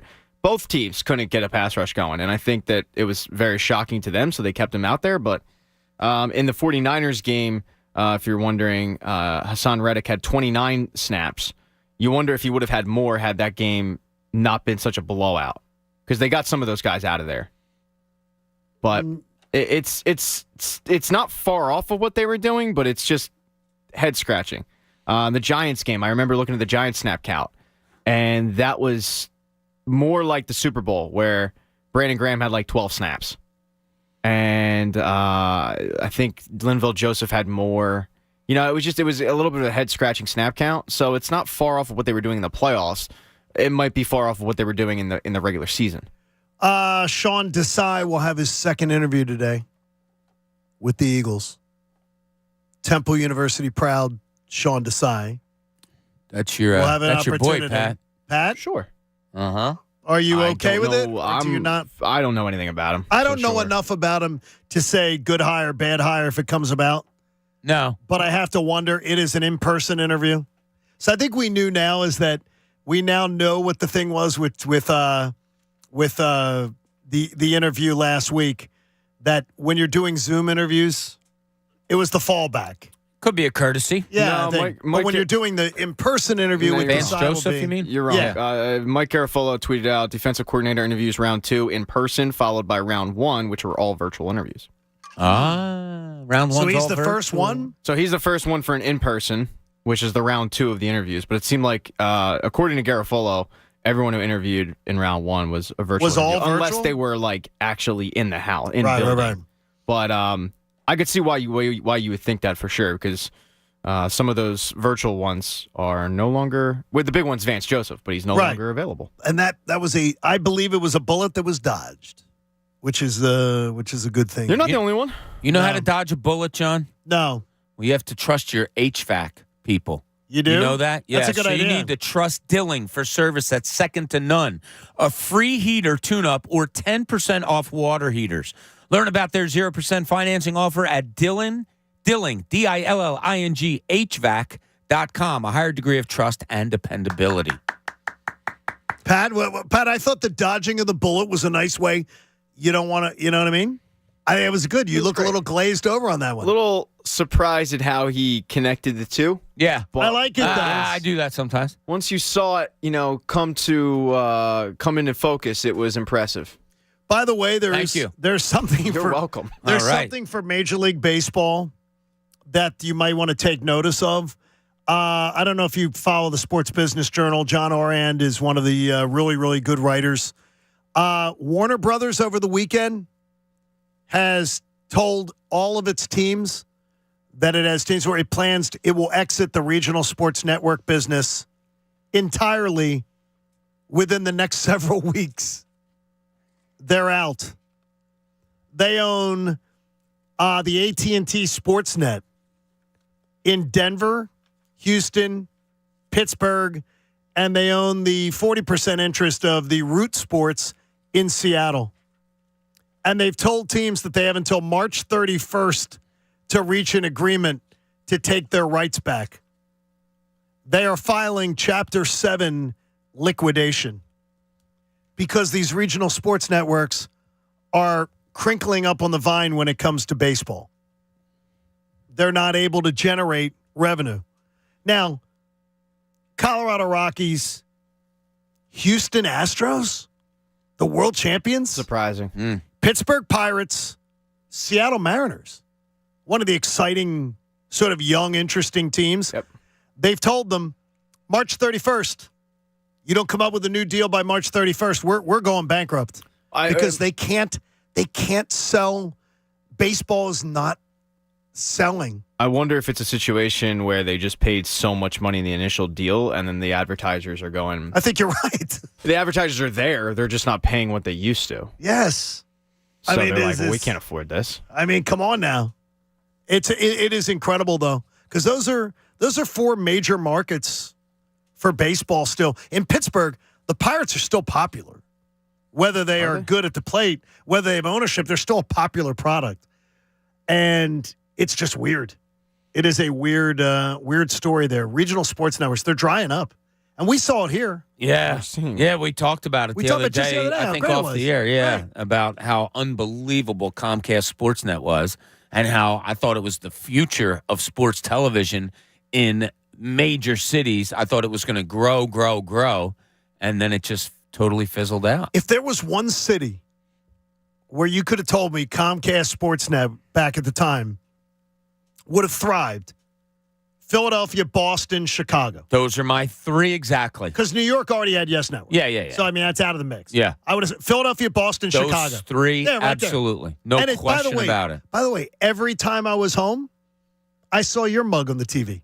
I saw the local, I saw, at Leslie Goodell, and I saw Neil Hartman, and I saw Ron Burke. Yeah. And it was an operation that was really like, Think of all the great talent they had over there. My Neil gosh. Hartman, and D-Lynam. of course Barkan, Right. and D-Lynam. D-Lynam was over there. Yeah, and just a plethora of really good sports journalists over there. I thought it was a station that would never leave. No, I did too. They did such good pieces too. Yeah. They would go down and some of my first recollection of some of the top prospects in the system was because they would go down and interview these kids pitching for Clearwater at the time. And it was like you get to know your top prospects or whatnot, and they would do these deep dives into subjects that ESPN wasn't going to do because it was just localized, and then it just went away. And it's a shame because I grew up with Comcast Sportsnet. I grew up with Sports Rise. Can you remember and Daily News Live? Can you remember? No, I switched to PTI at that point. Do you remember when Leslie Goodell went down and did the piece on Pat Burrell's? His refrigerator had Coors Lights in it or something? That was one of the funniest pieces that I ever remember from that back in the time when they would show that. It was fun. Yeah. It was fun. That was a good. We don't have a lot of that anymore. They did some great stories, and they had a photographer or cameraman, I guess, Brad Now, who's won Emmy after Emmy after Emmy. Is he the one who just retired? No, that was another one. But the talent that was there was just so phenomenal. And I told you guys the stories of being on the road and saying that I'm doing a bit for Comcast Sportsnet, and it would be like, oh, whatever you need, sure, come here. It was incredible. I still am shocked how it didn't, and I don't know the ins and outs of business all that well. But they're failing. Yeah. I don't understand it's such a shame. Hey, let's see who's on the hot seat. Yesterday's game has everyone talking, but one person is on the hot seat. Let's find out who. Whether it is his doing, someone else's doing, or otherwise, the 76ers have zero chance to get out of the second round if they don't get a major contribution from Tyrese Maxey. And we talked about it a lot this morning. But if you're going to beat Boston or Milwaukee in a 7-game series and Tyrese Maxey is going to be like your fourth option, you ain't winning. Flat out. It's not going to – the equation can't work. You have 22 games to get this thing figured out before the postseason, and then a first-round series, which a lot of people warn could be a dangerous spot in and of itself. Tyrese has got to get himself fixed, or more importantly, the Sixers got to get it fixed. But Tyrese, as a junior player, third year in your career, this is the first time where you're under the pressure and under the hot seat to get things figured out. Thanks to H&H Heating and Air Conditioning. Love the folks at DelcoHVAC.com. The Hoke brothers do an amazing job for you. H&H Heating and Air Conditioning. Call them today, DelcoHVAC.com. Yeah, it's going to be so interesting how this plays out, because if Tyrese Maxey finds himself and becomes that scorer that he is, and you're bringing it off the bench, that's a decided advantage you have going into a playoff, that your bench is getting points like that, and a guy that can jump in with the starters also. But do they throw him back into a lineup and you say, okay, we're not really bad at scoring as an opening lineup, but we're going to put another scorer in there? Where's the fit? Is it Tyrese Maxey scoring with Joel Embiid and Tobias Harris and James Harden, or is it Maxey scoring mostly with the second unit and then stepping in with the first unit also? It's a dilemma. And I don't know what Doc Rivers is going to do. Recent Biasy says, oh, you have to start him because he played like crap against the Celtics the other night off the bench, and the bench was horrible. But I don't know. So you wanted to talk about earlier, it's like if you took Embiid and Harden out of the mix, we take them off the table, doesn't it have to be Tyrese Maxey? I don't know. Does your next, how do I phrase this? Does your next most important player become Tyrese Maxey? Or is it, again, you got to get more out of Tobias Harris? Well, Tobias Harris is quietly forget the money, he's quietly having a really good year for a third or fourth guy. I would agree. Really good year. And if he's a fourth guy, it's ridiculous. Yeah. Is it the defense? Like, where does your vision go? Once you take it away from Embiid and Harden, where does your vision go for this team moving forward? Is Maxey the first name on your mind? It goes to Maxey, but it goes to Maxey attacking the basket. Yeah. With whom? Which I think is missing. And that's the idea. Yeah. He's got to be out with the first unit.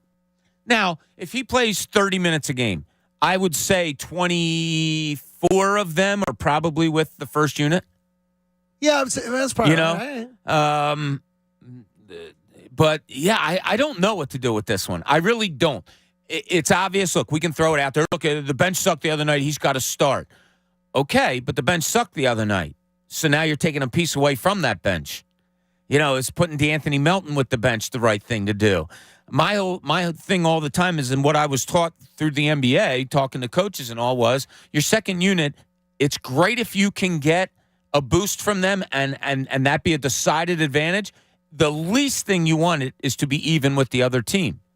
Well, if you take Tyrese Maxey away from that unit, do you have a chance, even a chance? And now you also have B-Ball Paul with that second unit. No unit. one scored. Yeah, I don't know. What is that? Is that what they say is they just want to be a net negative?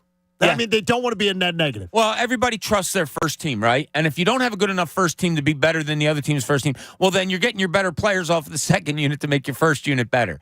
So that's why I say, the second unit, if it's a boost, awesome. If at the least has to be just a wash with the other team. I would throw him back in the starting lineup because I think he's better with James Harden. I think playing with James Harden gives him a lot of confidence. But it's a difficult situation of what you do. I agree with our caller earlier. I don't know that DeAnthony Melton is giving you so much to warrant staying in the starting lineup. I think it's a situation where he lost his starting job to DeAnthony Melton because of injury. The team continued to win, so it's like, well, if it ain't broke, don't fix it. Okay, the team ain't broke currently, but your player might be. Your confidence level in one of your young players who's 21 might be broke. So in order to fix it, what is he better suited as? Is he better suited coming off the bench or starting? Well, he's better suited starting. We've seen that. We've proven that. DeAnthony Melton can probably do both, but he's a bench player, and we all kind of know it. So I don't understand why he continues to start. It's confusing to me. I would insert Maxey back in the lineup. I have to look back on it, and I'll do it for tomorrow probably. But when Maxey got hurt, I wonder what their record was. And then without him in the starting lineup, did they go on that 27-6 run of games? 27-6 as their record. I'll have to look it up, but I wonder if that plays into Doc's mind too. And was that because of Maxey? Or was it because they were just hitting a good stride? They were playing some weaker opponents? I don't know. I'm just good point. No, I hear you. The idea that they would be worse without Maxey is confusing to me. But then again, I'm my favorite college basketball team, one of their best players, they're better without him. So there's a chance that it is a situation where they're better without Maxey in the starting lineup. But your defense is better without him in the starting lineup. We know what his offense is. Is the team better? I don't know. I just don't know. Well, I think if Maxey, let's just really dive deep into it. If Maxey starts on Saturday, do they score more than 107 points? I think they do. I think they do. I think he's more engaged. He's more confident. More engaged isn't it? That's the wrong use of words. I think he is engaged, but I think he's playing with more confidence. He's attacking the rim more, and he's scoring. He only added 8 points, and he struggled to get those. So I think with him in the lineup, they are doing what John said earlier. They're scoring more. They're beating you by just offensively than the defense. Because the defense, I think, is there. They held Boston to 110 points. The defense is fine. Danelle says, you guys sound like such fanboys when it comes to Tyrese Maxey. It's time to say, suck it up, Buttercup. Get your head out of your collective backsides as a team, but also he has to be held responsible to being able to handle any challenge Doc Rivers throws at him. Whether we agree with it or not, when you're asked to be a bench guy, go be a bench guy, and don't let it affect your psyche. I'm not going towards that. I'll say this. What was the name of the guy that texted you? Whatever. I don't mean to be rude. I'll respond to him this way. Guess what? If Tyrese Maxey was starting right now, there's a very good chance he'd also be in this slump. I don't know it for a fact, but it could be. I've seen many a player, second, third year, whatever, that go into slumps. 5th year, 6th year, whatever it may be. So it could be a case where he's just slumping, period. Doesn't matter if he's starting. I mean, think about it. The guy's getting 30 minutes a night. Does it really make that much difference at a guy doesn't get his name announced before the game? That's my point, is we look at it like that. Well, you could tell us that. I hear you. I mean, it was an honest question. Yeah. I'm not making a statement. It was an honest question. Well, no, and I think a lot of people look at it the way that you just laid it out, of like, dude, what does it matter? You're still getting your minutes. And we look at it like that, but the mindset of a 21-year-old is different. Yeah, could be. And I'd like to say, suck it up. Like I'd like for the tweeter or whoever he is. Right. I'd like his words to ring true, But unfortunately, we don't live in a day and age where a 21-year-old's ego is so strong, at least a lot of them, where this might not bother them. But all right, let me ask everybody this question. How many guys in the NBA do you think weren't the star of their high school team or weren't starting in college? Well, they were all the stars. They were all probably the best player on their high school and they were all starting in college. Well, guess what? There's a whole hell of a lot of players in the NBA right now that are getting used to not starting for the first time in their lives, and a lot of them have done it. I don't think it's that big of an ask. Yeah, it's me. I don't think it's that big of an ask, and if a 22-year-old can't cope with it, and that is the reason he is struggling, well, yeah, that's a problem. I don't read Maxey like that, though. I don't. I mean, you guys have seen him, and I don't have any more. You don't think he's fragile at all? I don't. I really don't. I think he loves playing the game. I think he's upset that he's not playing well right now. I really think that's the end-all, be-all of it all. I don't think he's slumping because he's not starting. Pat, what time is it? A good question. It's time to get knocked out. All right, your last chance this morning. By the way, you're going to have 4 chances tomorrow, 4 Wednesday, 4 Thursday, 4 Friday. 215-263-0975 with Fanatic Knockout. You're the winner if you're going to get a pair of tickets to the Sixers-Mavs game on Wednesday, March 29th. Then head down to the court after the game and play around a knockout. It's all brought to you by Ferguson HVAC, your Delaware Valley Train heating and air conditioning distributor. Visit Train.com to find a Train HVAC dealer near you. Tickets to Sixers Mavs, chance to play knockout on the court. That's a pretty good night if you ask me. Well, that means 4 more chances tomorrow, 4 Wednesday, 4 Thursday, 4 Friday. That's 16 more chances, Bob. That's pretty good, John. I just did the math. I did the math. On your phone, or did you do it? I didn't. I did it in my head. Wow. I did it actually in my head. That's very professorial. I didn't do the Chisholm Bob. Remember that? What? Do you remember Chisholm Bob? What? No. Coach knows Chisholm Bob. No, I don't know that. You don't know Chisholm Bob? No. Coach hasn't been listening for about 3 hours. I might be saying the name wrong. What did you raise your hand for? Now I'm curious about what this is. Chisholm Bob was a form of math. I swear to God, I've never heard of it. It was probably when we were in grade school, Bob. And it was something that they sold on an infomercial that you could teach a kid to turn their hand into a calculator, and they would take their knuckle and take their hands and they would do math. I swear to you, it's called... That's cheating. Chisholm Bob or something. Chisholm Bob. John had a dream that he thought was reality. No, I'm telling you, it was called Chisholm Bob. And it was like a Korean way of doing math with your hands. How do you spell Chisholm? I think it was like... that's a dangerous word to spell on the internet. I think it was like C-I... I think it was C-I... Chisholm Bop. Chisholm Bop. Yeah. Sometimes called finger math. Yes. Yes. Abacus-like finger counting method used to perform basic mathematical operations. And the kids would teach it to you, and your hand would turn into a calculator, and kids would be bopping on the desk. Pat, if you could turn your hand into anything, what would it be? Would it be a calculator? I'm not going to answer that because of FCC regulations. Are you thinking Chisholm Bob? What do you think you're going to have to give him? I'm thinking it's my mind's in the gutter. What do you think you're going to have to do a 45-second apology? Yeah, exactly. If you say but when he said, "What would you turn your hand into?" Let's just say it would be my best friend. It's it already is, buddy. That's unbelievable. Well, it'll be more comfortable. Chisholm, I didn't even know where that came from in my head. Wow. John Varillo, by the way, John Varillo, our final winner of the day, wins a pair of tickets to see the Sixers play the Mavs, and he's going to come down and play knockout with us, which is fantastic. Coachy? Yeah, we went almost 4 hours today without saying congratulations to the Philadelphia Union.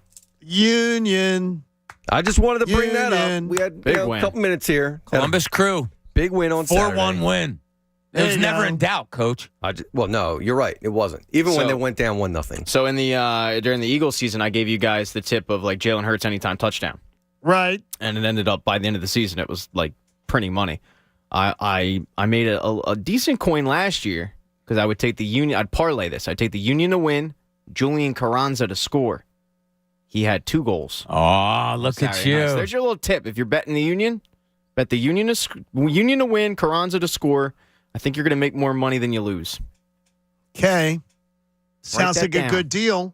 Pencil Pat that Egan, in. everybody. I wouldn't even pencil What are penny. they? Can we do one thing? Could we like Adam Joseph? A lot of things we could do. Can we put you on notice? Cecily Tynan. She's on notice? Could you get the Union some good weather? No, Sauer. they don't control the weather. They only predict it. They don't? No, they don't control it, John. No. Well, then There's what- no machine from your soap opera that controls You the mean the weather. Ice or Princess isn't real? Like Yeah, that doesn't work like whatever. that? You Yeah. can't control the weather? No, Cecily just tells us what's coming. I mean, Celeste. She can't make it come. She can't make. I'm sorry. What? She can't.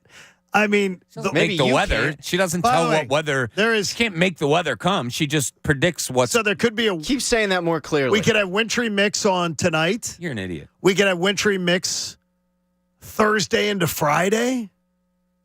So maybe winter has one last gasp in it to try to make a statement. I believe we're going to have a snowstorm in March. No, I'll bet you money on You that. do not think we will It have only one. happened one time, Now, and that was 1993. Yeah, your 30th anniversary. How about on the 30th anniversary, Bob? You can have a big snowstorm. Donna said that this weekend. She said, "Watch, I bet you it snows on our anniversary this year." What are you, the because it's- 13th?